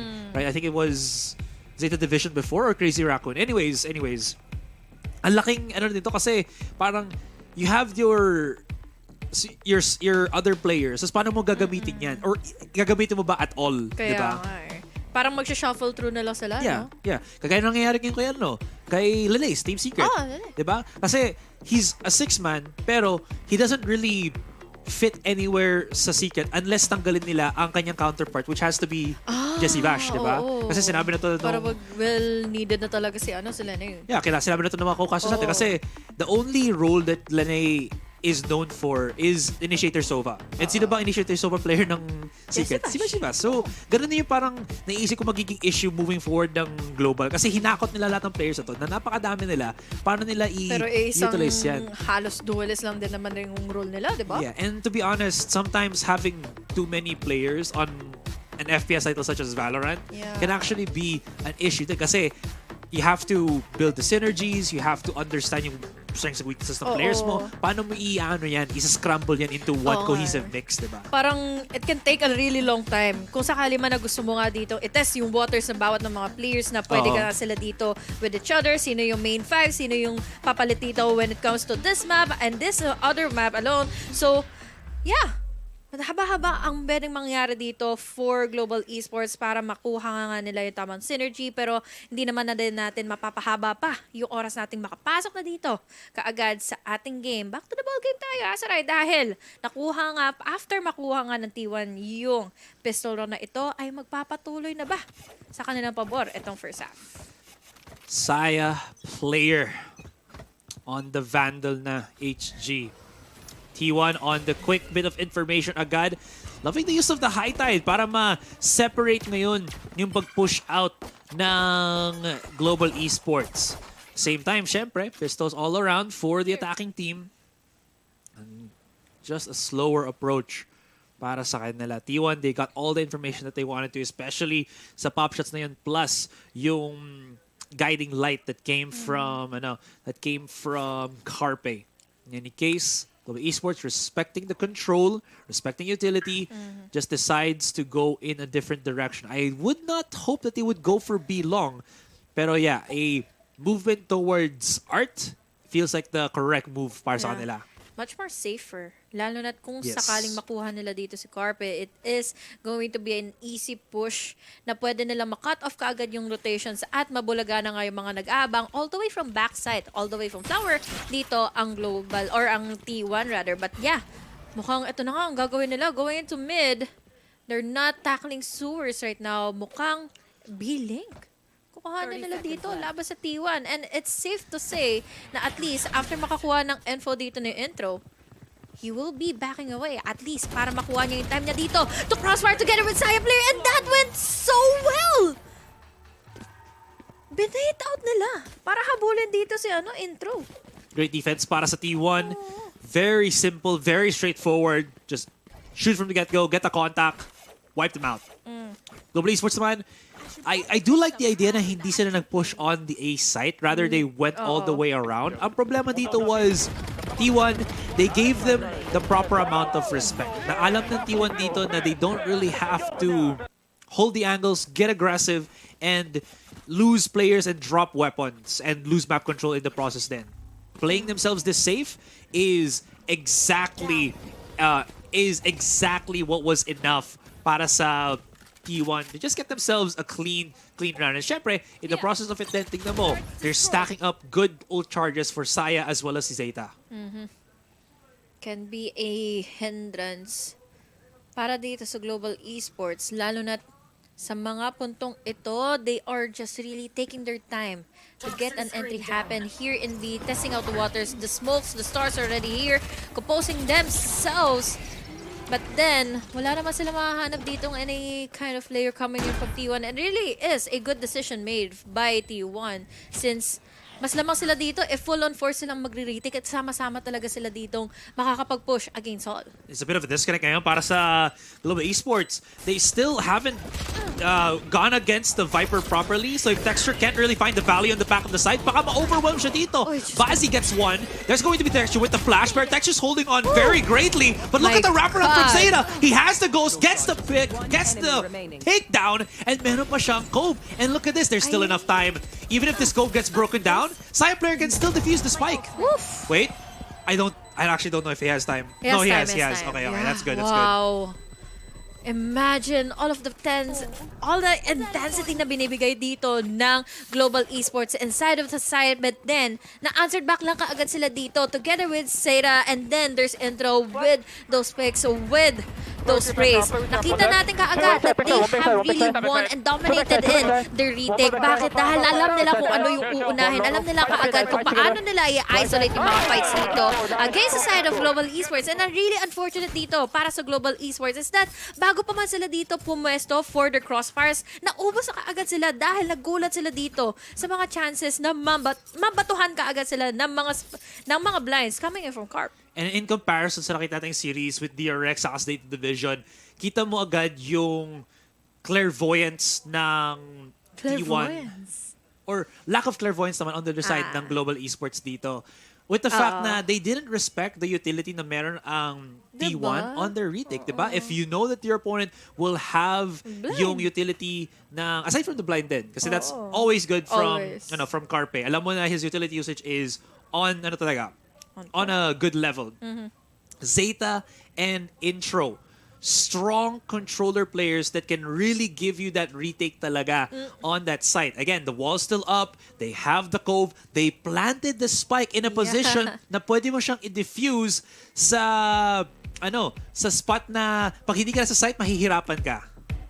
Nahirapan nga kaagad dito na makapag-adjust si na Irene nung nalaman niyang nakakapag-defuse na kaagad. He thought he was just really playing it for time, but unfortunately, yun nga sa mga walls and yung mga cascade, it really gave an opportunity para sa side ng T1 na ma-push nila yung advantage dito ng Global Esports to a very minimum format. We saw earlier how it was just really giving them so much space nung malaman natin na makokonka sila. There was also the blinds, the carp, and then alam natin that there will be a follow-up, and I really love the follow-up na ginagawa dito lagi nila Saya player. After na marinig niyang magkaroon na nga ng pop ng blind, he is just already there spraying and praying na mahuli niya isa, dalawa, tatlo mula sa side ng Global Esports, at nangyayari nga yan. May slight na... Teka, sino player to ng ng T1? Tignan mo, elevated yung nyo. Elevated yung mouse and keyboard niya. May dala siyang sariling table. Ganun? Oh? Sino yun? Tingnan Ayos lang. Medyo nalilito pa kasi ako sa itsura ng T1 Medyo pa ako. Baguhan pa ako sa kahit T1 ako hype train. Kaya gusto ko hanapin ko lang muna yung yung itsura niya. Sana bumalik dun sa sa cam ng mga ng mga First time players. lang ako nakakita ng ganun Sa Si T1, Munchkin diba? ata. Si Munchkin ata. Oo. Kasi, That's nice. tingnan mo, first time ko lang makakita na may table upon a table. Tableception HG. Tableception, di ba? Parang Inception. Sige. Tama naman Pakita natin to. Anyways, Global Esports. Global Esports having a bit of, gear issue. Ayan, Saya player, Carpe, Munchkin. Ay. Tapos, Mga bias nila. T1. Inalabasa ko doon, T1. Ayan, T1. Saan? Ayun. Ay, ito. Tignan mo. Wow. Ayun, nakaangat yung okay.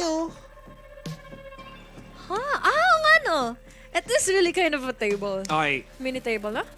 guys, sa totoo lang, pag naglalaro ka ng ganyan at naka-elevate yung shoulders mo above the proper sasakit ang shoulders mo over time. Magkakaroon ka ng problema dyan. So don't forget to stretch and find the proper position to play the game.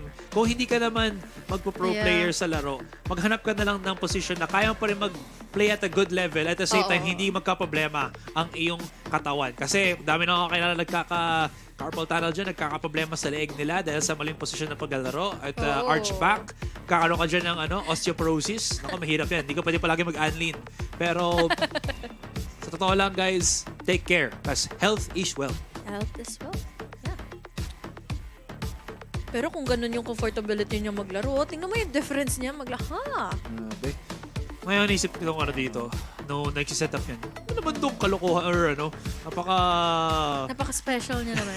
Yes.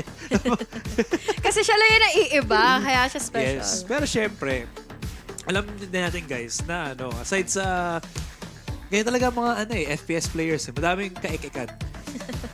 Ako rin. Tingnan mo yung nung nag-show match sa anong event nga ba yung ESGS, di ba? Oo. Yung may dala pa ako mousepad. Oo nga, ang daya mo. Ano ba daya?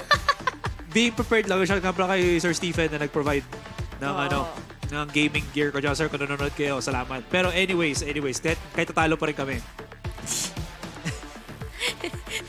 Okay lang. Importante kasi parang lang yan parang nagsusot ka lang na favorite shoes mo yan. Pag hindi mo suot, parang feel mo na kubad ka. Mahirap yun. Pag hindi ko gamit ang mouse sa keyboard ko, feel ko ganun? na totoo. Okay.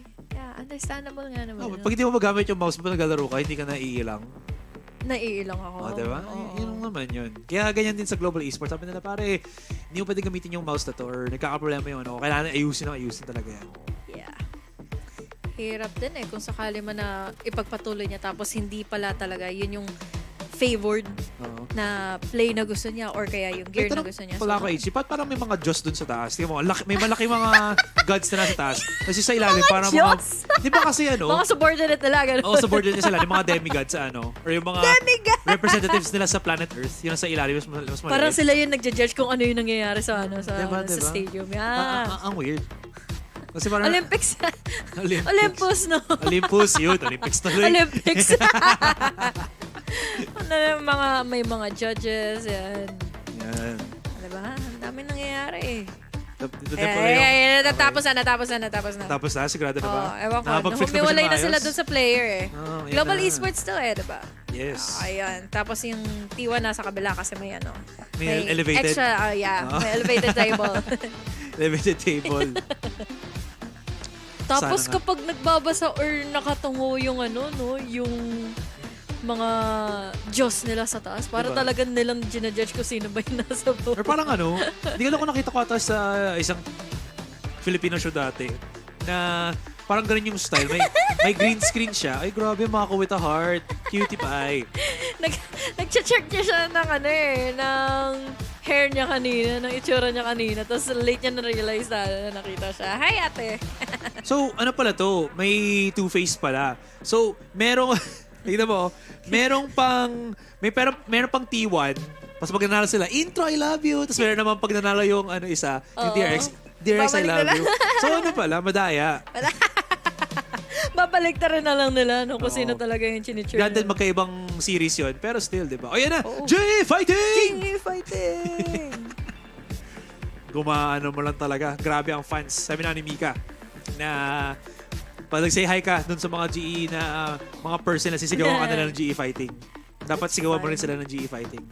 Ganun, Interaction. you have to pass the energy. Indian vibe check. Yeah. Ay. Parang lahat sila nakasalamin. Ako din naman nakasalamin eh. Hindi, sa kanila. Tingnan mo yung katabi niya. Years and years of visual depreciation or dahil sa paglalaro ng malulupit na mga video games. Yan.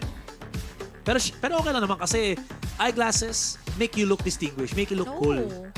You Diba? become a Kasi pag wala, distinguished pag wala akong eyeglasses, di ako distinguished. Hindi ka ma-distinguished. Oo. Paano yan? Ibig bang sabihin nun is hindi ka karespe-respeto kung Oo. Kasi kalokohan lang yung sinasabi ko. Kalokohan pa yung magiging mukha ko, diba? Wala akong sinabi ganyan Hindi na ako yan. Ay, hindi ba? Sorry, akala ko yung sinasabi mo eh. Pero, sa totoo na HG, moving along sa discussion natin ngayon, medyo momentum breaker talaga ang mga ganong klaseng situations. Alam na natin yan na we have experiences and you can't really not say that it's not gonna affect the players eh. Kasi imagine this. Mental yan eh. Not on a roll lang ang Global Esports. Sila pa yung nagkakaproblema sa nila. Sa gear. Tapos tuloy-tuloy pa yan. Isipin mo, nawala na yung hype, nawala na yung parang nila, yung gusto nila. Anyways, baka masisimulan na tayo ulit. Ayun. Mukhang umu-okay naman. Sana hindi na magka-problema kasi Ulit. T1, medyo handa na silang pumunit dito eh. 3-0 na sila ngayon. Global Esports, gonna be forced on the weaker buy. Pero kung makakuha sing texture ng kanyang blades, maybe this is gonna be something that he can use for this round. Di ba na nakikita na mag-pop off si texture 10? And with these blade storms, can he really be the center of attention? My God, ang bilis nung nangyari dito. I didn't know, I didn't even see kung saan nanggaling yung shot to take down Ronsky. At wala pa nga dito kaagad na nagiging action coming in from texture. But yeah, speaking of this guy, kinagat kaagad ng 7 Lions bago siya mapitas. Ngayon nila Munchkin, they are denied from trying to get an entry happen for Global Esports dahil 3 na lang kaagad silang natitila. Pero again, this is just an eco round kasi for them. Grabe, sobrang hinahandle ngayon ng T1 Global Esports. And T1, you can really see the DNA, I think, of the North American ancestry tuloy na meron dito ang T1. na understanding ng mga players nila. It's very heavy contact, intay lang muna sila na 30 seconds onte, left. and then once hell breaks loose, nakikita mo agad yung kanilang, just their ability to fight the good fight. In any case, GE looking a little bit lost in this fight. Again, granted, alam naman natin they're just on the pistols. Yan naman Asoray, masyado mong inano sila sa pistols. Pero hindi nyo lang guys, that this was also an issue that they were having even when they had yung buy round nila. So, the woes ng Global Esports dito transcend the purchases na meron sa kanila. So, they really need to start getting their adjustments right, HG. Sayang yung nangyari dito for Ronsky, you know. Since he was already there, he was trying to get an entry happen, but then, yeah, the forces were really denied. Quickly enough, nakita natin yung differences dito ng T1 against Global Esports. It's already 4-0. They have 2 rounds na naipanalo nila ito when it comes to the defuse. At really good for a timeout dito. Call for a timeout dito for Global Esports. So once again, they're just really having a hard time dito makatapat ang T1. After 2 tech pause, tapos isang timeout. At least timeout na. Oo, timeout na. Kasi maglaro, laki ng ng wingspan niya. Grabe pare, parang si... Di ba uncomfy yun kapag I would think so. Pero kung ganun siya maglaro, so bakit hindi? Grabe, in a few years time. Sorry, kasi, naging health conscious na nung nagkaroon ng madaming problema sa katawan. Sakit na likod ko, guys. Pero kahit nagbibiro ako, totoo talaga yun. Medyo health conscious na. Ay, diba? Pero interesting lang. I remember Redgar. Yes. Ayun nga, yun pala siya. Diba? Siya yun eh. Di ba si Redgar Jr.? Redgar Jr. Si mas maliit siya kay Redgar eh. Ang taas talaga ng table niya. Pero mataas na naman yung ano niya. Yung upuan niya, tinaasan niya Upuan rin. na Dahil ba sa maliit yung... Dahil hindi siya ganun katangkad. Probably pwede, Kasi yung no? paa niya nakaganon sa Nakaangat yung paa niya sa upuan kasi siya na mataas. Tapos nagdadangal-dangal. Ay, nako. Ito na. Ito na nga ba talaga? Dahil buy round na muli ng Global Esports, they really need this round at yun na nga ang kukuhanin dito ni Irene. There's still one. Saya player dito nakaabang. Hindi pa rin naman siya na-detect dito ng turret pero nag-back away. Nakaagad dito ang Global Esports. Good call for them para at least malito nila yung lahat ng mga pangyayari dito for T1. This is what that timeout is for nga talaga.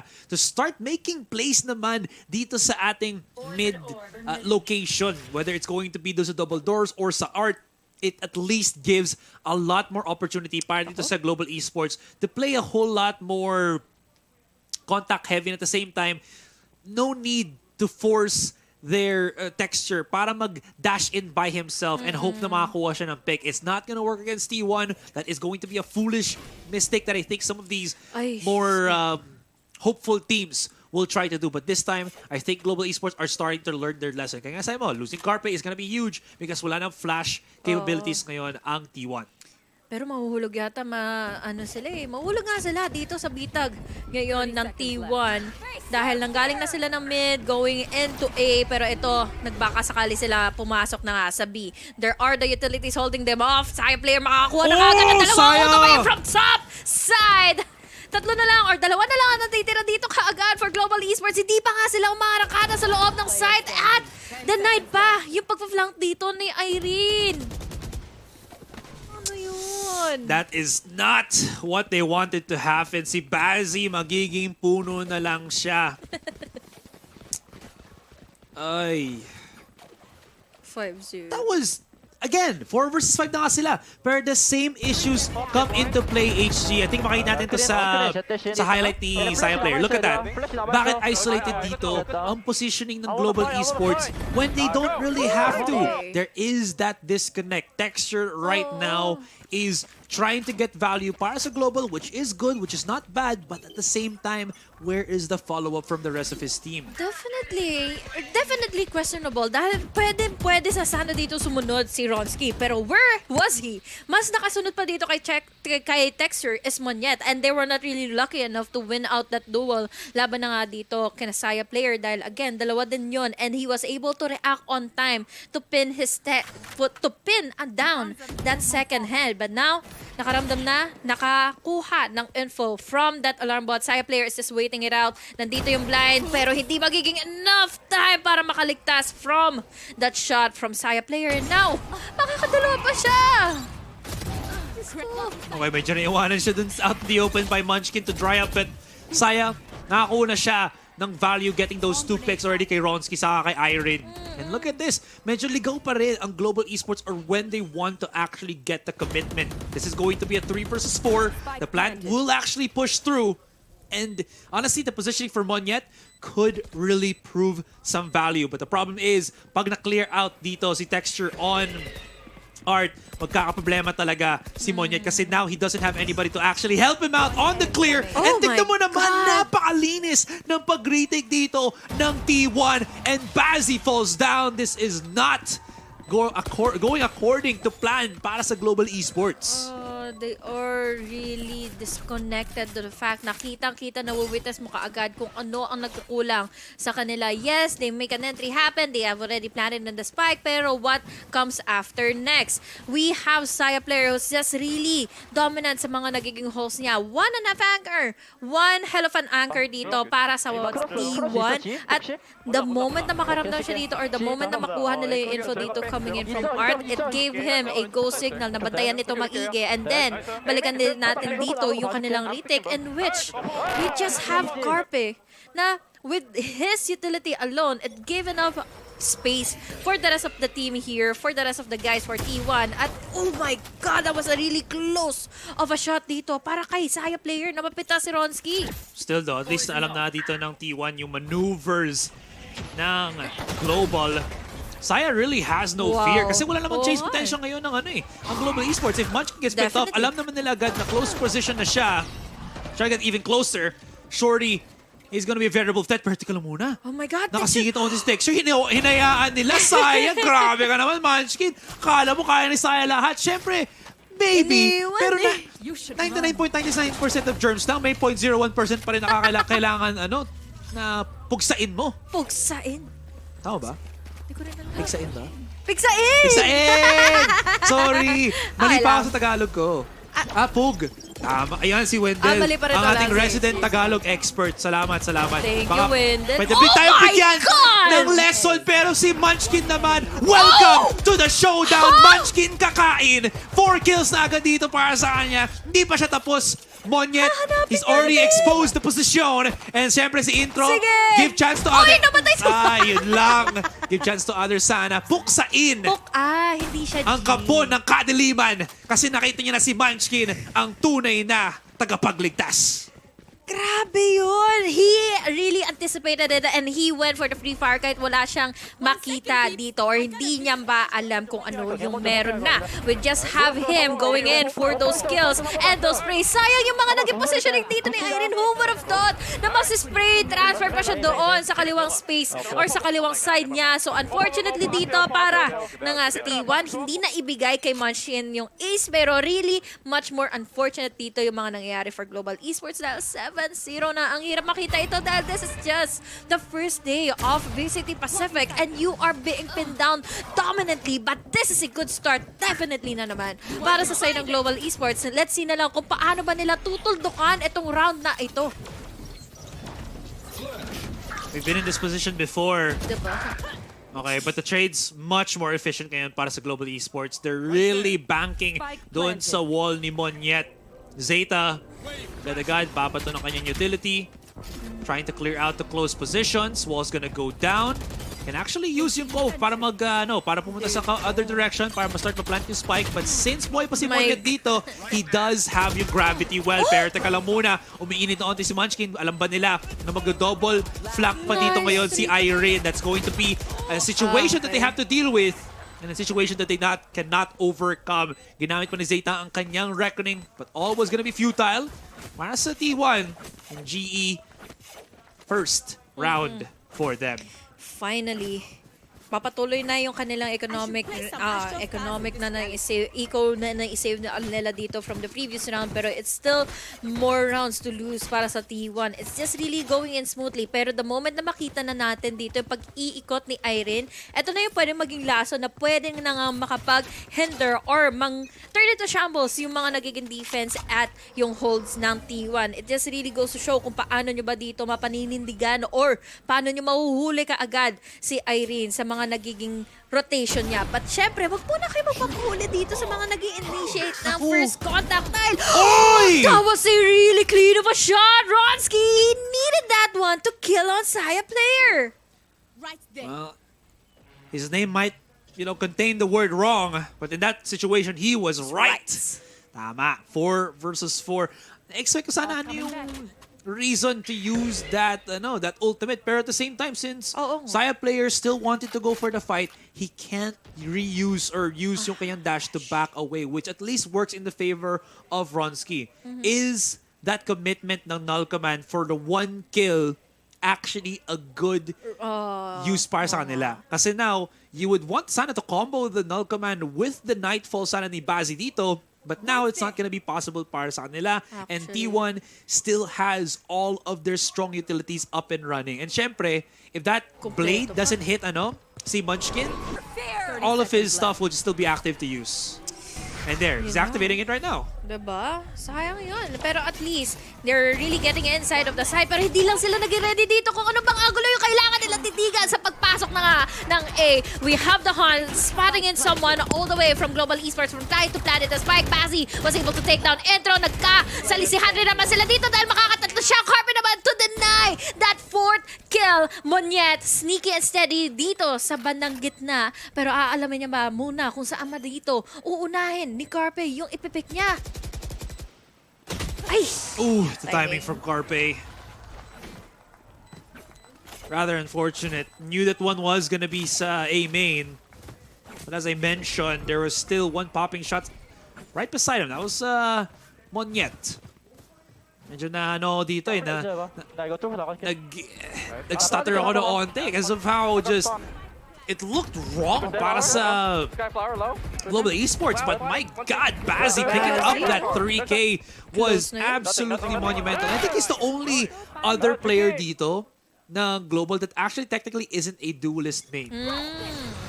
So the non-duelist guy is representing it. Yeah. Chak chak! Chuk chak! That was a really good start sana dito. Makapag-implement ng impact coming in from Texture. Na reposition niya, na force na dito to back away dito sa Saya player. So now, they're just really testing out the waters. The Trailblazer, ginamit na nga all the way from Art, pero wala naman ditong katao-tao from Global Esports. A, B, take ang kukuhanin nila ngayon, but will it be worth it enough for them? Dahil yun nga, sayang yung mga nangyari kanina, nagamit nila dito yung ultimate from that KO, Ronsky, para lang sa isang kill from T1. But this time, still them trying to get inside of the site and win out the crossbars na ginagawa na ngayon nila Carpe, and then there's Munchkin for another. It's all coming down to a 3-4. My God, the holds. I love the wall here though. Kahit man nabablock out si Munchkin, he doesn't really have to actually be outside of this positioning, right? I think mo naman, ginagamit niya yung wall ng kaibigan niya as use for the off angles. Diba? Kasi again, they don't need to block yung site itself. They just need to block the vision ng Global Esports, and what better way to do that is just to cover what's in front of ng kay Munchkin. Tsaka ang pwede pang mangyari dito is that, di ba, may wall and we have Munchkin waiting inside of hall.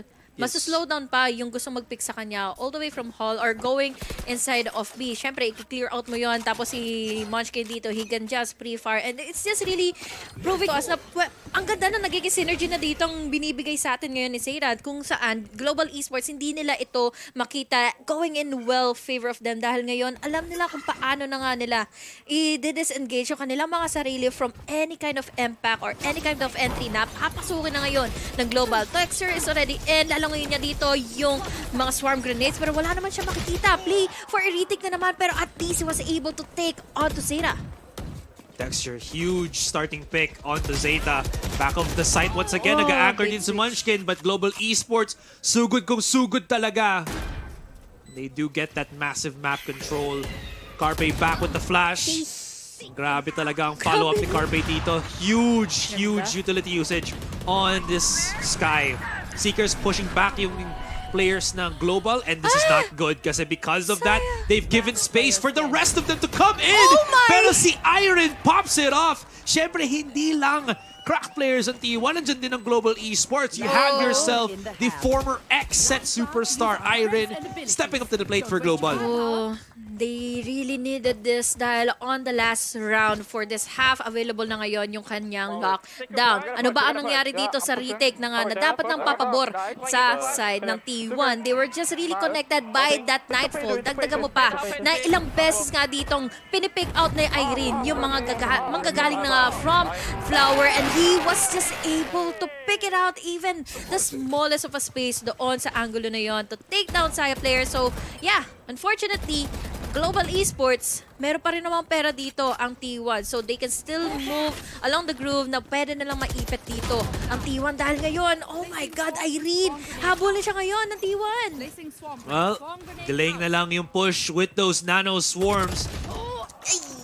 But yeah, he wasn't still able to get back into cover. Pero the one that actually took the damage is the one that can't heal himself, si Carpe, with 1 HP. But that shouldn't really be the matter right now. It is Global Esports who've massively stacked themselves ngayon sa spawn ng T1, hoping to get the catch off. But that's not according to Keika. Kung grabe naman talaga si Carpe dito, and his clairvoyance, his just hindsight into using the utility. Moyon's gonna be close. Siyempre, babangin na lang nila yung box na yon. And Texture, maybe Texture can make some damage, make some waves. Nga naman, hindi tayo sa Asia Pacific.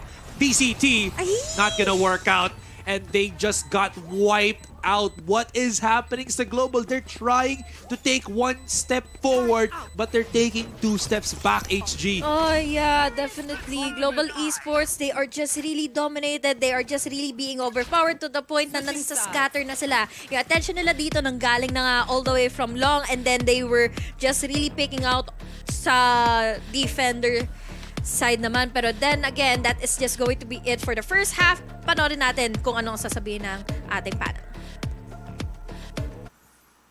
Oo nga, Asra and HG, ano ba ang nangyayari sa Global Esports dito sa map pick nila? If they don't win this and it doesn't look, very likely, mahihirapan sila. Yeah, hirap na sila kay sa Saya Munch combo pa lang during the first half. They can hardly string rounds together, and it's not, hindi siya yung nakikita ng butas yung Global Esports for the side of T1. It's more of Global Esports not being able to really capitalize on the strengths that they have. Like, they don't have good sets. They have an idea on what to do. They are on the attacking side on this first half, and that's really lacking. Yeah, a lot of times on the attacking side, parang kailangan talaga malinis yung mga execute mo, no? And even though attacker side ang Pearl, nakita naman natin versus Vitality that it was on the defensive side. Sa second half, dun sila bumawi at dun sila nanalo. So for Global Esports, malay pa natin, baka bumawi pa sila. Baka nga, pero it doesn't look likely kasi tingnan mo yung T1. They look very clean. Mika, superstitious ka ba? Minsan, depende. Ano ba yung tanong? 9-3. Ah, the curse. The curse. Pero wala dito si Ray Ray. Sabagay. Wala dito si Ray Ray. So walang curse dito. We'll see as we jump back into Pearl. Tama nga ang ating panel. Lahat ng sinabi nila, especially yung kay Ray Ray. Tama yan. Dahil wala din si Ray Ray, I don't expect na magkakaroon tayo ng overtime or at least long games. Pero technical pause na nabibigayaan sa atin. Yeah, tumahan tayo. Ano ba yung pangatlo na natin to? Pang-apat! Kasi yung isa galing pang Super Series. Grabe. Isipin mo yun, nag-ibang bansa ka para lang maka-experience ng technical pause. Pero at least diba? Guys, alam nyo, pag players kayo ito, alam nyo okay na nakapag-experience na ako ng technical pause local International naman. Achievement pa rin yun. Achievement Parang pa rin nasa checkboxes na pa rin, diba? Tama. Na nilalaro as a pro player. So yeah, unfortunately, papasok tayo in a tech pause real quick. Hopefully, real quick. Dahil ito na nga ay ang second half. 9-3 curse. Mapapalaganap ba ang sumpa or hindi? Global pa rin ang nagkakaroon ng hiccups dito. Kaya nga. HG. Hindi ko lang tuloy kung malamig or mainit sa Korea. Kasi may katabing mga standing fans ata itong mga Ay, hindi, standing fan ba yung camera?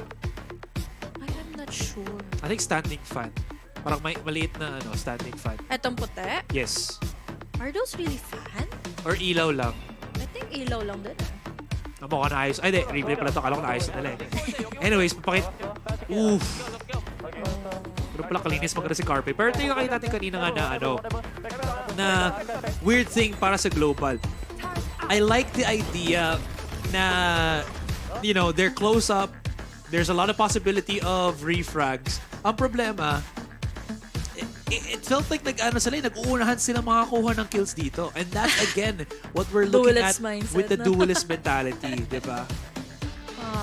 Yung timings are very off right now for Global. I think that's the biggest issue ng Global dito kasi they're getting the contacts, they're getting, some semblance of side takes. So the problem right now is yung timing peaks nila, hindi pa sila well-meshed. Yung sabi nilang tropa-tropa na namin isa sa Global, hindi pa nag-translate sa sa tournament gameplay pa. Yun ang magiging mahirap, na you're really comfortable with each other pero ang magiging problema is you're too lax kung ano yung pwede nyo dapat or rather dapat na talagang gawin dito in game dahil unfortunately for them, they're just really having a hard time kung ano ba yung unahin nila lalo na pagdating sa post plant, kanya-kanya silang post Ay. Walang pause dito yung Sayang. si Bossing. Busy siya. Cutie. Si Bossing Pio. Ano yung pangalan niya? Kalimutan ko Hindi yung pangalan niya. Hindi yung pangalan niya, HG. Si ata yun? I think that was either intro or si Carpe. Medyo nalilito pa ako sa sa mga itsura ng T1 players Oo. Kung sa DRX. Familiar ka na talaga. Pero Yes. this can be a baby DRX na pwedeng sundan talaga yung yapak ng DRX. Tingin mo, baby DRX to? Or yung isa sa discussion yung other Korean team, yung Gen G. Oh, yeah, I remember. Yun ata ang pala. yun ang ata kina-consider na If DRX wasn't a thing, Gen G would probably be the new Actually, DRX. yeah. Diba? Kalimutan ko kasi T1 kasi naglalaro ngayon. Oh, T1 right now, Yeah, just really new of a Yeah. team for Korea. again, very, very well-known names, incredibly strong players when they were in their old teams. Okay, not too long of a technical pause dito, but the struggle is, the struggle technically is there pa din. I think Global isn't the team that's going to really stretch T1 dito. Even though in my predictions, I put Global as my team to beat. I was expecting Global to actually utilize SK Rossi if they had him there. Syempre, it's not because it's not because India pride SK Rossi and everything. Because I feel like SK Rossi and Nico Black and Blue, was mentioning this nga na sometimes you just have to have that player that has that explosive presence for your team. I don't think it's technically Texture. I think it's I think it's SK Rossi. Yeah. Or Lightning Fast. Again, it's one of those two players talaga. Actually, oo.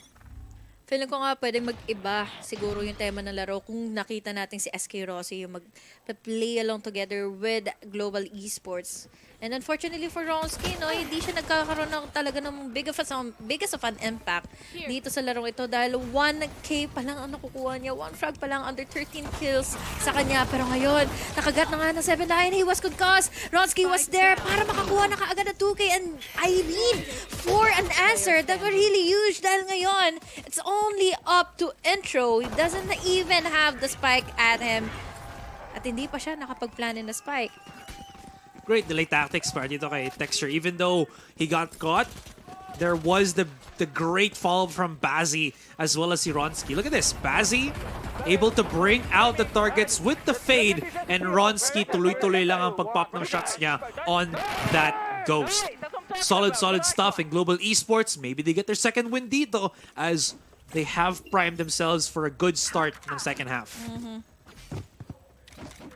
Definitely kailangan nila ito para makahabol na nga at muling maitayo ang kanilang bandera dahil it's been T1 winning a lot of rounds, dominating it fully, and this is a definitely good one hell of a start. Saya play pa yung tumumba dito sa mga kamay na nga ni Texture. Magkakahanapan na nga sila kung meron pang tao dito here in Bilong, pero nagkakamali ang Global Esports dahil T1. They're looking to take on to B, or rather on A. But the problem is the utilities. We have the swarm grenades. Lalangoyin nila ito. They don't have the fast entry para maligaw na nga sa mga pwedeng i-check na mga corners dito for our Irene. But it's still taking 10 time, 50 seconds on the clock. Very aware of where the utility is. Irene, yep, he's not gonna be able to spot yung planter. Oh, he denies it. Picks up 1 kill only. And Munchkin and Carpe right in front of each other. Bazzi daw na naman. Tagaligtas talaga ng Global Esports. Able to at least stop the bleeding on the site. Although he traded himself off. Carpe deciding na lang to pick up the weapon rather than pick up the spike for the moment. But Texture with the long flank sa A main. Not gonna lose yung value niya. Yan na naman tayo. GE fighting! Let's go! GE fighting! Mas malakas pa sa migaw dyan kung nasa India. I swear to you, HG. Could have given me jitters siguro kung narinig ko siya habang nagkakas. Best hype man. Pero rinig na rinig sa backgrounds. As in, lakas ang sigaw nila. Oh man, sayang yung round na yun. Pero yeah, panalo pa rin naman ito for Global Esports. But the problem is, I think tatlo yung napita sa kanila. So, but still around. 9-5 is the scoreline. T1 is just looking the best opportunities to get info, to get someone na magpupuwersa na nga dito ng mga posters dahil yun na nga ang gagawin dito ng GE. The pop flash is there, giving intro the G signal na meron na nga dito magpupush ka agad. And given with the Cloudburst, kailangan niya talaga manakbo dahil tatlong player ito. He can basically bait them out, pero ngayon, nakakuha na sila Zeta together with Saya player. It's all up to this push na manggagaling pa kina Munchkin and he can still get it. Laban dito kay Texture, parang ito na nga yung nangyaring bait na ginawa ni intro to make sure that Global Esports ay mauhulog talaga sa kanila. Global Esports overreaching. Nagpahabol eh. Once again, yun na nga eh, nagpahabol sila. At the same time, they overreached dito. They felt that they could get the kills, which is good, pero masyado nilang hinabol dun sa position where T1 were already regrouping HG. So, that is gonna be a hit. Siyempre, still is the bonus round ng Global. You already see Texture nursing a operator in his hands. Where is he positioned at? Si Texture. Actually, somewhere all the way on Art. But he can massively or quickly rotate for the A side push if ever, man. What was that take on the orb for? Munchkin having now yung kanyang lockdown. Definitely a good opportunity for them to pressure out A site. Or kaya, may laro na lang ito for the Pulse Land dahil yung wall na ito ay makakapagbigay na nga ng info for Global Esports. The T1 is thinking of taking A site. Pero wala naman nangyayari dito kaagad. They're just baiting out the utilities, baiting out the Prowlers, at even yung mga attention pa dito from Global Esports. Hindi sila nagpatuloy, kaya naman ngayon, magbabalik sila ngayon and going in for the rotate in B. Because quick push onto the B site. And this is kind of good kasi nakaset up na rin dyan yung yung wall ni Intros. It's gonna make things much easier para sa kanila. Quick use on the flash para lang makapag-clear ng close on pillar. 30 seconds Bit of utility, 20 seconds. Still good time ngayon for T1 to start pushing in kasi yeah, they've already got the position. The lockdown is gonna clear up so many of these angles, and kung walang na-detain, that's gonna give quick foresight for T1 to start planting in that spike. Pero kailangan nilang i-keep safe dito si Zeta. That's not gonna be good. That's gonna force him to try to pick up the spike right now. Or force the fight. Pero GE definitely fighting, definitely clearing up the site. Absolutely perfectly dito, Honey Glaze. It was perfect.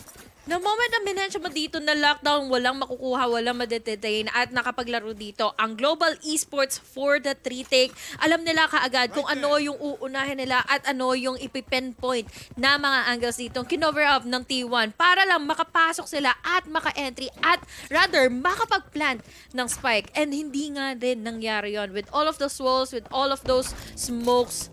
Sayang yung nag-entry dito ng T1 at nakikita natin na pwede pa talaga itong pumabor para sa side ng Global Esports. It's already 10-6.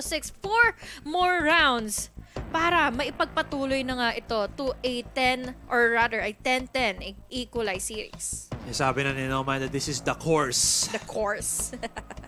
Main course. The main course. Napaka-tense naman ng music na to. Nag-timeout lang tayo. Parang papasok ako sa loob ng ng dungeon.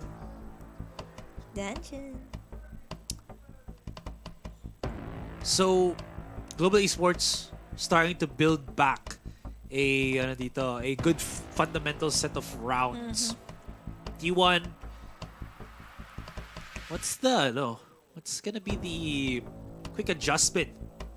They're not really having mistakes, I think, with the setups. It's something more of just Global being a lot more patient, being a lot more confident. Yung second win nga nila dito. Even though this is, Korea's home turf, there's actually, two Korean players that decide ng Global Esports. So technically, they're still playing on home turf. Si Texters, I'll see Bazzi, if I'm mistaken. Anyways, T1, this round, medyo ipit sa pera. Only going to be having a couple of upgraded pistols and stingers. Global Esports, this is where they want to be at. Look at this. If they can get like wipeouts ng ngayon, ng T1 and maybe even the next round, tingnan mo kung gaano kaganda ang pag-curve ng mga ultimates nila. It's nearing completion na almost everything. Pinakakailangan pa naman nila yun ng Global Esports, lalo na pagdating sa retake. Pero ngayon, that was a really quick of a shot for Texture. Base naman for a trade. Good enough para at least ma-pick up niya pa rin yung operator dito at hindi maibigay yung free upgrade for T1. Ito yung kailangan natin makita, yung pang-deny, yung pang-change up ng tempo. T1 can really make this something or make this happen. Pero kailangan nila maging worried about Bazzi dahil Bazzi was able to counter up 3K before siya maisama sa hukay nila ZETA. ZETA though, medyo nabubog na rin ang kanyang HP dito. If he gets pushed, he's gonna be in a really bad spot. Kaya kina-call back ngayon na si Munchkin for that bit of assistance as kita mo na there is going to be the push from Global Esports. Ayaw nila na makakapag-reposition dito si ZETA and he's running for dear life. I think makakapag-ano pa siya. I think makakahanap pa siya ng time para makapag-plant ng spike. This is beautiful para kay ZETA. And I mean, okay, kahit man weak ba ito para sa T1, they clear up so much, pero pa rin yun indeed, and ZETA has picked up a Phantom. At the slimmest of chances, pwede siya makakuha siguro ng possibility of a clutch. Not gonna happen this time, HG, but that was close for comfort, especially nung nagsimula doon si Carpe with a beautiful shot to take. Kaya onwards to Texture. Alam mo, sayang yun kung sigurong nakita niya or na-timingan talaga ng Global Esports that they are checking other side or other angles dito, going in for that post plan or yung retake rather, laban na nga dito sa natira nilang player. But then again, Bazzi was able to tack it up dito sa Art. At naging problematic ito para sa side ng T1 dahil nga, again, they're just really trying their best to get info, get in pick-offs laban dito sa the Global Esports, and Global Esports still going in a lead. Good momentum dito para sa kanila. 3 more rounds para makapag-equalize na nga ito. And then, syempre, mapigilan na rin yung pagraragasa ng T1. Okay. Medyo kalma muna sa kalma ang Global. Intro. Nandun na pala, no? This is a game of whack-a-mole HG. Smash the gopher. Pag nagpakita ng onting ulo si Intro, it's either Texture gets the pick or Texture gets picked off. That's gonna be a certain point of contention, pero may nag-iingay na rin sa, sa Art ngayon. I think they're trying to get a rile out of Global Esports. But Global, gotta respect it. Hindi sila napapaisip. Intro, trying to rotate around, and Monyet, the monkey, starting to, pick up some steam dito. Yes, that is how you translate Monyet talaga in English. It does mean monkey. Yeah. good enough for them, ha? Dahil syempre, it is the buy round para sa side na nga ng T1 and a really good off a ghost signal para dito kay Ronxy to use his ulti, pushing back players from T1. They're having the hesitations bago sila makapasok ng loob ng site, pero buti na lang dalawa lang itong nasa loob ng B. We have those walls, we have those blind, pero nagiging maingat pa rin naman dito ang pagpasok nila Carpet. There's enough time for them to plant in the spike after nilang ma-take down dito si Texture, and madadagdagan mo pa dito ng Nightfall coming in from the retake na gagawin na nga ng Global Esports. Carpe even repositions for Bialy ngayon. What an adjustment from Global right now. Monyet though, there's the Indonesian juggernaut. Tignan natin dito. The all-star from One. Kakayanin ba niya? Carpe is gonna get caught but not taken down. He does get the pick. 3 versus 3. There's no need yet para mag-peek dito ngayon ng T1. You can see how close Intro is playing on that spike. Para maringla, if somebody's gonna tap it and everybody gets tapped in their heads as T1 regain round. I love that round for the post plan para ma-deny nila yung pag-defuse ng spike for T1. Hindi sila dito nagdalawang isip. They went indecisively para makakuha ng mga pickups, and Carpe, he was able to take down 2 players before pa nga dito pumasok ang players or ang Global Esports. Dagdagan mo pa itong push nila. Zeta, hindi in-expect dito ng Global Esports. Were able to take down a lot of players din mula sa kanilang team. So now, it's close to a match point for T1. Magpapatuloy ba ito or Global Esports makakabawi pa? Dahil meron pa rin naman silang eco. Carpe just creates so much impact this way. Grabe nga naman si Carpe. Mag-isa lang siyang nakahabol. Texture! Saya! Oof. That could have Dash been for it. dash. Pero si Texture in the end got a little bit too greedy and paid the price with his life. I mean, I get it. They wanted to make waves. They wanted to take control back doon sa mid na hindi talaga mahanap-hanap ng Global for these past couple of rounds. Yeah.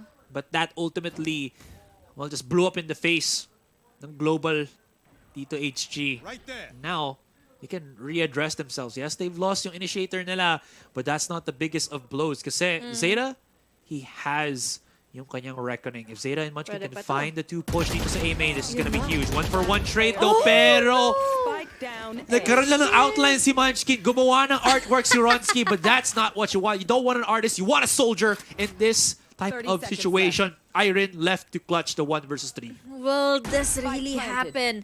Lalo na 3 pa nga itong mga taong natitira na nga. Munchkin will be finishing it out. 3K under his name and a match point for T1. Match point. Sayang kasi naunahan na nga nila dito si Carpe. Earlier on, nagpatuloy na nga with the kind of execution na na-deny nila yung pag-entry dito from T1. And, syempre, yung mga numbers ay slightly na naging in favor for T1. Nagpatuloy hanggang sa hindi na nakabawi muli ang Global Esports. And Global Esports, what will be the next step? This is gonna be fun.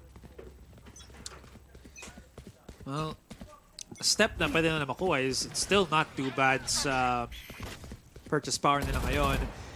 Bit scuffed, but they do have weaponry. This is the important thing para sa Global. You can already see 2 players of Global trying to mind their way towards A main. And I like this aggression na ginagawa nila. They're still not afraid of getting that control. Pero mas spot out at siguro dito for sure ng utility ni Munchkin. Munchkin even using yung kanyang ano dito, Nanoswarm just to clear out the rest of the pack.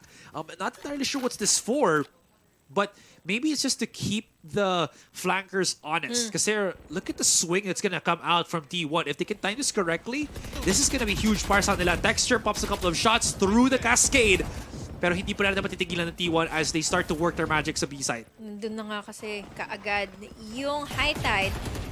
We have Ronski waiting all the way here in Hall. Sige, pumasok na daw kayo, sabi dito ni Texture, kasi Texture makakakuha na nga kaagad at 3 intro before siya mapatay na kaagad. We have the lockdown to deny that entry, to deny that plant, pero sabi ni Zeta, hindi, makakapag-plant pa rin ako dahil akin ito, tol. We have already the match point for T1, but will it really happen? We have another molly pa natitira dito for intro, so pwede niya pa to malaro for time. And he placed yung Toxin Cloud din on top of the spike Oo. itself. So look at the positioning of May, that. Kung may mag-defuse yung kitang-kita sa kanila and there's no wall to actually stop GE from defusing this. Yep, they're gonna try to tap it. Pero napaka-perfect placement nito. Kaya yung oras. That smoke is good though dito HG. And maybe, actually, it's still going. It's still going. Tinitis niya. Oh, no chance. No chance. He gets this one. Oh! Did he get it? They did! Oh! 8.81! What a clutch for the side of Global Esports! Froze, don't fake! Sabi ni Monyet, kailangan nila yung round na yun dahil nagpapatuloy pa rin yung kanilang ekonomiya. They can still buy off their firepower pero really was unfortunate dahil ang dami rin nawala sa kanilang pangalan or sa kanilang team ngayon. It's just the holds na ginawa dito. The texture, there was also an answer before siya mapatay. But then again, it was really close for intro. Ang ganda nga nung placement ng kanyang Poison Cloud kanina. But unfortunately, hindi ito naglast long dahil again, there was also the star pa kasing available dito for Monyet. So yeah, really nice decisioning coming in from Global Esports. Just make sure na magpatuloy na nga ito at mapigilan nila itong kaisa-isang round na kukuhanin na ng T1 from them. Gotta respect the power of the cloud, I guess. Or the power of the smoke, excuse me. Anyways, yeah, that's gonna be a blemish para sa T1. But how much ultimate did Global Esports have to expend on that one then? That's gonna be a case for contention. Kasi this time, look at this. They have the Seekers. They have so many ultimates to throw at Global, and it pushes the Global team, the Team Worldwide. Team Worldwide.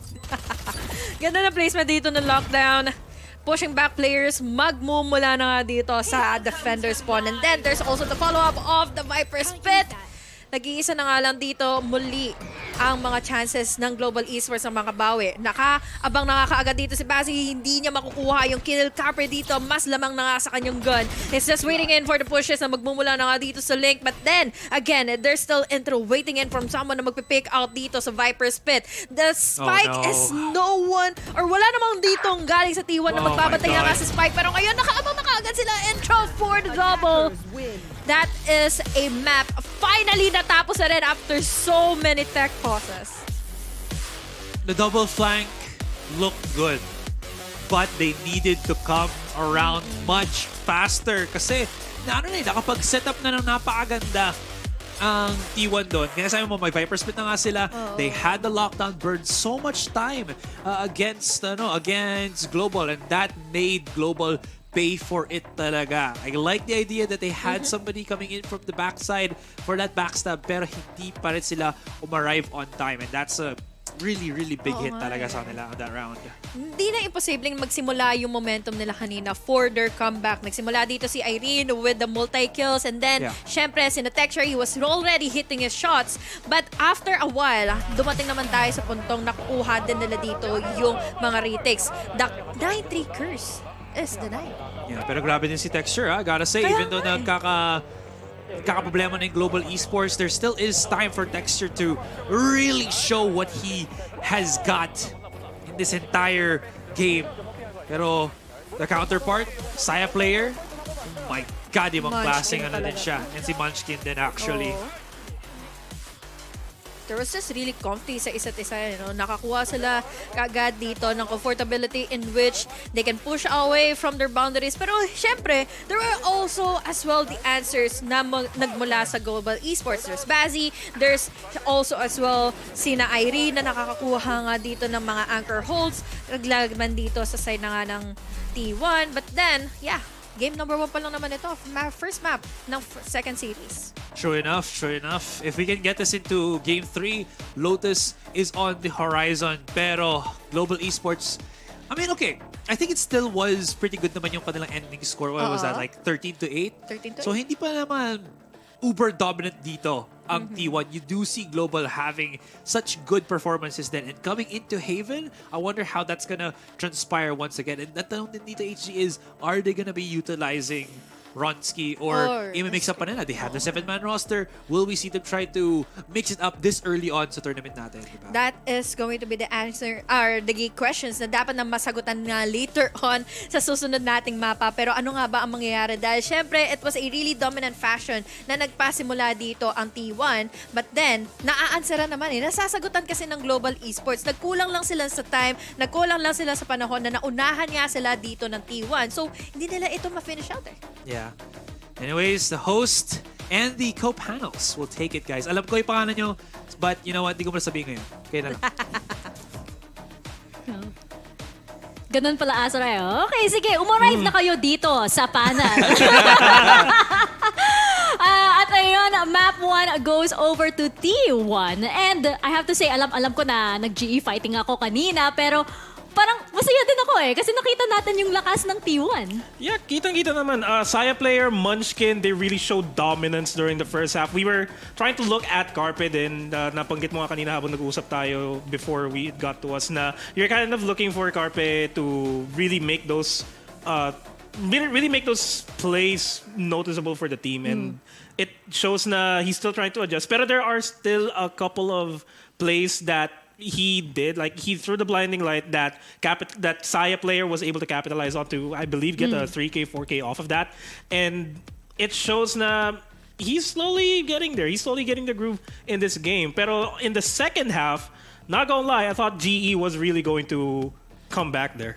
I mean, katulad ng nakita natin sa Vitality, diba, nung kinalaban ng Vitality, that's why I asked you, how superstitious are you? Kasi nakita nga natin na versus Vitality, they were able to make it happen in that second half during their defensive side kung saan sila nakalamang doon in that match. But this one, hindi nila napaulit. There was a bit of a miraculous really win there para sa 8th round ng Global Esports. They barely got the defuse in time doon galing kay Monyet. But at the end of things, I talked about the player to look out for at this series, one of them being Munchkin. Siya may talagang experience dito na veterano na pwede nilang sundan, and he led by example at sumunod yung buong team. And Bazzi from Global Esports had a great series as well. You really have to give it up to him. Pero ayun nga, nakita natin na yung T1, mukhang on point talaga yung anticipation, the reads of T1 over to Global Esports, lalong-lalo na sa defense. Tapos nakita natin, di ba, 9-3 curse nga, side switch, tapos yung GE, ayun, copium na naman. GE naman ang defense. Big copium. Ang ganda ng defense ng GE, all things considered. It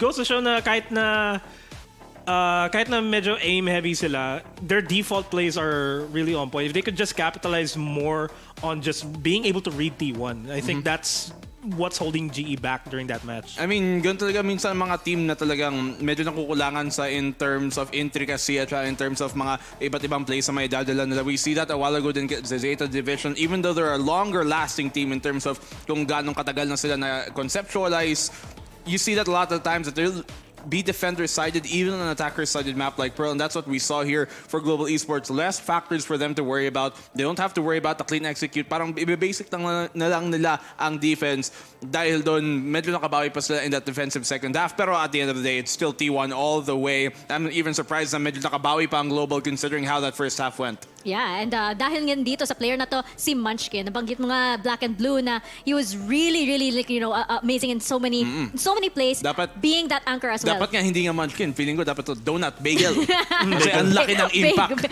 Bagel, hindi na siya Munchkin. Hindi lang Munchkin, no. Uy, pero favorite ko yung Munchkin song. Ako din, yung isang bucket, alam mo yun. Favorite ko din yan. Baka naman, di ba? Pero masama para sa atin. Sige na lang. Sa edad ko na, yung pagkatita mo, yun ba? Pero kung gusto nyo, pwede kayong order sa Grab, di ba? Oo, pwede naman. Sasabihin ko sana, pero sa edad ko na, sugar zero. Wow, galing ah. Pero yun nga, T1, I'm feeling very, very optimistic about this team. Ngayon na nakita natin sila. Kasi nung VCT Lock-in, we saw na parang nangangapa pa sila eh. Parang hindi pa sila sure of themselves, of their dynamic. Ngayon, nakita natin yun, lumabas na yung teamwork. Nakita natin nag-improve din si Carpe. Yeah, identity's really starting to form here for T1. Yes, na si Carpe napapakita niya kung ano yung pwede niya idala sa lamesa. Sa lamesa. Nakikita natin na kung ano yung pwede niya idala. A couple more adjustments and he will be 100% reliable talaga. Nandun na eh. And kaya nga sinasabi mo kanina, Munchkin, Saya player, they're the players to watch out for. And the team, even though that they're kind of built around each other, Saya player, Munchkin, they're there. Sila yung top 2 frags sa side for both of these teams actually. Sila yung top 2 frags during the last game. Hindi, pero actually, sa akin, in fairness, partida kay Carpe. Second frag Yun siya na actually eh. coming there from T1 and he was doing really well.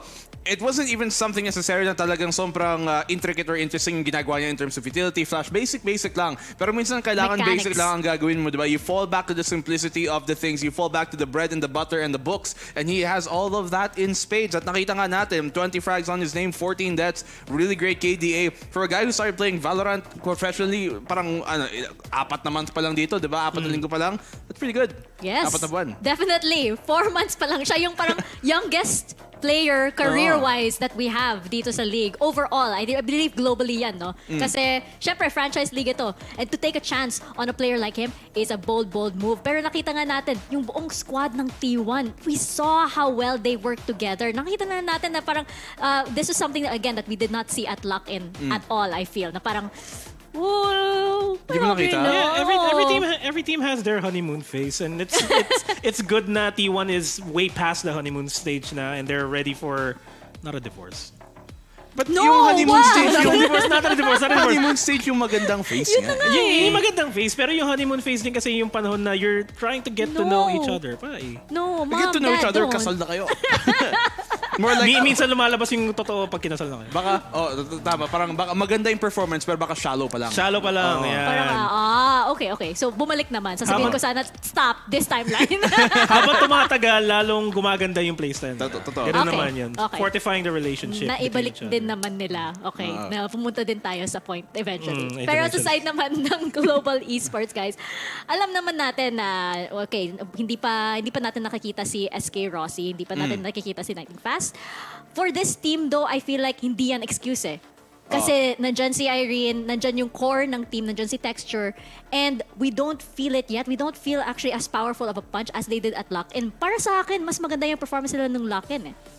Arguably, yeah. I will agree on that. And just to go back to yung question nila, Honey Glaze sa ni Azurai, will they actually swap out a couple of players to try to get the upper hand sa T1, especially considering the fact that from what we've seen, GE is kind of banking on just hard-hitting Or swap plays. around the roles, di ba? Yeah, they I should mean, swap around the roles. Can they? Nandun na ba sila, no? Sina SK Rossi and Lightning Fast in Korea? That's a big question that remains. Parang We're not hindi pa ata. entirely Check ko, sure, diba? check ko. PM mo na lang si Yan ano, sa face. PM mo na lang si SK Rossi, baka mag-reply sa'yo, DM mo na lang. Pero if that isn't in the option, and katulad ng sinabi mo, they were playing during that lock-in tournament at nakita nga natin, mas okay ang performance nila. Arguably, what's funny is that you would think that some of the best players are not them, but they really have a big impact that does go way past just the statistics. And I think that really matters for a team like this, for a newer team here like Global Esports. At pag tingnan mo nga, you go on over to Haven, a mappic that has never really been the comfort ground dito para sa isang team katulad ng Global. And they played Lotus. We saw it versus Vitality. It wasn't a great case as well during lock-in. And I'm hoping that maybe they can make this into map 3. But as we said, ang kahit puso natin Global, alam natin sa utak na T1 should be the advantage here. Pero para sa akin, if Global Esports is really that dependent on SK Rossi or Lightning Fast, nakakapagpabagabag yun para sa Wow. kanila. Yun Yun yung nakakapagpabagabag. Yun yung nakakapagpabagabag na parte Oo. sa Yes. composition na to. Wala si SK Rossi, wala si Lightning Fast. Ano na yung madadala ng Global Esports dito? They're bringing in international talent. They're showing up, pero it's not the man in the mirror that they're expecting to be. Oh, Wow. wow, the man in the mirror. That's Nakalimutan smooth, ko yung song mo, yung kikirit sana ako eh. Nakalimutan ko yung song. He's begging them to show them his ways. Yeah. Yeah, sometimes Asking he- him to make a change. Exactly. Sometimes you gotta ask, GE, are you okay? Going into this. Iba naman yun, di ba? Yeah. Oh, okay. Anyway, Okay. Let's go back Panahon to mo ba yan? Valorant. pero again, para sa akin, hindi yan excuse. Yeah, So, of Irene, course. I believe in you. You can do this. You can do this. Rally the Totoo. team. May mga rason pero walang palusot. Yes. Pero, okay. Alright, first map. Let's see if they can rally it back.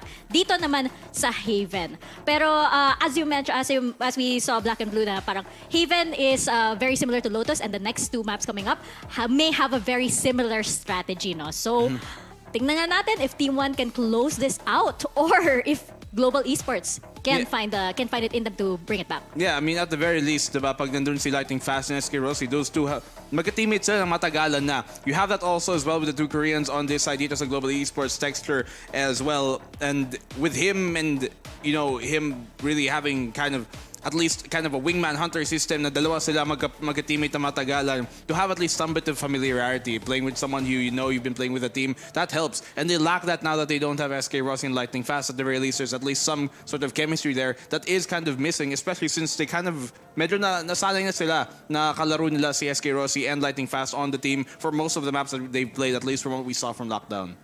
I mean, to be fair, Lock-in. Lockdown. Lock-in, lockdown. Bam. Pero, wala tuloy sasabihin ko. Then, to be fair naman kasi, Haven is one of those maps na, yeah, it's a map that you really want to have good sets, pero if you want to, you can, most of the time, get away with just brute forcing your way into it. Into any of the sites. Sometimes you can get away with it. I feel like yung punto mo doon is like, pwede because medyo spread out yung defense, tatlo yung side. But we see a lot of times that na parang if that simply is what you do, because of the way the map is structured yung Haven, madaming mga choke points na talagang maiipit ka, especially when there's a breach on the other side. You open garage, bam, maiipit lang kayo doon. And those type of things, I think, are something that, even though possible, kailangan maging maingat ang global if they're on the attacking side. Dualist mindset, kumbaga. They're all dualists naman. Lahat naman sila, di ba? Pero ano it's one of the things that GE can do. They can circle back to that, but slowly but surely naman, nung we saw it kanina na on Pearl na, they do have sort of a semblance of a strat coming out, and of course they do. How strong it is against Team 1, that's the main question. Since, if I'm not mistaken, they are going to be starting on the attacking side. If I can get some confirmation on that. Pero if they are going to be on the attacking side, they need to string out the rounds as much as they can here against T1. This is also their map pick, diba? So you know that they have a strategy na planned na for this. Tsaka, like, I feel like jumping off of your point na you feel that you can brute force your way into most of the sites Haven, it's because of that utility, diba? Kaso lang, for these two teams, actually, parang hindi pa sila masyadong set sa roles nila, di ba? You don't really see somebody like Mako, for example, sa DRX, di ba? Na talagang pag controller, nafe-feel mo talaga yung presence niya, di ba? You don't have, a set initiator, di ba? Like Stacks, for example, na talagang nafe-feel mo yung impact. For these two teams, parang very aim-heavy pa at nangangapa pa sila sa mga roles nila, whether do we do this kind of tandem? Do we do this? Granted, first day pa lang. Pero, di ba, yung parang wala pa sila dyan. No, totoo. I mean, in stark contrast kumpara dun sa nakita natin kanina with DRX na talagang utility heavy ang ibabato nila. And Zeta, even though it wasn't as effective, they tried to at least be a more utility heavy team. And that is something na hindi naman natin expected coming into this in the first place. We saw a lot of those Pearl rounds, even though, yes, they win utility, gravity well dito. And at the end of the day, it's a utility-based game. They just, I guess, influence how the gunfights go. Pagdating sa barilan talaga. And that's what these two teams are really kind of focusing on right now. That's how you win Valorant. Oh, malamang. Siyempre, kasi baguhan pa lang sila eh. They don't have the time to create that deep playbook. So focus on kung ano mafo-focus nila ngayon. The fundamentals. Just point your crosshair to their head and that's it. Oo nga. Ang unang makalimang patay, mananalo. Yes, sir. Ganun ka base. And that's how, not archaic, pero ganun talaga yung mindset nila going into this. They will have strats, definitely, but who has the better adjustment, I feel. And dito, I think, kailangan ilabas na yung parang that playbook. They need to build on that. Or they need to, if they're keeping it close, di ba? Yung parang ayaw muna nila ipakita, they need to bring it out now. I think hindi na nila kailangan yung parang to hide anything or to keep anything in secret. At this moment, this is the first day ng Pacific League, yes. Pero this is also your first foot forward, di ba? Ito yung statement sa lahat ng mga teams dito sa Pacific. In secret, bukas pa yun ah. Ay, actually. guys. Naman today yun ah. No, Abangan bukas. Yung pinaka-abangan natin. alam na, bukas yan. Sino pa kalaban nila? Talon. Sa Talon. Wow. Grabe. Spicy match. SEA. One El Clasico Nasan after ba yung another. puso mo, black and blue? Nasa bahay. Ibig sabihin Talon. No comment. Dodge.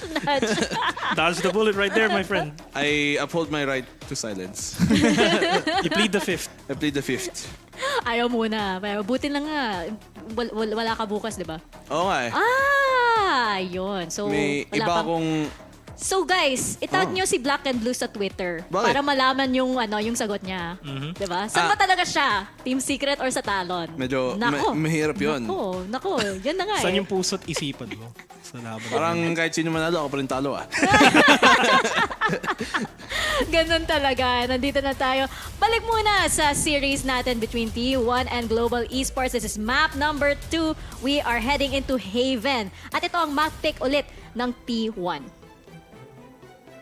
Well, T1, historically, they have a lot of rounds on this map. Compared to GE, this is a fresh GE roster playing on a fresh Haven map. We have yet to see kung ano man yung magiging set plays talaga ng GE. That's the big question in my head. How will they execute the sites? So totoo say, I honestly have no idea how this game is going to go. You practically have zero information pagdating sa historical statistical past ng either side. We can only infer really and assume dito kung anong mangyayari. You look at maybe some of the previous squads katulad ng Damwon na pinanggalingan ni Texture. You look at maybe some of the previous squads like the Guard na pinanggalingan ni Saya player. But it's all we can really extrapolate dito sa ating matchup because this is a fresh new look at two fresh new teams. And dito na tayo sa ating Agent Select and it looks like we are going into very standard Haven compositions. Nothing too adventurous sa ngayon for these two teams. So mukhang aim heavy na ulit yung i-expect natin dito sa Haven.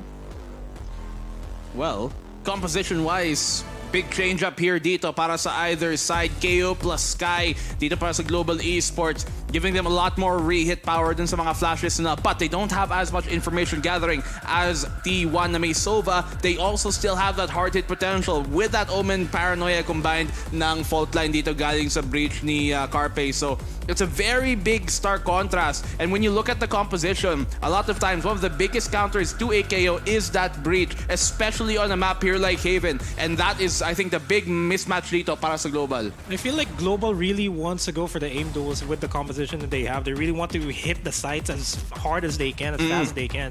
Just overwhelm them completely bago nila ma-secure yung plant.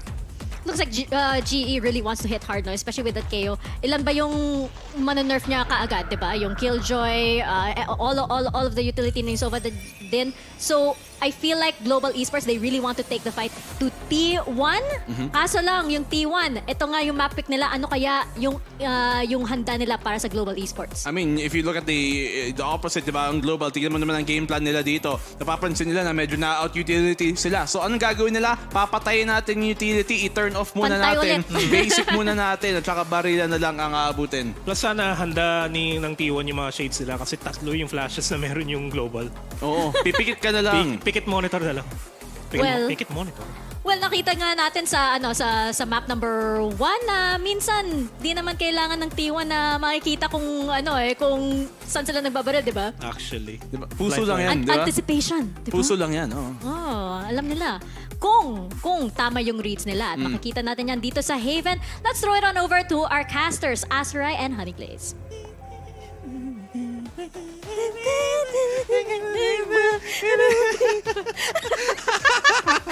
Si Azurai po! Pinili po ako! Hindi willing yan si HG, guys. Anyways, welcome back. Sisimula tayo sa game number 2. Alam ko, medyo matigas ang katawan. Hindi pa kasing lambot kagaya ni... Shoutouts nga pala dyan kay Hatsos kung nanonood man siya. Hatsos! Napakagaling mo. Ikaw tuloy na idol ko sa pagiging big boy. Pero natin kung big boys ba dito ang Global? And can they bring it back? Sinabi niya ni Nomad that this is a triple flash comp. Triple flash comp. Nakikita ko rin sa replay yung sayawan natin. But this is going to be, again, very interesting para sa Global Esports roster. Yan na naman tayo. Ang dakilang TP, hindi teleport. Technical pause. Napakatindi ng bungad sa atin dito ngayon, no? Kauna-unang araw ngayon para sa side para dito sa VCT Pacific, pero pang-ilang technical pause na kaagad ito. Grabe. May Guinness World Record for technical pauses. Yan. Yeah. Yan ang gusto na lang i-break dito sa VCT Pacific. I'm kidding, guys. Well, sobrang nakakasira din kasi talaga ng tempo dito kung hindi maayos yung gear mo, kung hindi maayos syempre yung other things na kailangan mong gawin or kailangan mong ayusin on your setup. Syempre, you need to be on your best foot forward. Hindi lang din dahil sa mga plays mo, kundi dahil din syempre sa iyong mga gears and setup.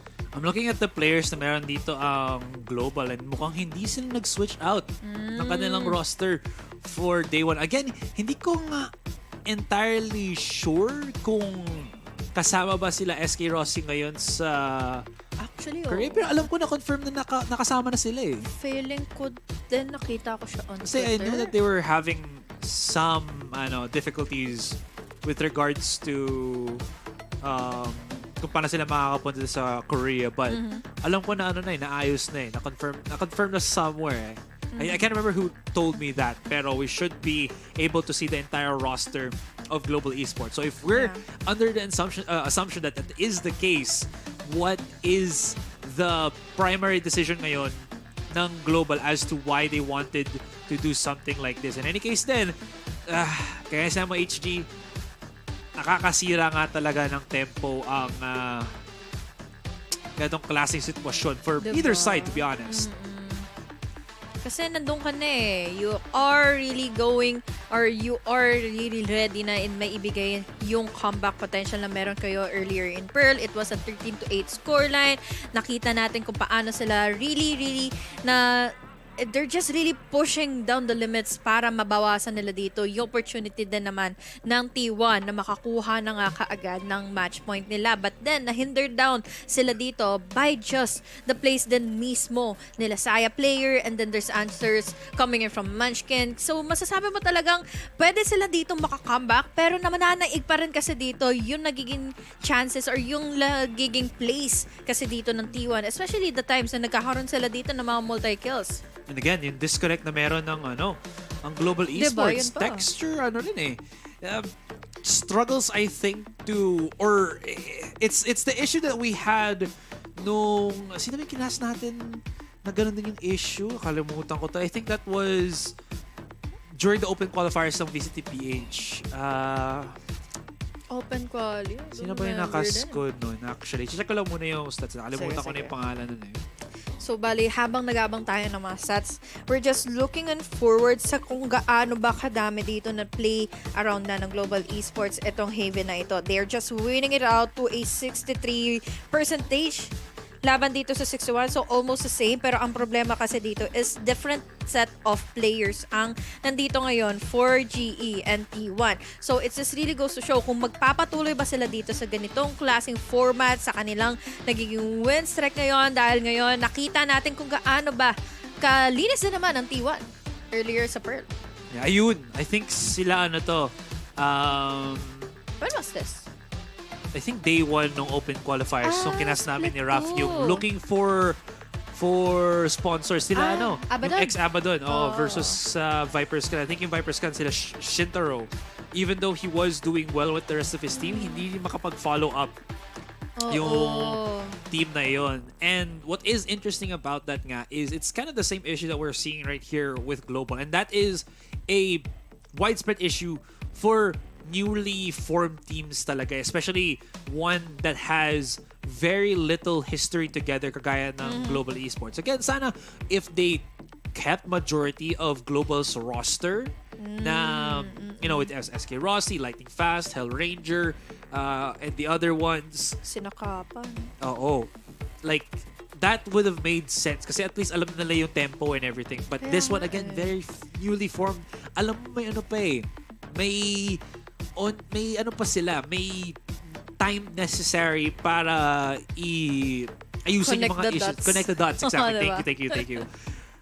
What's good about at least itong tournament natin, similar sa lock-in but not in the same way, is, sabi na ni Mika, na it is 8 weeks in the making and it is round robin. Diba? Exactly. So, ang maganda dito is Global can always use this as a stepping stone. I think a lot of the newly formed teams na nakuha natin dito, or teams that haven't had the best success with a single elimination from that last major tournament ng Valorant can really at least dig their toes in this kind of system, in this kind of scenario.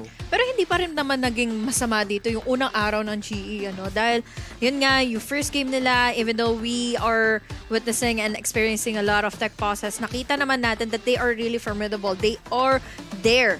Pero medyo nagkakatalo-talo na lang talaga tayo dito when it comes to having kung sino ba yung magpe-perform better, kung sino ba yung makakapasok kaagad, at sino yung magbibigay ng suporta. Dahil ang nakita natin earlier on, para sa talaga silang nag-aagawa, nag-take time sila or nag-iipit sila dito in one space at a time na kung saan yun naman ang natitake advantage ng T1. Ilang rounds din yun na natutunan na nga ng T1 na bakit parang eto sila, nasa sandwich kalagad sila pagdating sa kanilang mga retakes or pagdating sa mga post-plant nila. So, there are also some chances na overpower lang din talaga sila dito na T1 eh. I think that's also due to the fact na kung nakita mo yung mga rounds ng T1 where they were just overpowering them, Saya player and Munchkin. Sobrang hindrance nila. You have one in the front, Saya player, and one in the back, si Munchkin. That is completing the intro and outro ng T1. At this point, parang ito na tayo. Kalma sa kakalma. Pasigo na ako, tagal ng pause! Another day in Valorant. Yes. Ano ba ang ginagawa niyo ni Ray Ray pag ganito ang sitwasyon? Kasi kapag kami ni Raf, hindi kami nakaka-experience ng deck pause eh. Weirdly enough, hindi So, kami... sige, bibigyan ka na ng mga bullet points sa mga nangyayari sa amin kapag naggana ginagawa kami. niyo pag ano. Kapag nagte-tech pause. Sige. Siyempre, hindi mawawala dyan kung sino yung jojowain at totropahin. Susunod niyan, kung sino yung aawayan o hindi babatiin sa comment section. Sige, simulan natin HG kasi sinabi mo na nga. Ayoko na. Alright, so our Niligtas ako ni Direk. director has saved us. Guys, we're gonna go on a break, but when we come back and there's still another tech pause, we're gonna play yung Jojowain Autotropayan. So don't go anywhere. VCT Pacific will come back.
Well, you should be getting into the game na nga, guys.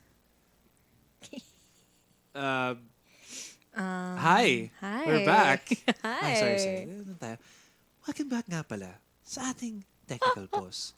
Kung saan, ito ang ating safe Dear space. Charo. Dear Ate Charo. Ngayon, na-experience namin ni Kumare Honey Glaze ang pakiramdam ng technical ilang pause.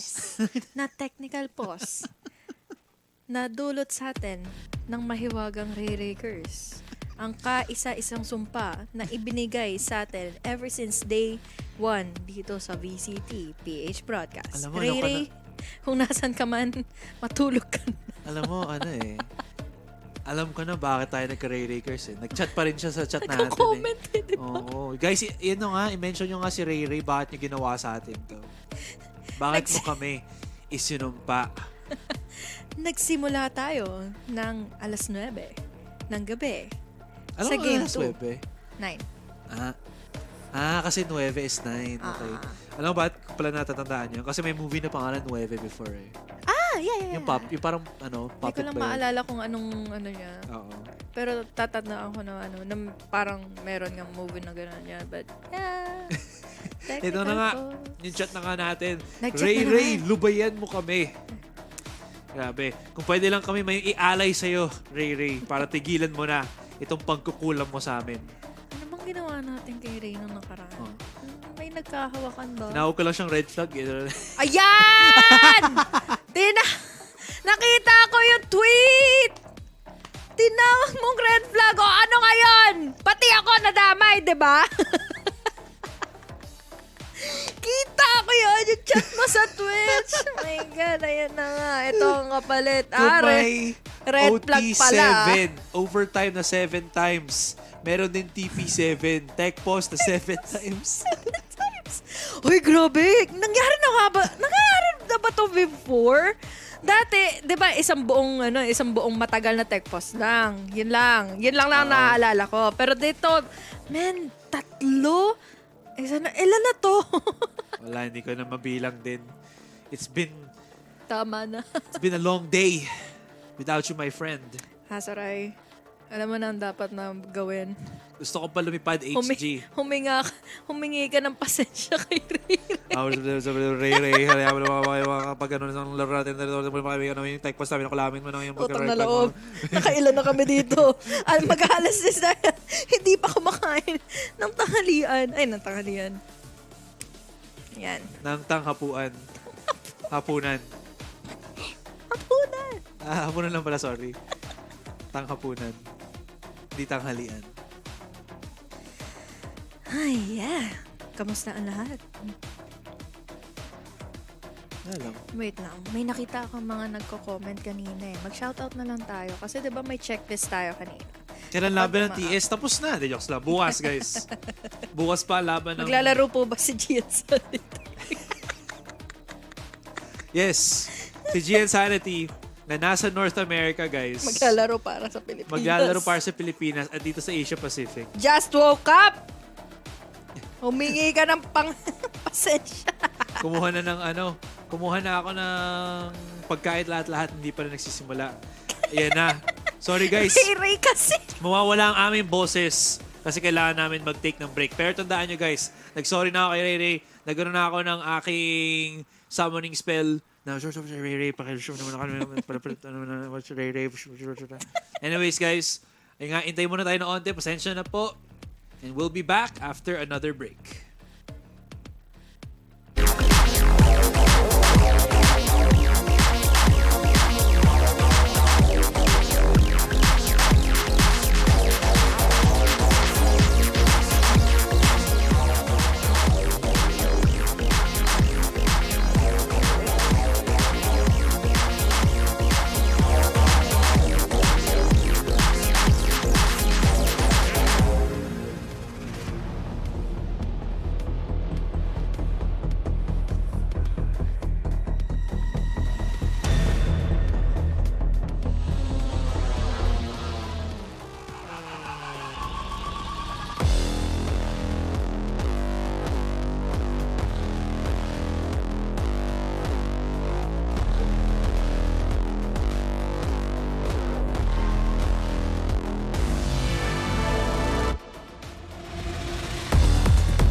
Eto na nga po, finally makakapasok na tayo ngayon in Haven, T1 and Global Esports.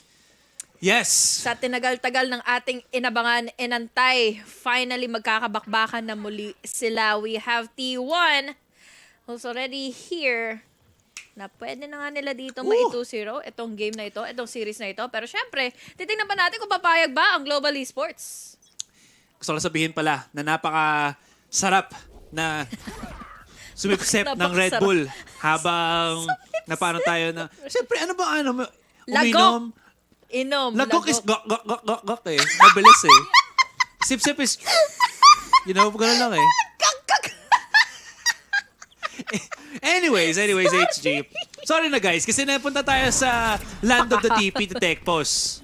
Anyways, ano nga pala, sa sponsor natin dyan sa Red Bull, Miss P, if you are watching, thank you so much for the Red Bull. Anyways, Yun, okay. Konting arangkada lang dito para kay Bazzi as he's holding the flank agad ng mga members pero naubusan siya ng bala. Pero good damage done ngayon from Bazzi ng Global Monyet. Hello, Zeta. Baka makapag-create pa siya ng impact on the heaven side and he does somewhat. Pero again, ubos sa lubos ang T1. Yeah. That was a definitely good start para sa side na nga ngayon ng Global Esports. I really liked what happened earlier dito sa A-Lobby kung saan napigilan dito. Ora mismo yung retake na gagawin na nga from the flanks ng T1. And then, dagdagan mo pa yung mga naging, yung pagka-cut off ng mga rotations dito all the way from heaven. Trinay naman ni Zeta to get in a kill, but then, nakaredy naman na yung trade-offs dito coming in from Monyet's side. So, Irene, buhay na buhay! Kahit napakahaba at napakadami ng ating tech boss. Si Cosplaying as... Oo, si Kabayas. Si Kabayas. Ayoko sabihin pa nga yung mga Pero tropa naman, tropa. Eh. Tropa naman. Oo, tropa. Kala natin, nawala na. Nangyayari ngayon? Feel ko parang Kay para Noman siyang talaga to eh. tech post bingo. Yung tipo na, sa ano nga, magkakaroon tayo ng Guinness World Record of tech poses. The esports game. Sobrang dami nating tech pos ngayon, men. Hindi ko alam kung nag-i-issue na. Feel ko, naghanap na sila ng therapist eh. Oh, so, how are you feeling when you experienced this tech pose? You know? What was happening in your life? Anong nasa isip mo? And how does that make you feel? So, anong magiging conclusions mo? Unang araw pa lang kita. Okay. So, tuloy na natin H yung pinag-usapan natin kanina sa ating mini-game. Ano nga ba yun? Jojowain o totropahin. Unahin muna natin ang mga players. Silas! Sige na, jojowain! Hindi, dapat yung current players natin ngayon. Sige, Para sige. ano. Ay, sige. Titingnan ko yung mga Yan natin yung itsura mga nila ano later. nila, yung mga players natin. Teka lang. Saan tayo magsisimula? Dito tayo sa T1. Sa T1 agad-agad. Pwede. Okay. Oo. Yeah. Parang lahat totropahin. Yan agad yung ano no? Yeah, tinitingnan ko. Okay, si T1. Actually, okay. sige. Tingnan dito sa ano ko, sa aking Sige, tableta. sige. Si Saya player, tropa. Tropa. Si Zeta. Ikaw na yung sumagot para sa akin. Sasagot tayo pa. Sumasagot din ako. Hindi lang ikaw sasagot. Okay, Si sige. Zeta. Zeta. Tropa. Si Munchkin. Munchkin, tropa din. Tropa din. Si Ban. Naglaro ba si Ban ngayon? Parang hindi ko siya nakita. Diyan sa kanina, di ba? Siya naglalaro eh. Pwede. Slide. Slight jojowain. Si Carpe. Magaling siya eh. Pwede. Oo. Ayun na, nagsimula na ulit. Nagsimula na pala. Okay, sige. Mamaya na ulit. Sige. Pero sige. Simulan na natin at ituloy-tuloy na. Saya player dito. Meron na nga Martial na kagamit para at least ma-deny na yung mga entry dito coming in from Global Esports. Pero feeling ko nagkaroon na nga dito ng warning shot agad dahil ganito lang din kaingat ang players ng Global Esports. They are denying that push going into A lobby. At dire-diretso na kaya sila ngayon magro-rotate going into C. Standard play, standard push. This is perfect para sa GE na historically kahit hindi ito yung roster nila before napaka-gusto nila sa Haven map talaga. This is where you really do see yung power ng duelist players nila. It's very straightforward sa nila. They don't really have to take hold of too many angles and it works beautifully for Global Esports. You can already see na all the players are starting to drop down. Mag-isa na lang ngayon si Munchkin na natitira sa garage. Huwag niyo tingnan yung mga names na yan. Medyo nagka-problema tayo sa UI, guys. Pero yan na nga, last player, gonna be Iron. The spike will get planted all the way sa A site as pinaglaruan ng GE dito ang T1 on that particular round. Pagkakuha ng info, pagkakuha ng bait going into C, biglang rotate sila pabalik into A. Pero it was really a definite good start para sa side ng Global Esports. Para naman mabigyan ng different flavor and texture dito yung ating laro. T1, they didn't expect this to happen. Nakuha na nga sa kanilang mga kamay dito ang pistol and then this bonus round. But then, aabot tayo sa Byron nga ng T1 kung saan pwede nga ito magtuloy-tuloy kung sakali man. Pero, syempre, nasa decision pa rin ito ng Global Esports kung aarangkada pa rin ba sila dito laban sa T1. Either way, this is solid talaga para sa Global in the sense of what they are able to at least achieve in those particular 2 rounds. It's a great start. You can already see the movements coming in from them. The sureness of yung pag-push, especially with Texture in the forefront. Ganda ng flash na follow-up dito ni si Bazzi. And Bazzi has been absolutely solid with his utility usage and because of that, Texture tends to shine. The Korean players showing up the Korean side ng Global Esports. I loved how he played it really nicely going into a sobrang bilis sa mga naging pangyayari dito dahil the moment that he already made contact laban sa T1 ay hindi na kaagad nakasagot sila. We have them 2 players na lang na natitira dito and isa lang ang napitas dito from Global Esports and at least ganda na para sa side na nga ng Global Esports. They will be bagging up free upgrades, free rifles, at syempre, Saya player and Zeta. They decided to just be safe na lang dito kaagad na side. Save na lang the weapons if they can. Pero Global Esports, really making use of the speed at which you can push on Haven. And alam mo na, that Global Esports wants to always go for those fast pushes, always go for the explosive executes, and it is something na, kita mo na nga dito, is working very well for the GE roster. That being said, quick little check on the replay. Tingnan mo yung flash niya, no? Kasi texture, nabuhayan na siya after nun. Tingnan mo nag-power nap siya eh. Alam mo ba, HG, na ang sabi sa akin dati ng principal ko ng high school, na if you want to take a power nap during your lunch break, okay lang yan because 15 to 20 minutes can rejuvenate the brain power of your brain. Pero ili lang din kasi 15 minutes na break yung nangyari kanina, di ba? Almost half an hour yung mga nangyari kanina in TP. So, so isipin mo, patong-patong na brain power, ano yun? nag-stock up na. Nag-stock na yung brain Para power. makabawi ang GE. Dahil tingnan mo, 3-0 na nila ngayon ang T1. Kung saan sila yung mga nananaig kanina in game number 1 and map number 1 which is Pearl. Pero ngayon, sila ang bumabawi. Sila ang namamayagpag dito laban sa T1. But T1, they are now in their save round. Nabawian at na-punish nila ngayon ng Global Esports. And speaking of Global, oh my God, with the save na nakuha nga dito ni Zeta from the previous round, nakakuha naman siya ng dalawa. ROI kaagad. ROI kaagad dito, not even needing the help of Saya player. Zeta finds the huge pick. For a long time, pinagkamalaan ko or nagkamali ako sa pag-isip ng pangalan ni Zeta at ni Zepa. Kasi magka-teammates sila din eh. But to be fair, it's because they're all both extremely talented players and you kind of see the reason why with that 2K.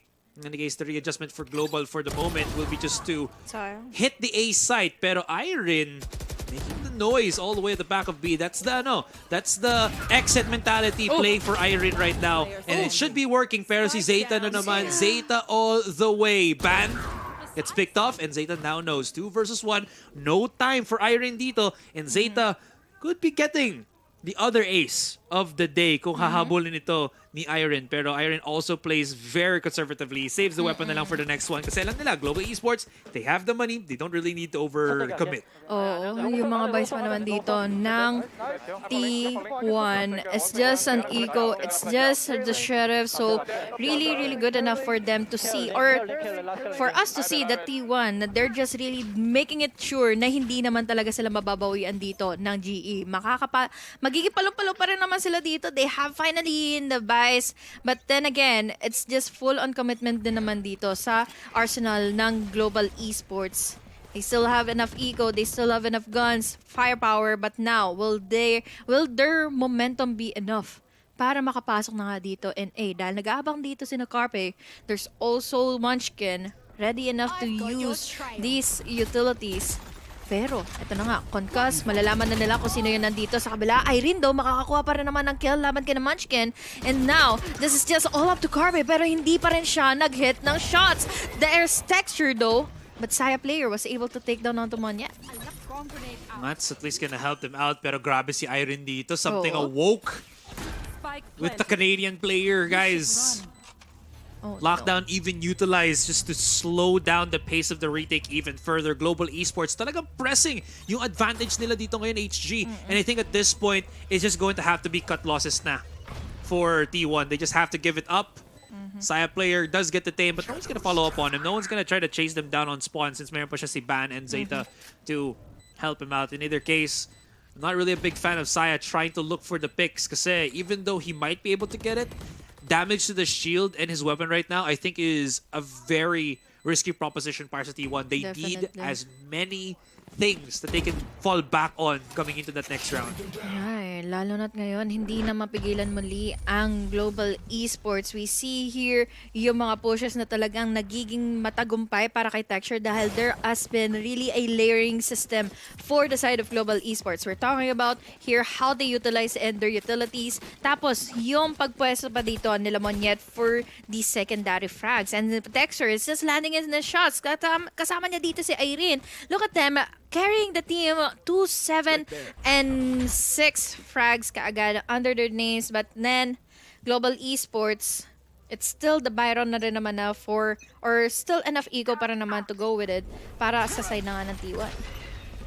Zeta, sa lakas na impact na nakuha niya. Excuse me. Yep, maybe starting to have yung Hunter's Fury niya dito. I thought there was gonna be a mid push from his teammates just to get that pinch coming in, pero hindi. Global Esports making the use of the opponent's ultimate just to get that creation of space. Munchkin gets taken down, and medyo nagkakaproblema na ang T1 on this defending side. Big flanks coming in from the rest of T1, pero si Iron na makakahanap muna sa kanila una sa lahat. The quick chase from Saya player. I'm not sure if Iron knows. Well, he does, but unfortunately your reaction niya is gonna be a bit too late. Pero Iron, I think he's already bought a lot of time. Again, Iron, if ever they win this match or they win this game, Nito HG, he has to definitely be the MVP. Oh. Hindi na nga talaga natin maikakailan na kulang na nga sa oras dito. Ang kabila, Saya player was able to trade it down. Pero nandito naman din pala si Bassett to finish him off and pin him throughout the duels. Another round goes to the side of Global Esports. But Global Esports, may mga nag-save na naman pala dito for TI ah. So still enough. Well, ito na yung lost bonus na tinatawag natin. So, that's where they can definitely at least keep the monetary requirements ng pag-purchase ng T1 up to par. But these rounds, definitely not going the way of the T1 roster.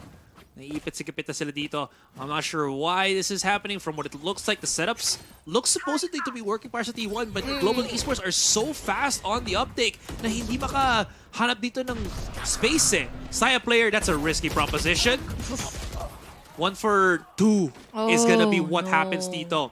I mean, we talk about Saya player kanina, but it's Texture and Iron on the Global Esports side that is just breaking the defense. Grabe si Texture. This is why he is the duelist right now of Global Esports. This is why they picked him up from Korea, and this is why Global Esports are dominating Haven.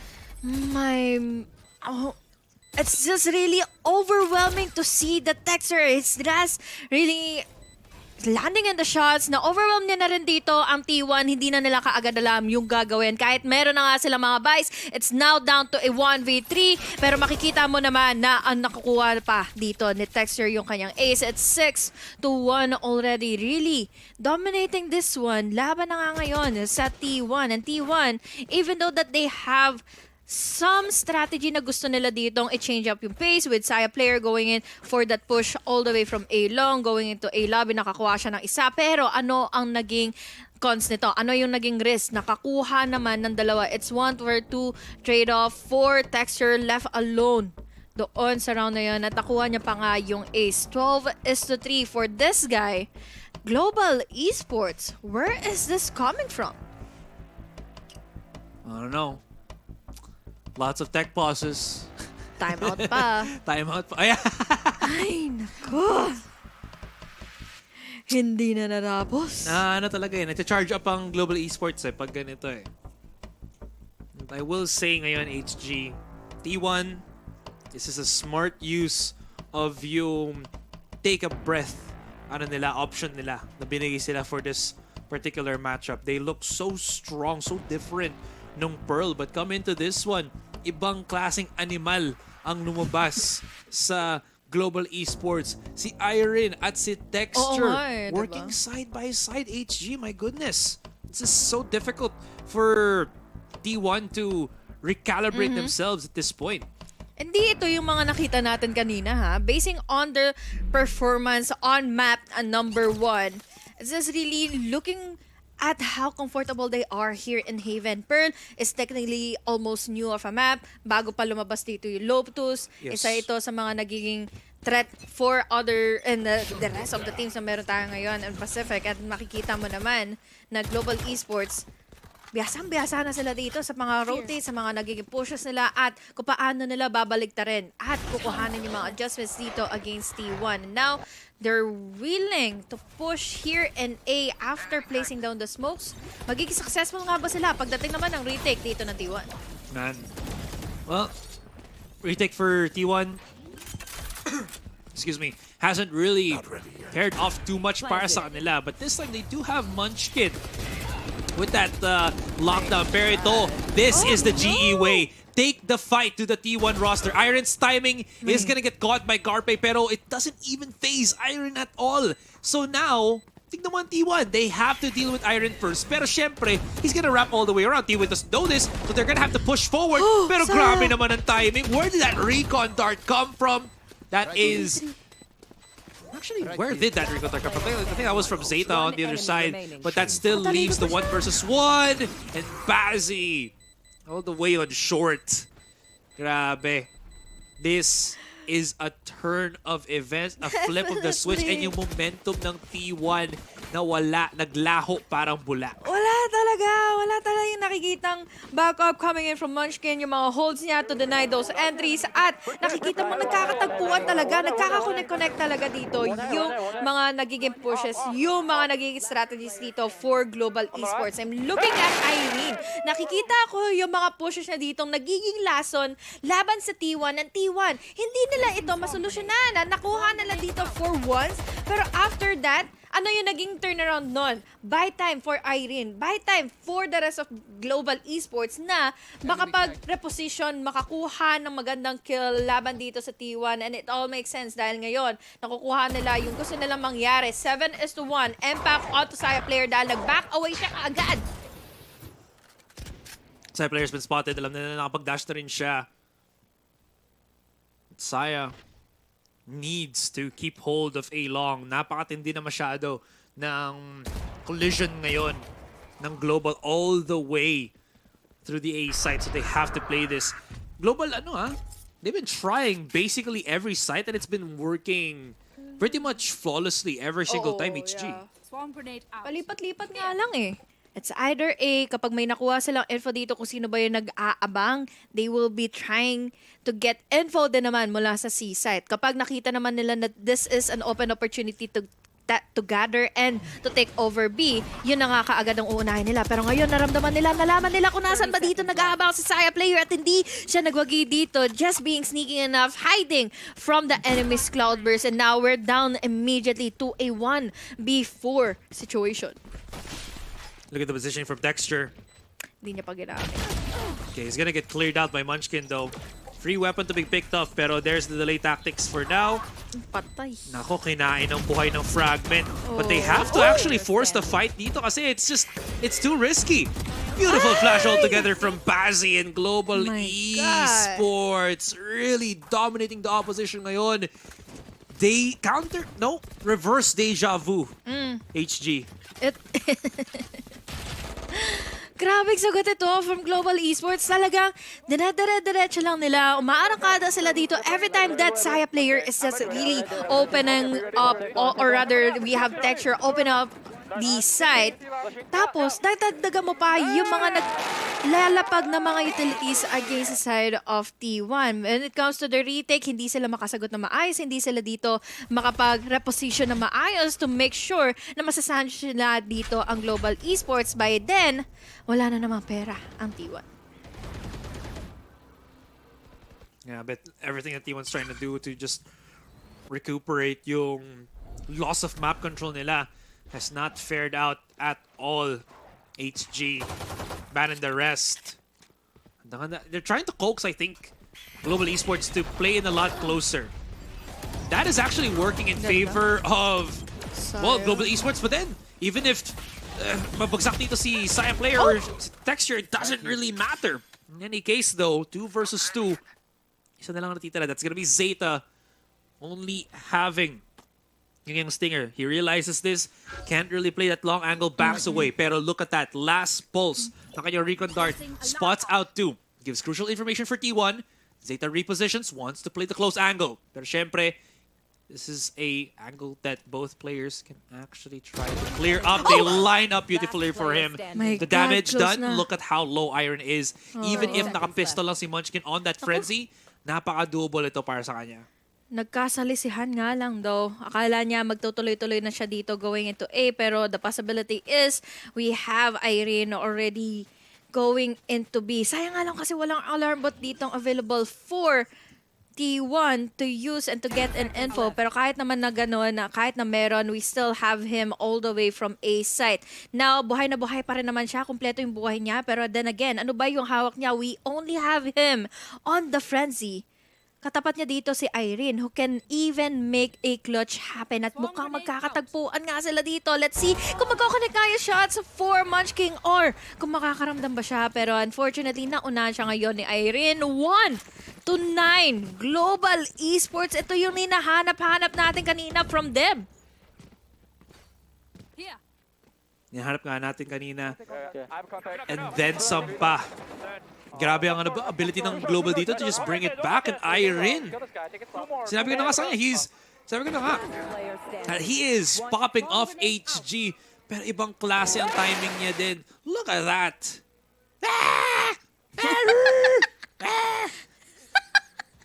Dinap mo na lang, no? Wala rin. Naiya ka din, diba? Ginusto mo yan eh.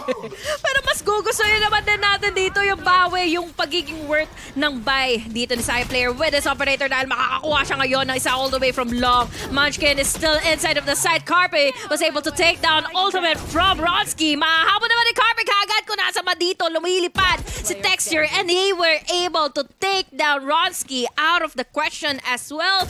9-2. Good enough para sa side na nga ngayon ng T1 para makukuha naman tayo ng 9-3 na naman. And they also save yung operator din dito. So Saya player now has a few options. He has the operator, he has the Blade Storm. Napakadami niya pa rin gamitin ngayon in order to at least fend off the opposition. And the play that he's gonna be going for is that mid peak on top of the box. I wonder kung may mag-challenge na Global Esports player on that end. But for now, good stun. Keeps Texture a little bit honest. Can't really push too far. That was a good round for the last one para sa T1. Pero syempre, it was a round after so many lost with Global. Look for Global here. Slow pace lang muna. They know that the operator's there. They want to know where the operator is right now, HG. And Irene, they're utilizing him to start getting in those late lurks. Hanap mo na siya ng contact, but if not, he still has yung lockdown niya to get things started. Maigi ito para sa side ng Global Esports. Malaki ang advantage nila, pero then again, pagdating naman sa retake, there's still Carpe with the Rolling Thunder. So good enough for them para at least ma-even up nila yung possibility to get those rounds coming for T1. But will it happen? Hindi nagbibigay dito din kasi ng chances na contact dito ang Global Esports. Naglalapag lang sila dito ng pang-bait ng utilities habang nandito naman si Irene na mapablind na ngayon kasama ng Paranoia. This is really good dahil syempre wala na yung panglason dito. Finally, ng Global Esports. Pero jabated kasi ang players ngayon ng T1. They're all over A site. Pero magpa-plant naman ng spike dito sa C ang Global Esports. The thing is, may Rolling Thunder dito si Carpe. There's a lot of smoke. So yeah, Global Esports can't really play the far distance too far from the C site. That's a big pick. They know Monyet's gonna be there. Close. Texture gets the pick. Walang natamaan ang Rolling Thunder nito. And Texture still has the operator in hand. May Cloudburst pa siya. And he is mowing them down. Finally, Bad puts a lid. There's Zeta. 1 versus 2. Body block. See, body block not gonna be necessary. Oh my God! Oh my God! Bazzi!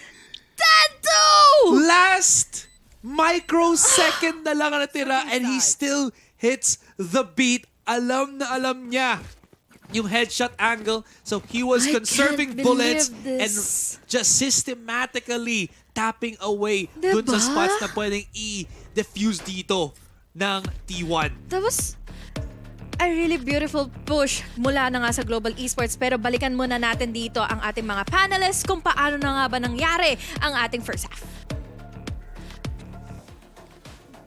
Grabe naman tong Global Esports. Bakit? Di ba pangalawang beses na to? Oo nga. Sobrang, ano na... Nakita natin, di ba, nung pinalaban na Vitality, parang map 1, map 2. Huh? Tapos si Monyet yan kanina, di ba? Napaka-ano ng clutch niya. Tapos ito naman, si Bazzi. Oo nga, bumabawi. I mean, wag natin medyo may mahabang break tayo, unfortunately. And Refresher. In Korean, momentum opso. Nawala yung momentum nila. Wow, Mr. Worldwide. Mr. Korea lang. Thank you. Mr. Okay. Hindi worldwide. Pero yun nga, nawalan na momentum yung T1 evidently. Ang ganda na ng stride nila coming from game 1, going into game 2. GE look completely different. Factor talaga yung long technical pause natin. Pero we're seeing a couple of plays from T1 to slowly bring it back. Unfortunately, sa talaga nangyari nung last round, microsecond na lang talaga yung kinulang dun para mag 3-9 curse sana. Pero it is what it is though. GE is looking really strong here this time around. And surprising din dahil map pick ito ng T1, di ba? Akala ko nga na makikita natin na isa pang 2-0 dito, Black and Blue. I mean, possible, di ba? Katulad ng nakita natin sa map number 1, kaya natin patuloy-tuloy na yon into map number 2. But then, you look at over how Global have been playing yung attacking side nila. At may makikita ka talagang butas dito sa defense in comparison to T1 na talagang mga moments yun na parang medyo awkward position na nilalagay nila ang sarili nila into. We see those rounds na parang talagang what are they doing? Maybe hopefully in the attacking side for T1 medyo mas magiging okay para sa kanila. Makikita nga natin kung okay nga for T1 or is this Global Esports' map? Over to casters. In my defense, in my defense, it really is the sound of Porka drinking. na-clip ka. Kaya nga magiging defensive ngayon. Hindi, yun talaga yun. 12 rounds na nakalipas. Ngayon ka lang magpapaliwanag. Paliwanag mo yan. Sige, tuloy mo. Hindi ituloy mo na, lang. okay na. Tapos na. Sige. It's already done. Ilaw siya. Ilaw nga siya. Hindi siya Akala ko electric fan. electric fan po kasi is below. Hindi, may fan na standing fan na di ba? Boss Wendell, alam mo di ba may standing fan? Yung hindi siya bilog na yung vertical lang na na parang pinagsama-sama mga mahabang light bulb. No, di ba? Alam niya eh. Sige. Technologically advanced si Boss Wendell. Ako hindi, no? Doon tayo sa OG electric fan. Pero yeah! Yun na nga sinabi dito ng ating mga panelists. Thank you so much sa tatlo nating panel. Siyempre, si Tita Mika, si BNB, and then there's also Nomad. But then, yeah, akala nga natin talagang maaabot na naman tayo dito for another 2-0. Pero hindi pa rin naman to. Tapos, hindi pa rin naman imposible for T1 to make an ultimate comeback para matapos na itong series na ito sa hinaba-haba ng ating inintay. Pero kasi, hindi na kasi papayag dito ang Global Esports eh. Siyempre papayag sa kanila. This is also a map na I feel like just shows to us Global Esports can really bring to that table ibang klase talaga. Also, I have to admit then, Bazzi has been a nice treat, I think, to watch for Global. Like I said kanina, he's one of the players that isn't really counted as the duelist player from another, from his previous team. But it doesn't mean na problematic ito para sa kanya. So T1, Ronski though, okay, keeping it a little bit close, keeping it contained, keeping it at least minimal or maximum yung damage na ginawa nila against T1 for the moment. 3 versus 2. And look at this, T1 are scrambling. Ito yung problema para sa T1 right now. Because the pressure is on, because hindi sila ganun it looks like hindi sila ganun ka-conflict sa approach nila. They are playing the rounds very, very carefully, very, very slowly. But this also gives chance for Global Esports to start, playing a lot more creative, playing a lot more sneaky. Oo nga, parang sila pa mismo yung magiging comfortable dito. Pero ngayon, thankfully enough, makikita na natin si Munchkin na maging palong-palo na with Triple K. We have here Bazzi, the only guy remaining, but will he be able to clutch this one out? Dahil meron pa rin naman siyang Trailblazer dito to get an info. Pero before that info happens, siya muna ang makikita dito at makakapag-connect pa yung paranoia dito coming from Ban. Good start for T1 para dito sa second half. 3-10. 7 pa. Yes, 7. Pati si Wendell walakpak! Hindi naman ako ganyan guys. Ano ka namang mahirap sa akin ng Tagalog saka Espanyol. Mi obla no Ingles. Mi obla no Tagalog no Spanish. Yeah. Hiya. Alright, we go back dito. Look at the respect by na meron agad ang T1, pero si Saya player, hindi ko alam kung papalag siya sa laban na ganito or what. Kasi this is a little bit risky din, ha? If they try to at least play that papalag ako sa'yo mentality, baka mahuli sila dito ng Global Esports. Global Esports wants to coax them into this kind of fight. Kasi even though Global could lose this round, the economic damage is more important para sa kasi again, they're 3-10. That's the way that they want to go about things. Pero Global doubling down sa pag-hold ng C site. There's no real benefit to rotating too early. Now na alam na nila that there is going to be that retake down A, this is when they can start getting creative. Kita mo, I believe that was Monyet. Yeah, they picked up the Marshall. You can start making waves somewhere else. Pero at least this is going to be the full committance ng Global dito. What Global could also do than HG is not to do anything. No need to retake. Also don't need to expend yung ultimate or yung charges na meron kayo. Oh no. What? Ha? Ito pa. Buti na lang may mga lineups dito coming in from ZETA. At least na-deny nila dito yung possibility for them to defuse in the spike. It's already ticking, so it's a good buy. It is. Yeah, they know at the time. Sayang yun. Kasi napatay pa dalawa eh. Diba? That was Carpe and Munchkin. Yeah, you can really feel yung disconnect na meron ngayon ng T1 getting caught like that. But Global Esports making the best out of the situation. Bazzi, kagaya kanina ni Carpe with this Sky on the first map. I feel it's like it was so long ago. Well, technically it was kasi tagal ng break natin. Pero Bazzi with the Sky, napaka-impactful. Look at that. 12, 6, and 7. Really, really giving an edge towards his team. Sila na ngayon yung napupush to an edge na T1. They still have 6 more rounds. And tingnan mo, usually magsisave up ka dito sa round na ito. Pero you really need to force this one out dahil close to a match point na 3 na lang para sa side ng Global Esports. And we are welcoming you guys agad sa game number 3. Pero kung sakali man na maging disconnected na muli dito ang T1, getting inside of A or even at least getting an info, ito na muli ang pagtayo ng Global Esports. Saya player all the way from this top side. Maabangan, makikita ka agad siya dito. Ngayon na Trailblazer. Pero ang nakakasaklan kasi is naka-ADS siya pagbaba doon sa boulder na yun. That is... Oh my God! Grabe si Irene. Timing is perfect. Absolutely perfect. Picks up the 3K. Oh my... And I think we're already bringing ourselves para sana dito. Possibility of a game number 3. We are. We need help figuring out how. Grabe talaga. Hindi ako makapaniwala na ganito nangyayari Alam mo, sa laban natin. Parang nag-3 games na tayo kanina sa tech post natin. Tapos yung sa Panggay, parang yung series natin para bukas nandito na ngayon sa first day. Literal na tinuruan pa ako ni HT paano big boy. Ayan na nga mga naganap dito, guys. 11-4. Still really dominating dito ang GE. Lalo na't ngayon, punished ang T1. Hindi nila na ipanalo yung round, kaya naman broken by sila. Will they be able to clutch this one out or hindi? Hindi ko rin alam dahil makikita na natin ngayon that GE is just really, really close to ending this. A lot of pressure para sa T1.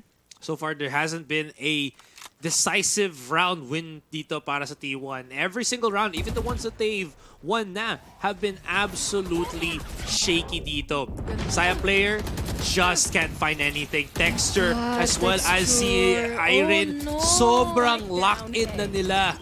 HG. The swing out from ZETA. Okay, he's gonna find one. Has a little bit of cover. Pero that's all that he is gonna be getting. Global Esports pick themselves up 12 rounds now looking at match point. Aabot pa tayo sa Lotus? Aabot pa tayo sa map? Now, honestly, I have no idea kung paano nilalaro in Lotus. Ang Alam mo, magiging decider natin. Mas matagal pa yung pinagsama-samang tech boss dito sa laro to. Is that a good thing or a bad thing? I think it's a good thing at least. It's a good thing. At least makakapunta tayo ng Lotus ngayon, diba? Mas mabilis sa Lotus, diba? Yeah. Tama nga naman. Yeah, true. Still, at least, malalaman natin kung matatapos na ba itong larong to or yung series na ito agad-agad. Pero definitely, kailangan dito ng T1 yung timeout. Again, it's already a match point na for Global Esports. In Global Esports, nagkakatagpian na sila ngayon. Ito yung hinahanap natin kanina from them, na yung mga puzzle na really broken apart, na na-fix together na nila, na-solve na nila kung paano nila ito magkakaroon or paano sila magkakaroon dito ng well-formidable form laban na nga dito sa T1. And T1, hindi nila ito mahanapan ng butas na pwede nilang palakihin at naiipit sila ng naiipit to the point that Texture is just really doing his thing. T1 call for their final timeout in regulation as the pressure just piles up even more. Here we go. Bawi na tayo. And resume this one. And mabibigyan pa tayo ng solace HG na at least makaabot na tayo sa game number 3. Looking at T1, grabe, sobrang broken ng buy nila dito. The strongest weapon they can even pick up is just the Spectre at this point, and a couple of Stingers. Diba? Oo, tas meron pa si Bazzi na Seekers. He even gets the information. This is not good. Yeah. Ganda rin ang retakes kasi dito ng GE, no?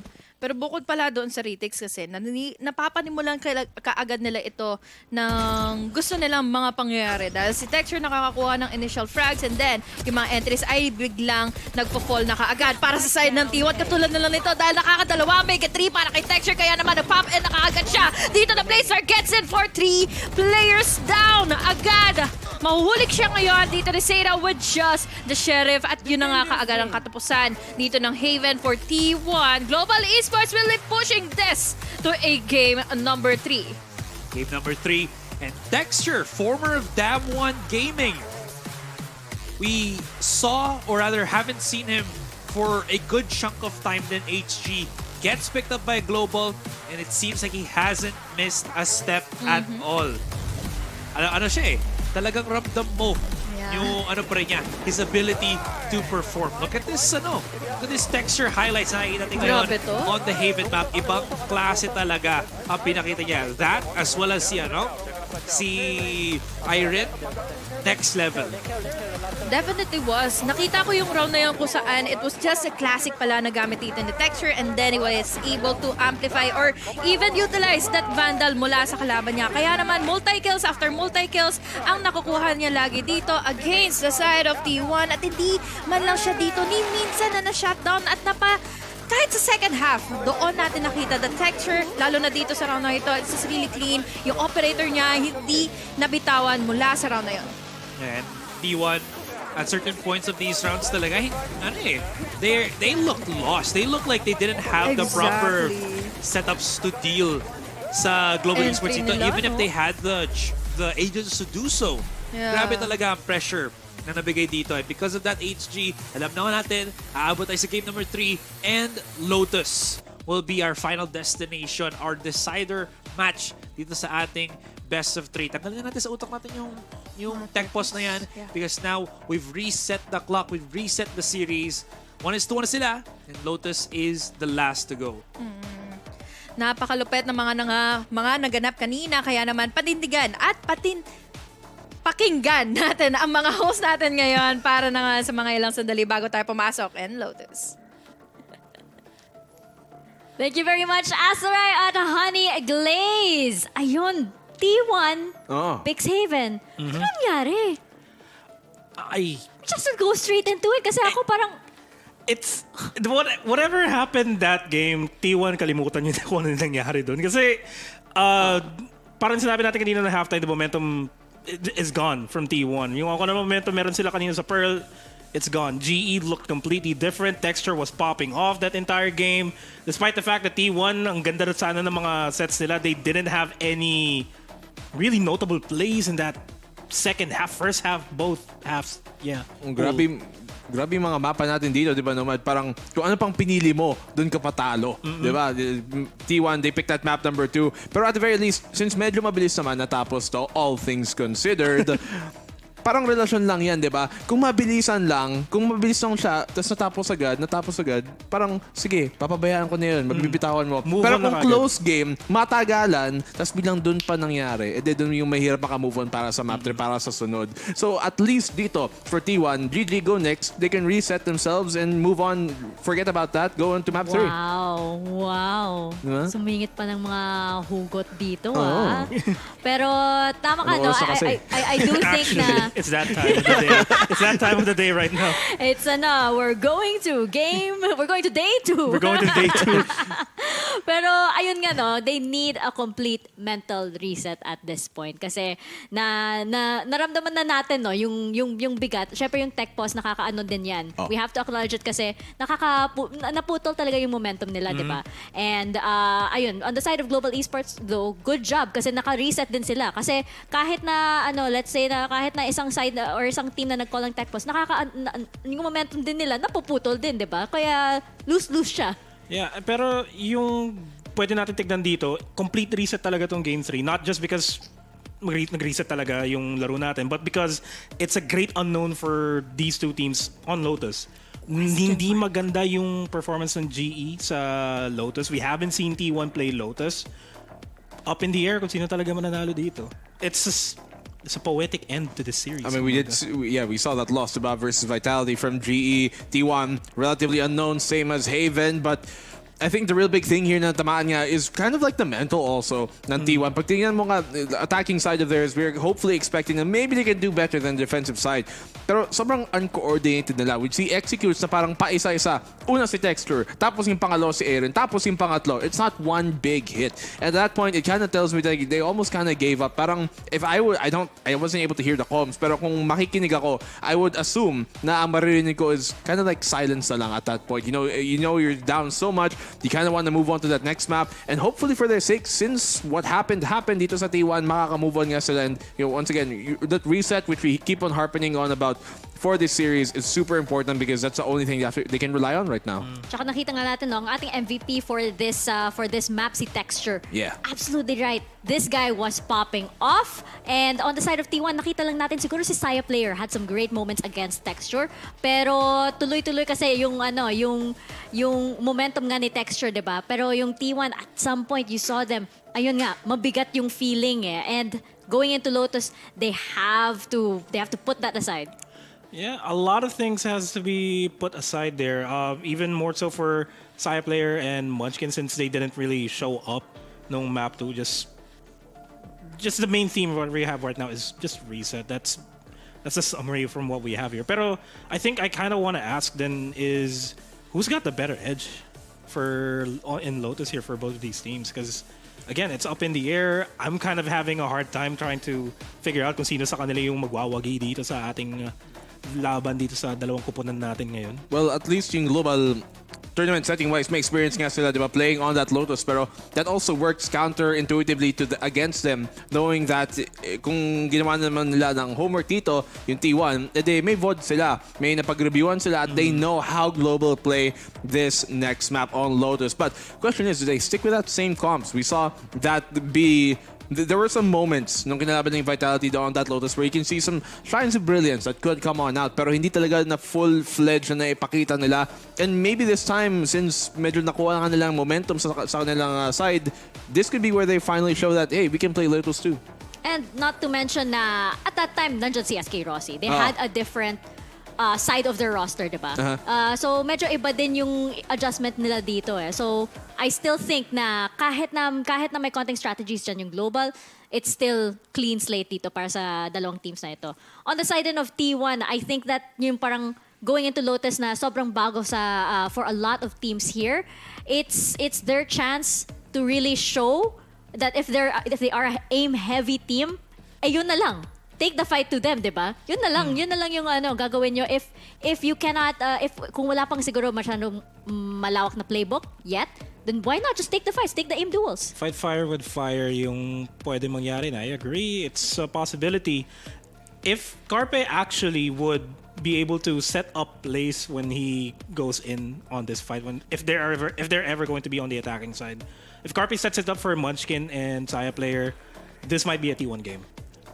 But that's the thing, right?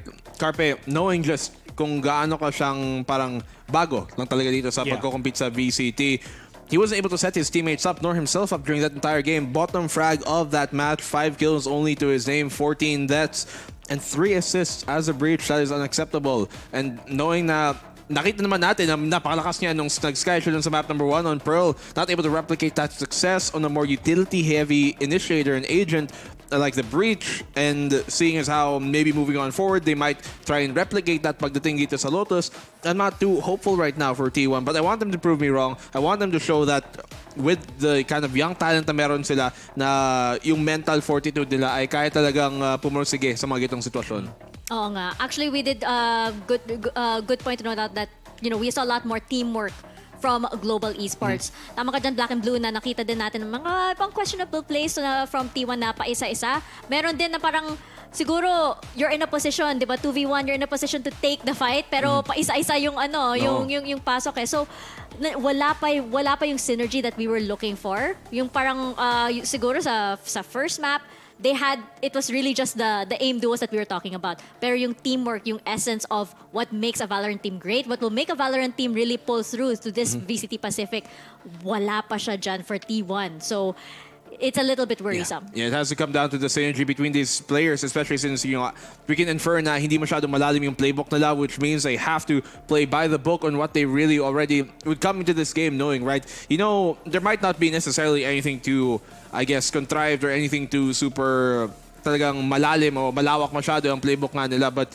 if they can just hone in on those basics once more and play the way that they were playing really nung map number 1, you would see nothing too intricate, nothing too complicated, but you don't have to. Don't overcomplicate things. You make it more difficult for yourself. And I think kung based on the comp that we also did see on Pearl, it played better for that. You had, Carpe on something a bit more simple on the sky instead of having him be a super utility heavy na talaga tulad ng breach.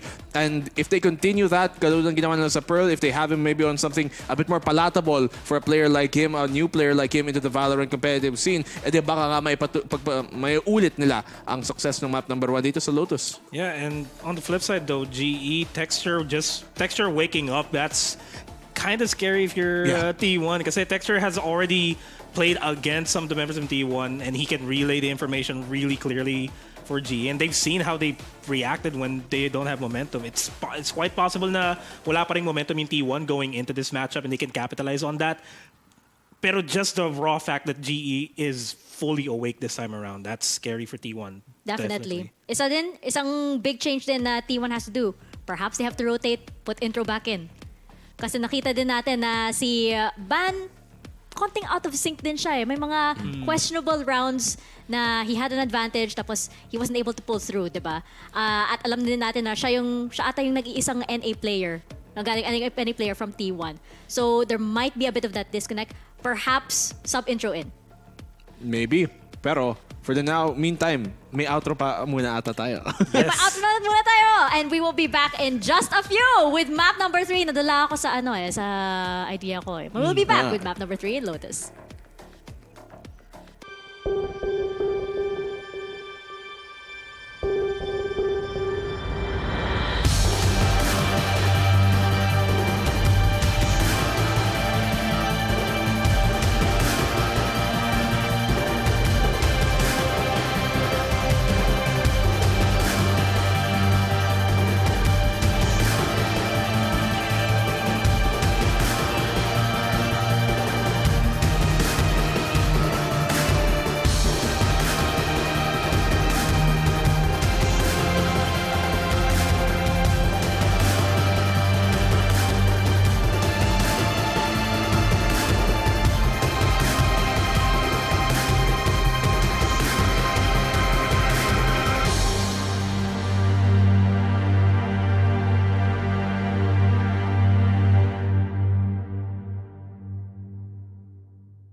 Nagbabalik ang PH broadcast ng VCT Pacific. Nag-costume change na si Noman. Nagpalit na ako ng lipstick and we are going to a map number 3, Lotus. Yes, sir. Yeah, palit na ako ng kasi napapalaban na tayo dito sa natin. We need to be fully protected sa laban natin. We're hopping straight into this. Lotus, the great unknown for these two guys.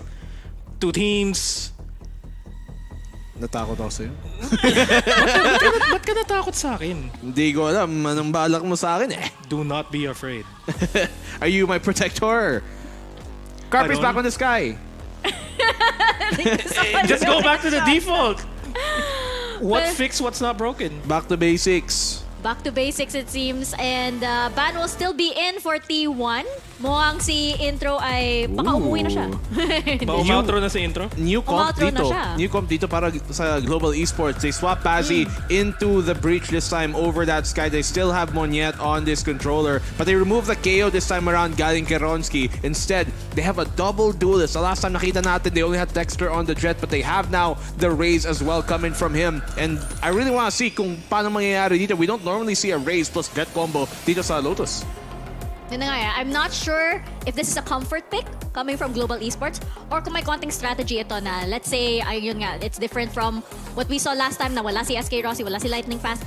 And for this plan B, kumbaga ng Global Esports, is this what they have prepared for T1? I mean, this composition would really work well for GE. The only big question mark for me here is the Sky, to be honest, for T1. I mean, Carpe works for Sky, pero at the same time, will he continue on it? That's my Ako, question. if GE play the way they did on Haven, then this map is theirs. Pero tingnan nga natin, over to our casters into Lotus. This is anybody's game na nga. Guys, nandito na tayo. Game number 3 is gonna go underway. T1 versus Global Esports. Sinong kukuha ng victory sa ating series? Yun ang magiging katanungan natin ngayon, Asoray, dahil going back from what happened earlier, 1:1 nga. Unang mapa, Pearl, nakuha ito ng T1. And then going back, and the second map, that was Haven, kung saan nagkaroon na nga ng pagtatagpuan ng strategies ng mga plays. Ang Global Esports, they are well connected this time. At mukhang they are really leaning towards the fact that they can really finish this out. And they reverse sweep. Speaking of well-connected nga din can never remiss yung impact na nilagay dito, na binigay dito ng Global Esports from both Iron at si Texture. Now ito na, galit na yung music natin as we get started na sa Lotus. The first one of the day, and I think this is a hot take, pero I don't really expect to see as much Lotus in the following weeks up until we hit the playoffs talaga. This is one of those one-offs lang. Uy, aga-kaaga ng bardagulan na makikita natin ditong maarangkada ngayon. Tapatan, makikipagbabaka si Naronski dahil makakakuha na kaagad siya ng isa. Nakaligtas dito na bagya dahil si Munchkin mula sa Dory was able to come back on time, saving enough na mga players dito from T1. Equalizing in the numbers, it's down to a 3v3 pero hindi nila alam kung nasa dito si Irene. Buti na lang si Ban ay nakaramdam. Termina siya ngayon. Might not be the best. Spike is in the hands of Bazzi. Texture's gonna go for the forward push, pero this is gonna be a very big risk if ever man because he only has the classic in hand. It's picked off, and Bazzi's by himself. Pero Bazzi, oh no, I think it was spotted. Alam nila kung nasan siya ngayon. There's going to be the wall. That stun maybe could isolate a couple of fights, pero si Munchkin just has a bit of bite, too much bite dun sa kanyang frenzy. That's going to be a swift retake from T1. Definitely. Buti na lang naka-frenzy dito si Munchkin kasi kung hindi, mauunahan siya doon sa pagkakataon na nakonkas na nga siya dito kaagad. And then, equalize amount of firepower dito. Nagkaroon talaga ng pagkatalo-talo eh. Sayang yung mga naging entry dito or sayang yung mga naging pushes dito ni Lauronsky dahil lang sa ginawa dito ni Munchkin. Good, really a good decision made na ginawa niya dito na makapagbigay dito ng response kaagad even though na masyado nga ditong mainit yung mga naging palitan nila going into C. But then, yeah, first pistol na, napunta na sa T1. Also that nade from Texture, hindi ganun kalaki I think yung impact na nakuha nun when they were pushing up onto Mound. Ronsky Yeah, he is gonna get eaten alive by the Nano Swarm, but he's still alive, which is the good part of things nga naman. Spike will get planted down. This is a force buy from Global Esports then, and this could actually be the mistake. Grabe yung reaction time naman ni Munchkin dito. Wrongski still goes in for the aggressive push, and this force buy is starting to bear fruit na HG. Oh, naunahan na kaagad dito ni Monyet, sinaban, but Zeta was able to take down one as well. We're down to 3 players na lang din na natitira dito for either of the sides. Magkakaroon na nga ng mga blinds dito to create an opening setup for another finisher, pero mukhang hindi sila nagkakakonect na. Zeta with a triple, that's still good. Para maipagpatuloy na nga dito yung rounds nila, pero magastos yun sobra. Lalo na't walang natira kundi si Zeta lang. I wonder if Global will actually still go for a force buy. If I'm not mistaken, T1, if they actually go for purchases, hindi sila makakakuha dapat ng full shield rifle. It's half shield rifle and utility. So I wonder if GE is still going to be forcing the issue. I know there are some teams that actually double force buy in 2 rounds. Kasi the next round after that is gonna have a full buy na okay din yung util nila. But seemingly not. And it seems like T1 still respecting the purchase power. They're not actually gonna go full committance then. But good effort for Global Esports to, well, take it out of them. Global Esports, they tried earlier on and now finally meron, or rather, finally nandito na naman yung eco advantage na meron dito for T1. They're down to saving up after their first forced buys earlier on, and now medyo separate na yung mga pushes nila dito, trying to create a lot of attention, trying to create a lot of commotion from the other side, pero again, can be baited out lang. Nandito nag-aabang Seiya player. Buti na lang nandito na siya kaagad dahil this is create good enough space for him para magkaroon na nga ng idea kung ano na ba yung pwede nilang gawin. We have now here still complete players from GE still here all the way from A. Pero makikita naman natin ngayon na maingat ang T1 na hindi sila uma-advance eh. Wow, tipping in inside his own smoke. Manya with the ballsy play. And of course, pistols all around para sa Global Esports dito. Getting close and personal is where they really find their groove. Triple flank, quadra flank from T1. Texture, no more nades, can't really reposition from Rubble, but he can wait at least para mag-create ng space dito ang team niya before he does anything. Good flash or good fault line altogether that delays even further. And the time is not of the essence na para sa si Basi. Iniwanan pa niya. Iron picks up a weapon. He could deal some damage dito. And if he can stop the defuse, maybe that's gonna be something. But Carpe holds strong. That is what they needed to do. I honestly think that, how many seconds? Kulang sila. Parang 7 kulang seconds. sila eh, no? Oo. Medyo nag-rush na ng T1. But again, 3 rounds, pretty solid. Once you put into account then na hirap kanina ang T1 to even scrounge up 1 round against Global. What's good dito para sa sena nga ng T1 is that nakapag-react kaagad sila dito after the concuss, and then there was also the blinds initiated dito ng Global Esports from their breeze or from Bazzi himself na nakapagbigay nga dito ng pagtataka or even the pressure for T1 na paano ba sila dito makakasagot na dahil Wrongski was there waiting on the rubble. So yon ang pwede natin maging advantage or yung mga magiging adjustments dito for T1 to be really careful of those post-plans positionings na naman ng Global Esports. But speaking of, they are in a separated push. May idea na dito kahit paano si Texture kung ano ba yung nangyayari. Pero hindi naman dito i-welcome ng T1 yung advantage dito ngayon ng Global Esports na nag-aabang dito sa door. T1 plays the double smoker so well. And then, if they have like this utility to just, again, control yung pacing ng Global Esports, wala magawa din ng Global eh. But of course, Iron, this has been his entire series na napakalaki ng impact niya. Ban and teammate gonna be using the ultimates, but still, that spike will get planted. Munchkin gonna be going in for the wraparound, pero mahahabutin niya dito sa Texture. Timing is going to be very crucial, but Texture finds him regardless. Ito na, it's going to be the retake of the rest of T1. We go over Esports. Sobrang daming angles sa patak nila. Ipit sa gipit na nga. Carpe, Ban, and Zeta, walang mahanap na solid footing on the B side. But then, given the doubt that T1 that was just their bonus round. Kahit na sayang yung round na yan Mapapaboran pa naman sana nila ito kung sakali man na nakakuha dito ng time, specific time, si Munchkin para manalo doon sa duel na yon against Irene. Pero Irene is just really sneaky on his pushes. Nakuha niya yung mga gusto niyang mga spaces dito para makatulong for the retake. And then, let's not even disregard dito si Ronsky. Yung mga push, yung kills niya dito, very impactful, kaya nahirapan na muli dito makasagot ang T1. T1, they still have the buys, now going in for their rifles. Saya player pushing forward with the wall na sinetap sa kanya ni Zeta. This wall does stop all of the aggressive maneuvers na meron nga ng Global, but of course, syempre hindi siya permanente. Ito magad Saya player. Holding the angle. Grabe, he still has the dash. No, he does not.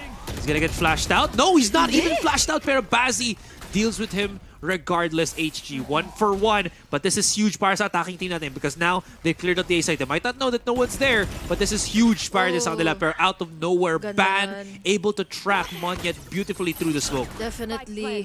Hindi siya nagdalawang isip dito, hindi siya nag-hesitate. Pero ngayon, pumapalakpak na kaagad si Zeta para sa kanyang reckoning. Mahirapan na ngayon makapag-reposition.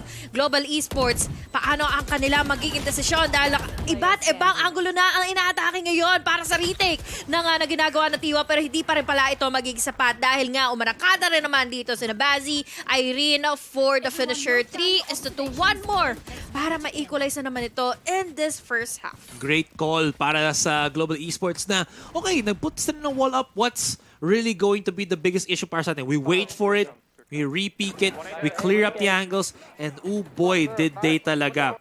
Saya player, great first skill. The problem is, that position, kung wala siyang tagatulong with the utility and walang titigil ng pag-push dito ng Global Esports, it's only really gonna allow again Global to get into the site and plant the spike. Yeah.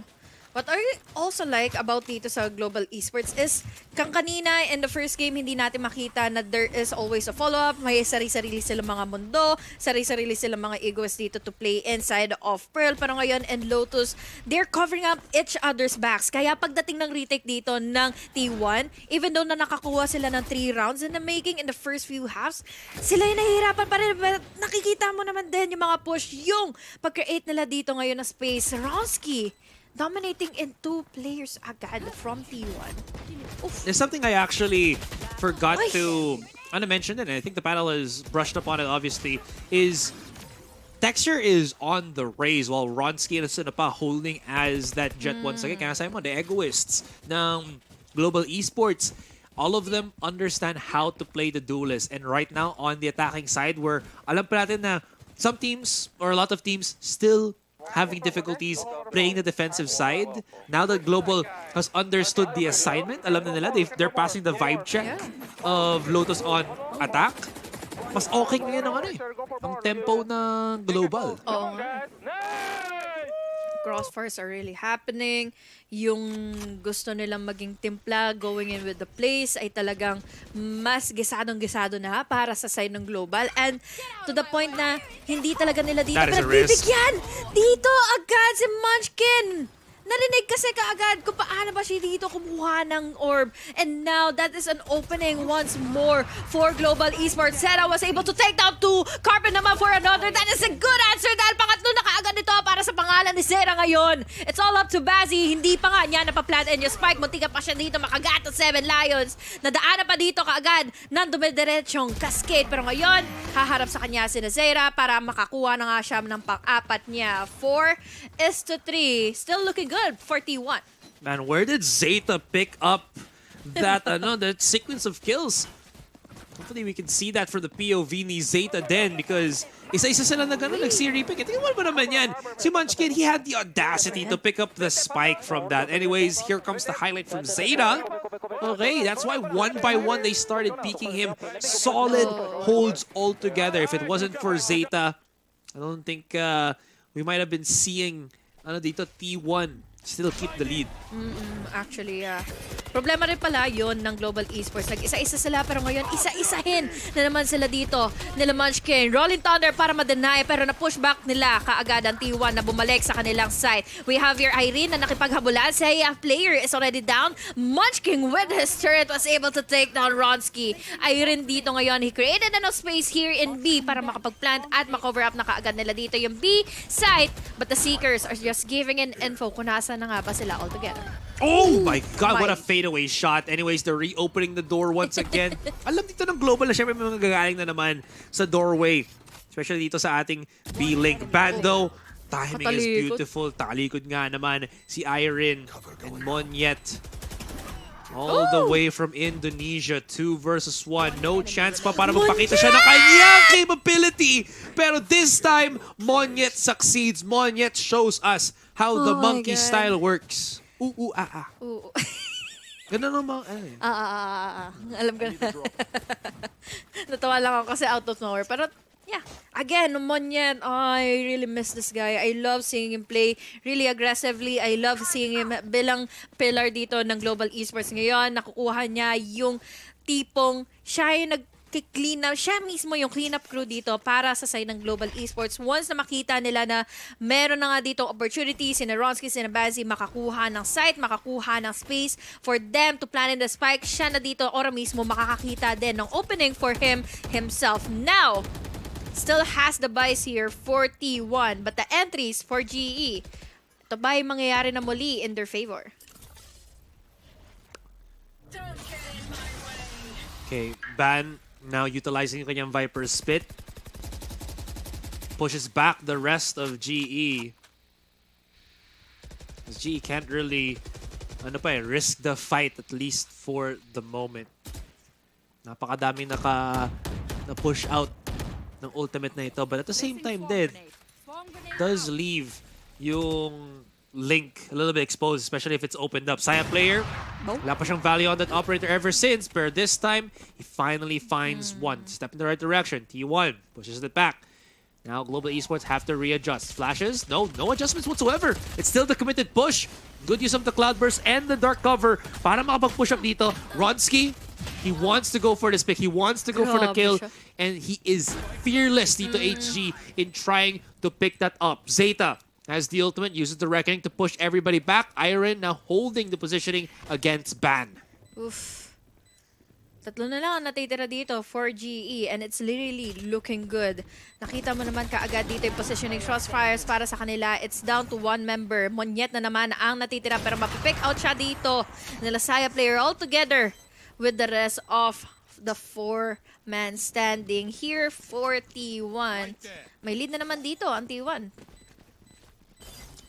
Just keeps going back and forth. HG mahahanap dito ang T1 at previous round. Just absolutely godly defense from T1. And Saya player, he hasn't found the biggest success gamit ng kanyang operator, but once he does, kita mo agad yung pag-shift ng tempo ng Global Esports. Just losing that 1x na talaga is such a big deal. In Global Esports, it's close, but it's not to their liking. So, muna, tawag tayo ng timeout. Bawal mag-tech pause. Hindi na pwede. Hindi na. Tapos na. Tayo na magde-decide na hindi na sila pwede mag-tech pause.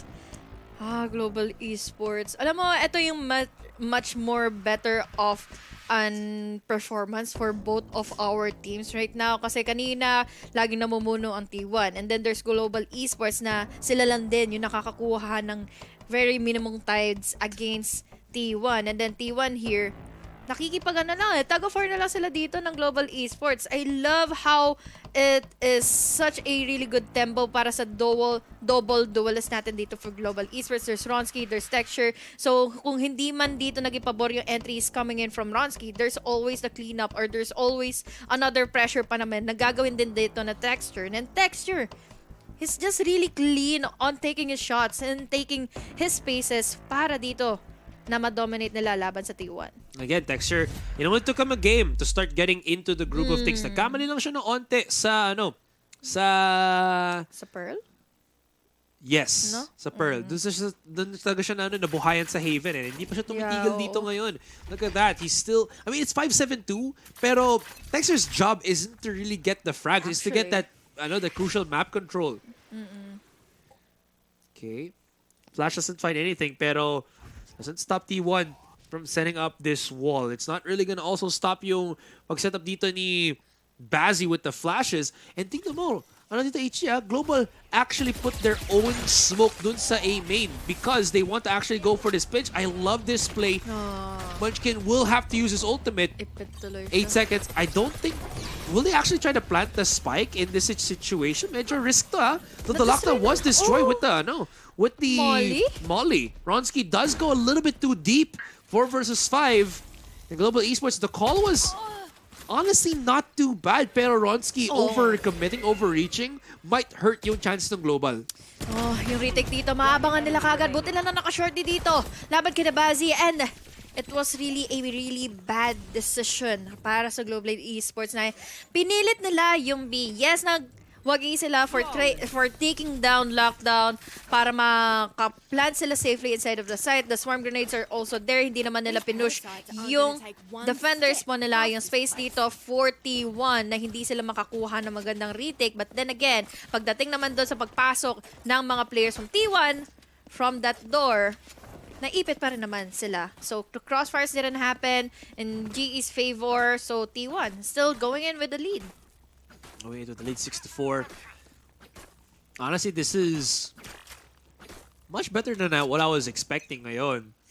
Right? The double smoker really giving at least ample space. And it's so versatile kung paano may set up yung high tide ni Harbor, right? It's kind of funny that is a lot of teams, sinabi nila na parang ang weird ni Harbor, that is a strong smoke position. I mean, if you try to dash through that, ang laking damage na nakuha mo kasi you have to wait for the wall to open up. Siyempre, you're gonna eat already the debuff na meron yung Poison Cloud. Tapos onting pop shots, onting snake bite lang, tigok ka na agad. Yun nga yung ginawa dito ni Ban eh. He just went in for those sprays. Free fire lang dito through the smoke, and he was able to cover up onto one. Ronski hindi nakaagad nakalaban at nakapasok ng site. But still, there's still texture. Timing nga lang dito. Ban was able to take onto one. Carpe naman dito, nakapag-open up kaagad ng dalawa. Texture dito for an answer, but it's all up to him. He has the spike. Pero apat pa rin kasi itong aabangan niya, pero nakaisa rin naman na si Munchkin sa kanya. So at least, still looking good for T1. That was again a forced buy kasi din sa GE. That was awkward. Napakadaming parang missed peaks ng dito. Tuloy-tuloy yun. It wasn't just the one na nagkasalisihan sila. Dalawa, tatlo ata yung nangyari nun diba? So, Ban lang, no? napakalaking rin nun. Napakalaking blow din against Global dito. I will say HG, compared sa Ascent that I think a lot of teams play incredibly not sluggish, but I guess slow-paced. Ang bilis ng Lotus. Oh, yeah. Feel mo, kahit man 7-4 tayo, hindi feel na 7-4 yung length ng game natin dito. Ang bilis nila pakipagbakbakan talaga.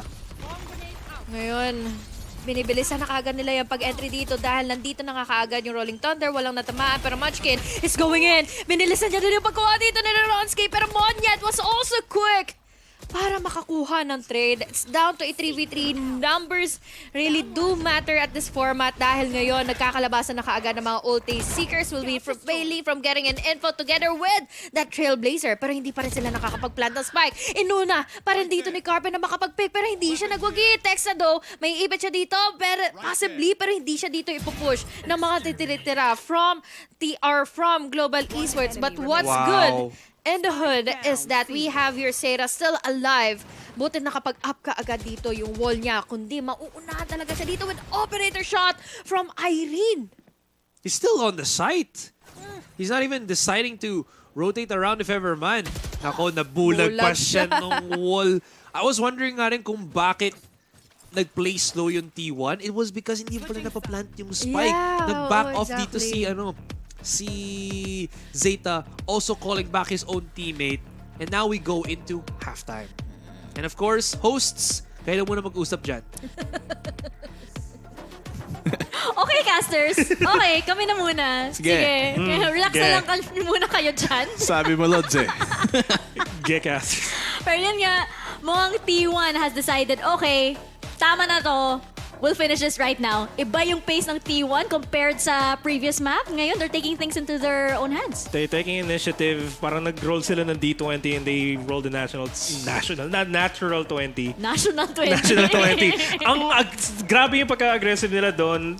And kudos to GE, they were really trying hard to keep up with it. It's as close as you can get, an 8-4 half. Not bad for GE, pero this is a good round for T1. We're already seeing kung gaano ka-aggressive si T1.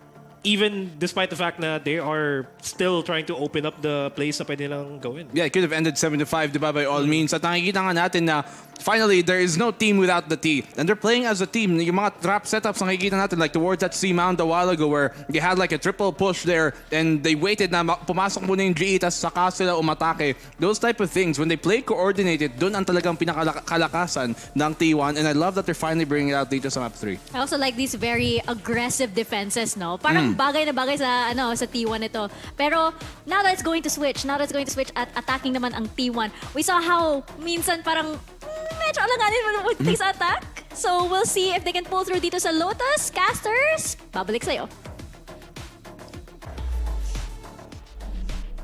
Thanks, hosts, sa pagbalik sa amin dito sa Casters area. Nakaway mo si Tito Mika. Hindi ko inaaway. Alam mo, minsan, minamadali tayo ni Boss Direk. Gusto mo ba sabihin ko, Now? oh, now we're passing it up to Mika Fabs, to Black and Blue, to Nomad. That's 3 words, HG. Kung sinabi kong hosts, tignan mo, quick, concise, alam ng tao. Oy, 6 words yon. To Mika Fabs, to Nico. Black and Blue, tas Nom. Oo nga, no, 6. O, diba?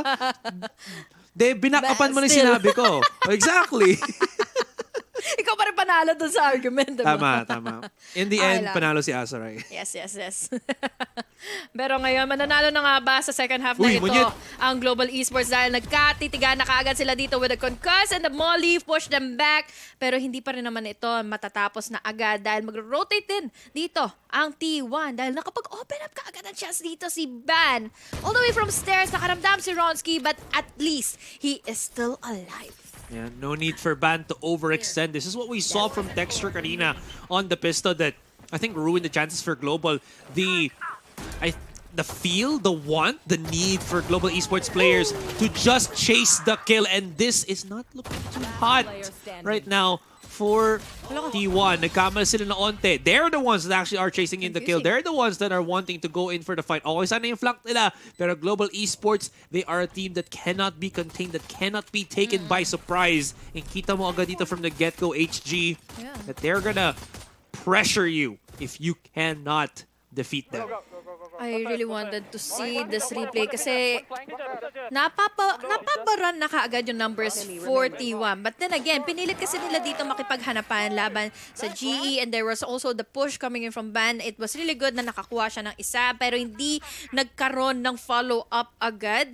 At yun na nga, another round or finally a pistol round na nakuha dito ng GE. But this time, hindi naman din kaagad magpapadalos-dalos ang T1. We have that Marshall in the hands of Saya Player. Saya Player though, speaking of, unahan kaagad nila Ronsky dahil with the combination play na ginawa dito ng GE, he was taken by concuss, taken by surprise. GE fighting. No need for T1 to go for the force buy.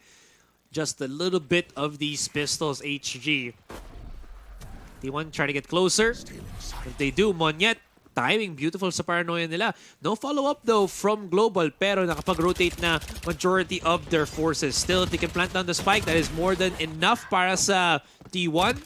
I think that they should be able to, pero Carpe, he somehow managed to pick up a weapon dito. Zeta trying to capitalize to the flash of his own teammate pero hindi kakayanin. Couple of kills and the plant on the spike. Not too shabby but still regardless, Global pick up the round.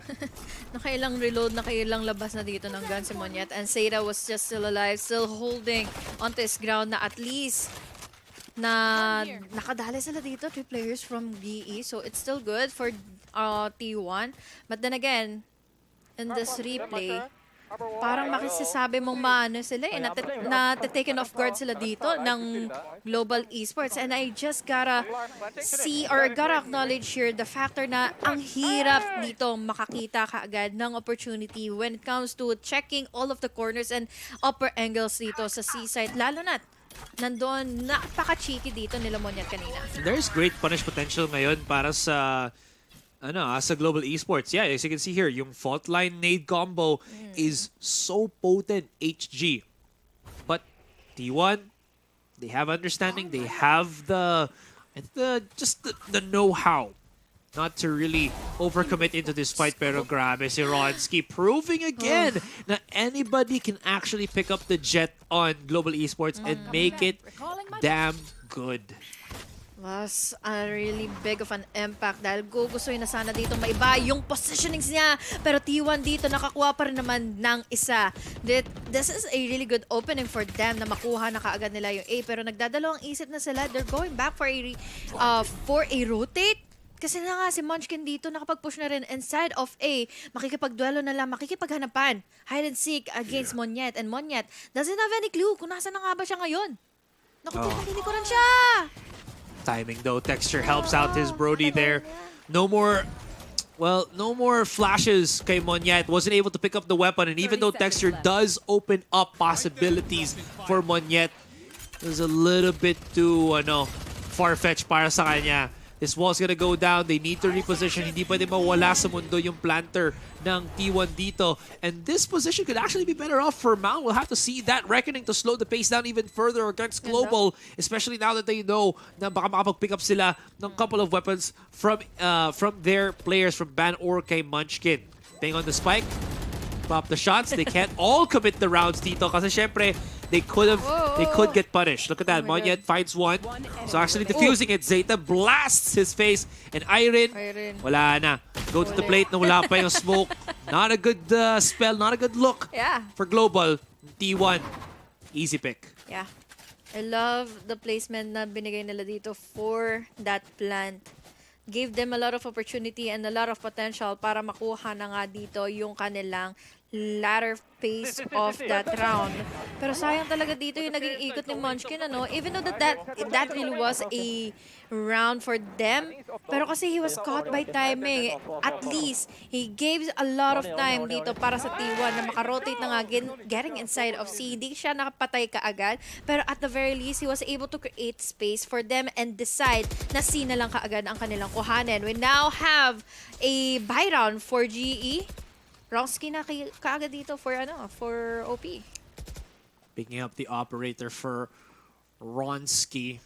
One-way smoke, courtesy of Monyet. Gives him a little bit of access towards to Mound. Now, T1 though, actually gonna go the opposite direction. You know what, even if T1 doesn't actually make this work on the B site, they can always re-rotate around. That did give an opening dito for Munchkin, but it went south. Just look at the shot from Ronsky. Texture's gonna be here on the site. He still has the nade to delay, and he can call now reinforcement. Scarpe gonna make sure na itong kanyang seekers will find the value, will find the information kung gaano kadami na nasa A site. Now that they know isa lang siya, they can hold on. Texture, 1-for-1 trade. Now the rest of GE have started rotating at Bazzi. Is somebody actually gonna start pushing Bazzi dito ngayon? Because now Bazzi can actually slowly push up and creep up against Global. Mag-isa na lang ngayon. It's going to be all on to ZETA. One has plant or diffused spike. Look at that repositioning. Hindi mahanap ni Monyet. Di rin mahanap ni ZETA, but he at least see the spike. So alam niya hindi na di-diffuse ito. But the timing of Monyet, grabe ang kanyang spatial awareness and keeps the game close against T1. Definitely is close. Oh my gosh. Global Esports dito, they just really know what to do next kapag nakita nila dito na medyo nagpo-falter na yung mga post-plant positionings dito na kinocommit ng T1.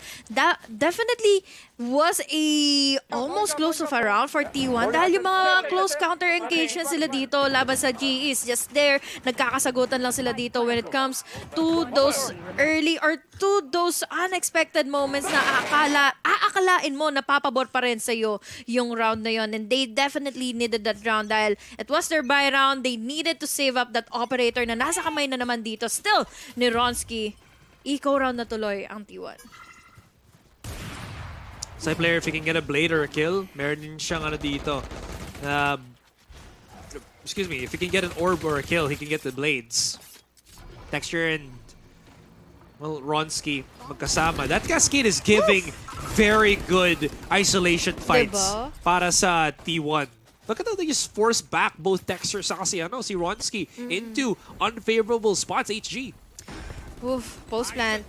Tatlo na lang ang natitira dito for GE. Nanalo nga sila kanina, but then again, they are definitely still doing it. Hindi pa rin talaga dito bumibitaw si Monyet. Monyet still alive, waiting in for a contact. Nag-aabang dito for a crossfire. The basic mechanic of the bait and switch is just really going there para sa side na nga ng Global Esports. Munchkin, ZETA, even though he is concussed, makakakuha pa rin ng pang-apat na ulo na nga mula sa kabila. It's 10-7, still has the lead dito ang Korean team.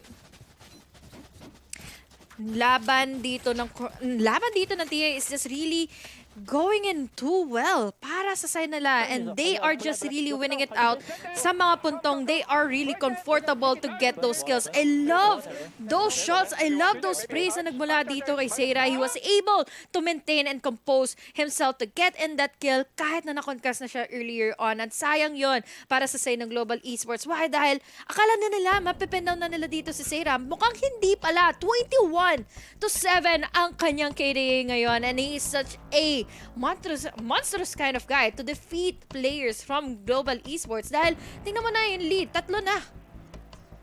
And you think na hindi ganun kalaki ang lead ng T1 dito, pero with all of the woes na they've been put through under by Global Esports, ano pa rin it's such a huge achievement right now for T1. And other than that, sinabi mo na nga, ZETA has been getting the picks. ZETA has been setting up some really, really well-timed, smart walls. Yung cascade niya to push back yung defense. And Global Esports, especially the double duelist, played into the hands ni ZETA and the rest of T1. That was, as you mentioned, di ba, weak buy ng T1.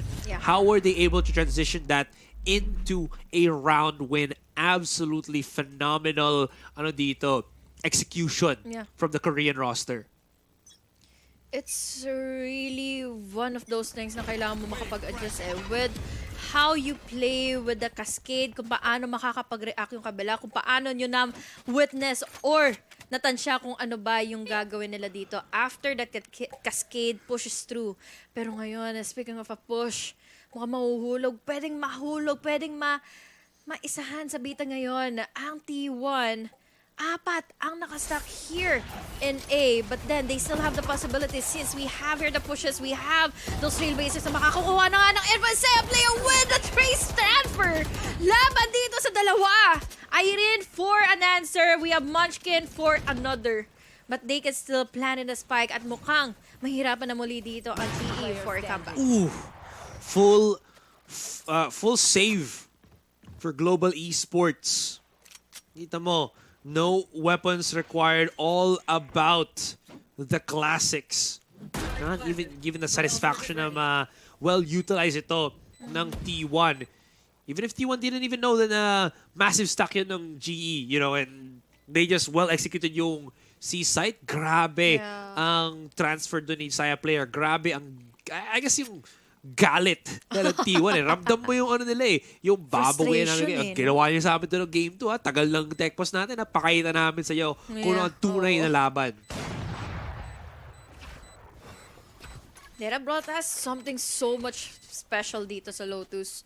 I love this double controller setup. I love how Ban is comfortable enough to provide an info and provide in a lot of space para doon sa kanilang entry fraggers, and then there's ZETA para makakuha nga din dito ng enough lead when it comes to pushing every bit of a corner na alam mo merong mga nag-aabang with an operator or kaya yung mga mag-early pick and early engagement mula dito sa Global Esports. I think medyo nagfo-falter na rin kaagad dito ang Global Esports dahil tuloy-tuloy na naman na nakakabawi. Tuloy-tuloy na naman dito yung rounds from T1.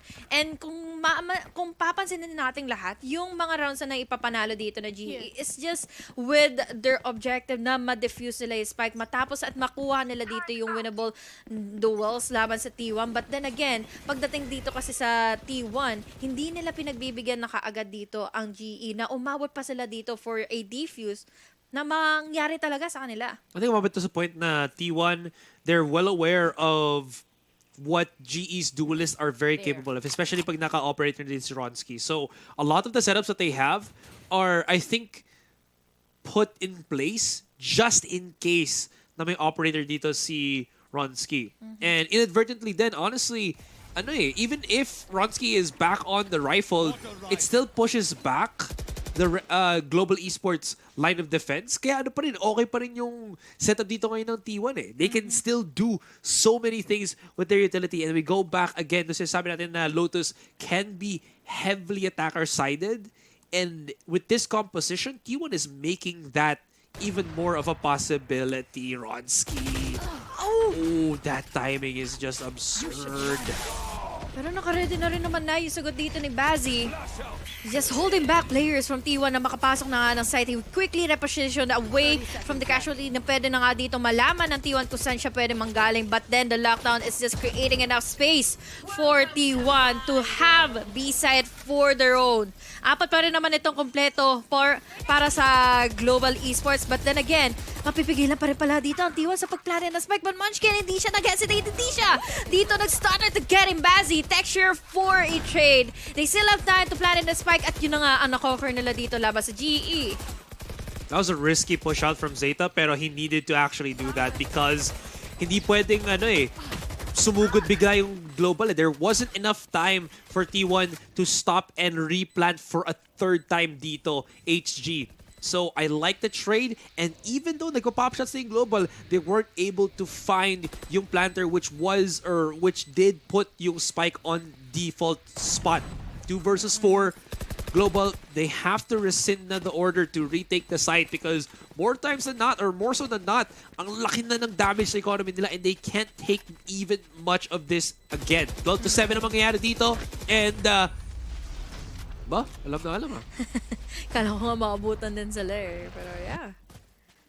Match point na para sa side na nga ngayon ng T1. And finally, we're seeing here possibilities na matuldukan na itong serye na ito, itong chapter na ito between T1 and GE. Munchkin, still one hell of a player. Saya player naman dito with those entries and with ZETA. He's just creating a lot of opportunity pa dito para sa side na nga ng T1. And I love this dahil kanina, kung nakita natin, it was Munchkin and Saya player na nagtatop on the spot for T1. And this time, it's ZETA all along. Same standard play ngayon for Global Esports. T1 having a good sniff of it. Munchkin at least gets a bit of information dito. Pero T1, they've circumvented. This is going to be the C push once again. Saya player. Okay.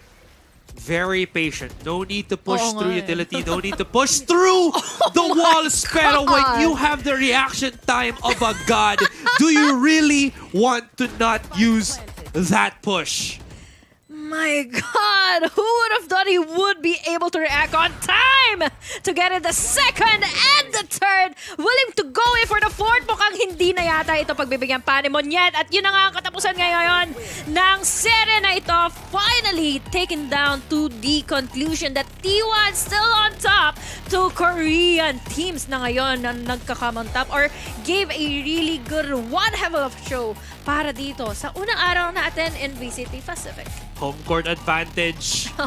Kaya naman, I mean, may Korean players din ng Global Esports. So, home court advantage sa kanila. Pwede din naman. Pero ibang klase ang dito, ang T1.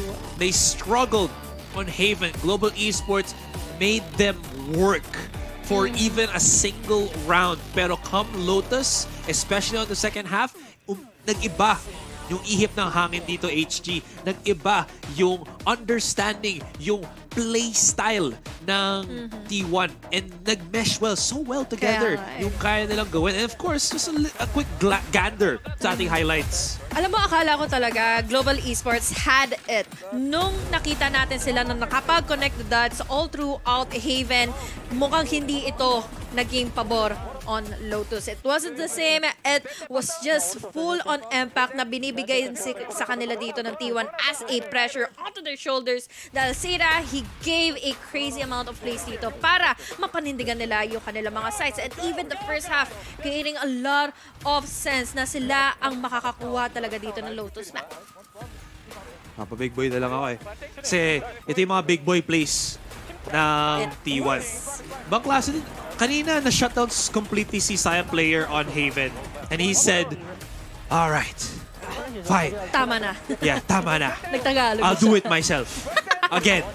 Tabi. Oo. Hilata niya Oo. ng mga players dito. Lie down on the floor. I got it. There you have it. Siyempre, fist bumps muna tayo. Fist bump, fist bump. Peace pa. Yeah, for the sportsmanship. Good games all together. And I will say, side naman ng Global Esports, you have to give it kay Texture sa kay Irene. Incredible performance sa kanila. Even on the start of game number 3, you did still see confidence from Irene and great all-out frags from Texture. Yeah, and there was also the time na talagang makikita mo that they have been really connecting sa mga bait and switches tactics nila dito para manaban, para malaban nila dito yung mga duels against T1. And T1, they knew how to decipher those kinds of plays. Oh, yeah. Dahil nakita na nila kung paano nila ito papalakihin pa. Yung butas na ito na papalakihin pa laban sa Global Esports. Talagang it was a statement na masyado pa maaga para makita natin ngayon na it is a really compact of a play mula dito sa side ng GE para tapusin ito series number 1. Ay, Tapusin series nga number 2. Ang series number 2.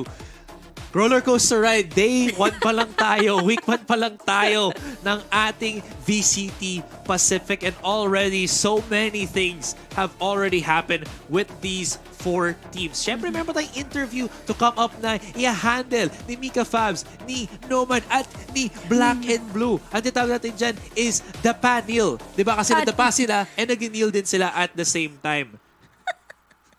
Hindi ko alam kung saan sila dadapa at saan sila mag Kasi diba may the mods tayo? Oh. Meron tayong the panel. Panel. Yan. So ano yung context mo kung bakit mo sila napaluhod? Ha?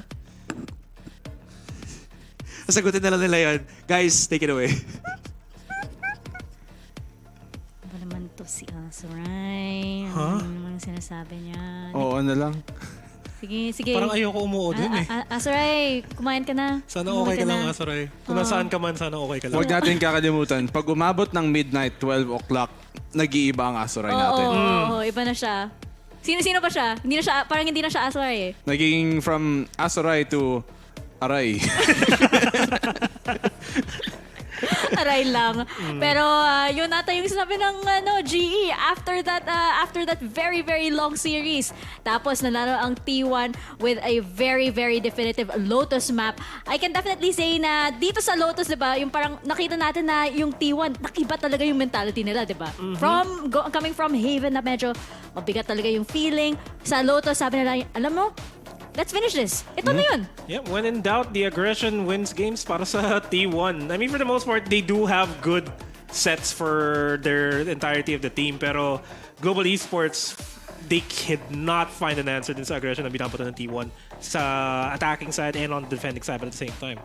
You see, the two big things na talagang similar dun sa map number 1 and map number 3 na inapanalo nga dito ng T1 is when they had Carpe on something a bit more simple, a bit more easy to digest on that Sky instead of the Breach, na talaga na-utilize niya ang kalakasan ng kit niya, di ba, ng play style niya. It's having him be able to be a bit more active in the fight instead of him being back, and part of that really helps out the chemistry-wise talaga, talagang spacing-wise dito ng T1. When he was further back, and talaga yung knowing from where he came from, di ba, dito bago mag-Valorant, he likes to be in the action eh. And nakita natin sa Haven na hindi hindi niya nagagawa yun. Palagi siyang naka-atras. But here on Lotus, he's always part of the fight with the rest of the team, and that's why they look a lot more coherent too. Gusto ko din yung dalawang phases ng T1 dito. One with intro and then one with ban-in. And we saw sa Haven na yung parang may konting adjustment dito with T1 and incorporating ban-in.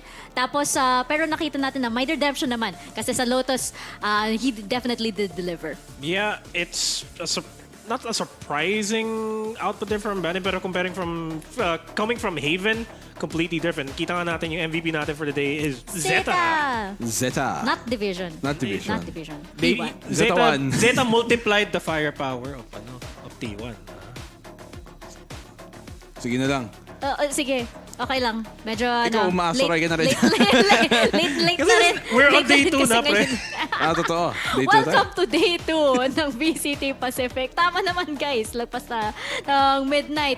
At ako actually, gutom na ako kasi hindi pa ako kumakain. Buti na lang, nandyan ang Grab Unlimited. Kung gusto mo mapanood ang favorite VC teams nyo live sa Korea, with the Grab Unlibuha Challenge, you can win a trip to Seoul to watch the VCT Pacific Championships live. So if you join the Grab Unlibuha Challenge before March 31, 2023, you can win Valorant gun buddies, player cards, sprays, and a trip to Seoul, South Korea to watch VCT Pacific Championships live. And para sumali sa challenge, all you have to do is subscribe to Grab Unlimited. Don't worry, yung first month niya sa Grab Unlimited, it's 100% absolutely free. Grab Unlimited gives you the free delivery every day from every store, and malay nyo ba kayo na yung mapadala at ma-deliver doon sa Seoul. At huwag niyong kakalimutan to like, share, follow our stream dito. Nasa Twitch kami ngayon, on Facebook and on YouTube as well. On Twitch, it's Valorant_PH. On Facebook and YouTube, it's Valorant Esports PH. Guys, did you know that you can actually react to a stream now on Twitch as well? So make sure you guys react, like, follow, lahat may yun. mga hearts, syempre tita, hindi ko alam eh. May mga hearts May emoji. May Yung mga emote. Wow. It's very poggers. Oo. Wow. Ngayon, Moving on. Nalilate na talaga, guys. Thank you also to all of our sponsors, Logitech, Red Bull, Polo by Ralph Lauren, Grab Unlimited, HP Victus, and Zowie. And thank you so much sa aking panel ngayon. Kahit na medyo madaling araw at medyo na nawawala na sa isip si Nomad. Dito pa rin naman yung isip ko, pero it's good to be back naman. Nagito pa rin yung vibe. Diba? Thanks for reassuring us na nandito pa rin yung isip mo. Hindi pa rin naman. I'm okay, guys. I'm really okay. Please, trust me. Pero understandable naman. Kasi medyo lahat naman tayo sabaw dito. Pero bukas, guys, ito na yan. Yung nakikita na natin ang ating schedule. Tapos na day 2, we have Paper Rex, another favorite team dito sa Southeast Asia versus Detonation. At ito na, guys. Oras na natin. Talon Esports versus our very own Team Secret. Nakita na natin na sobrang malupit yung performance ng Team Secret sa VCT Lock-in, pero malakas din ang Talon Esports. So siguro mainit na laban to. Guys, mukhang kailangan na natin mag-wrap up dahil yung panel ko medyo prod. Parang kailangan natin i-check yung tong panel na to. We will see you guys for day 2, of course. At for everybody who was still watching, thank you so much for staying with us. Kahit na, syempre, may mga tech pauses, alam naman natin to, it is part of it all. Pero thank you. Maraming salamat pa rin. And from everybody here at the VCT Pacific PH broadcast, thank you very much. We'll see you guys tomorrow. Team Secret na.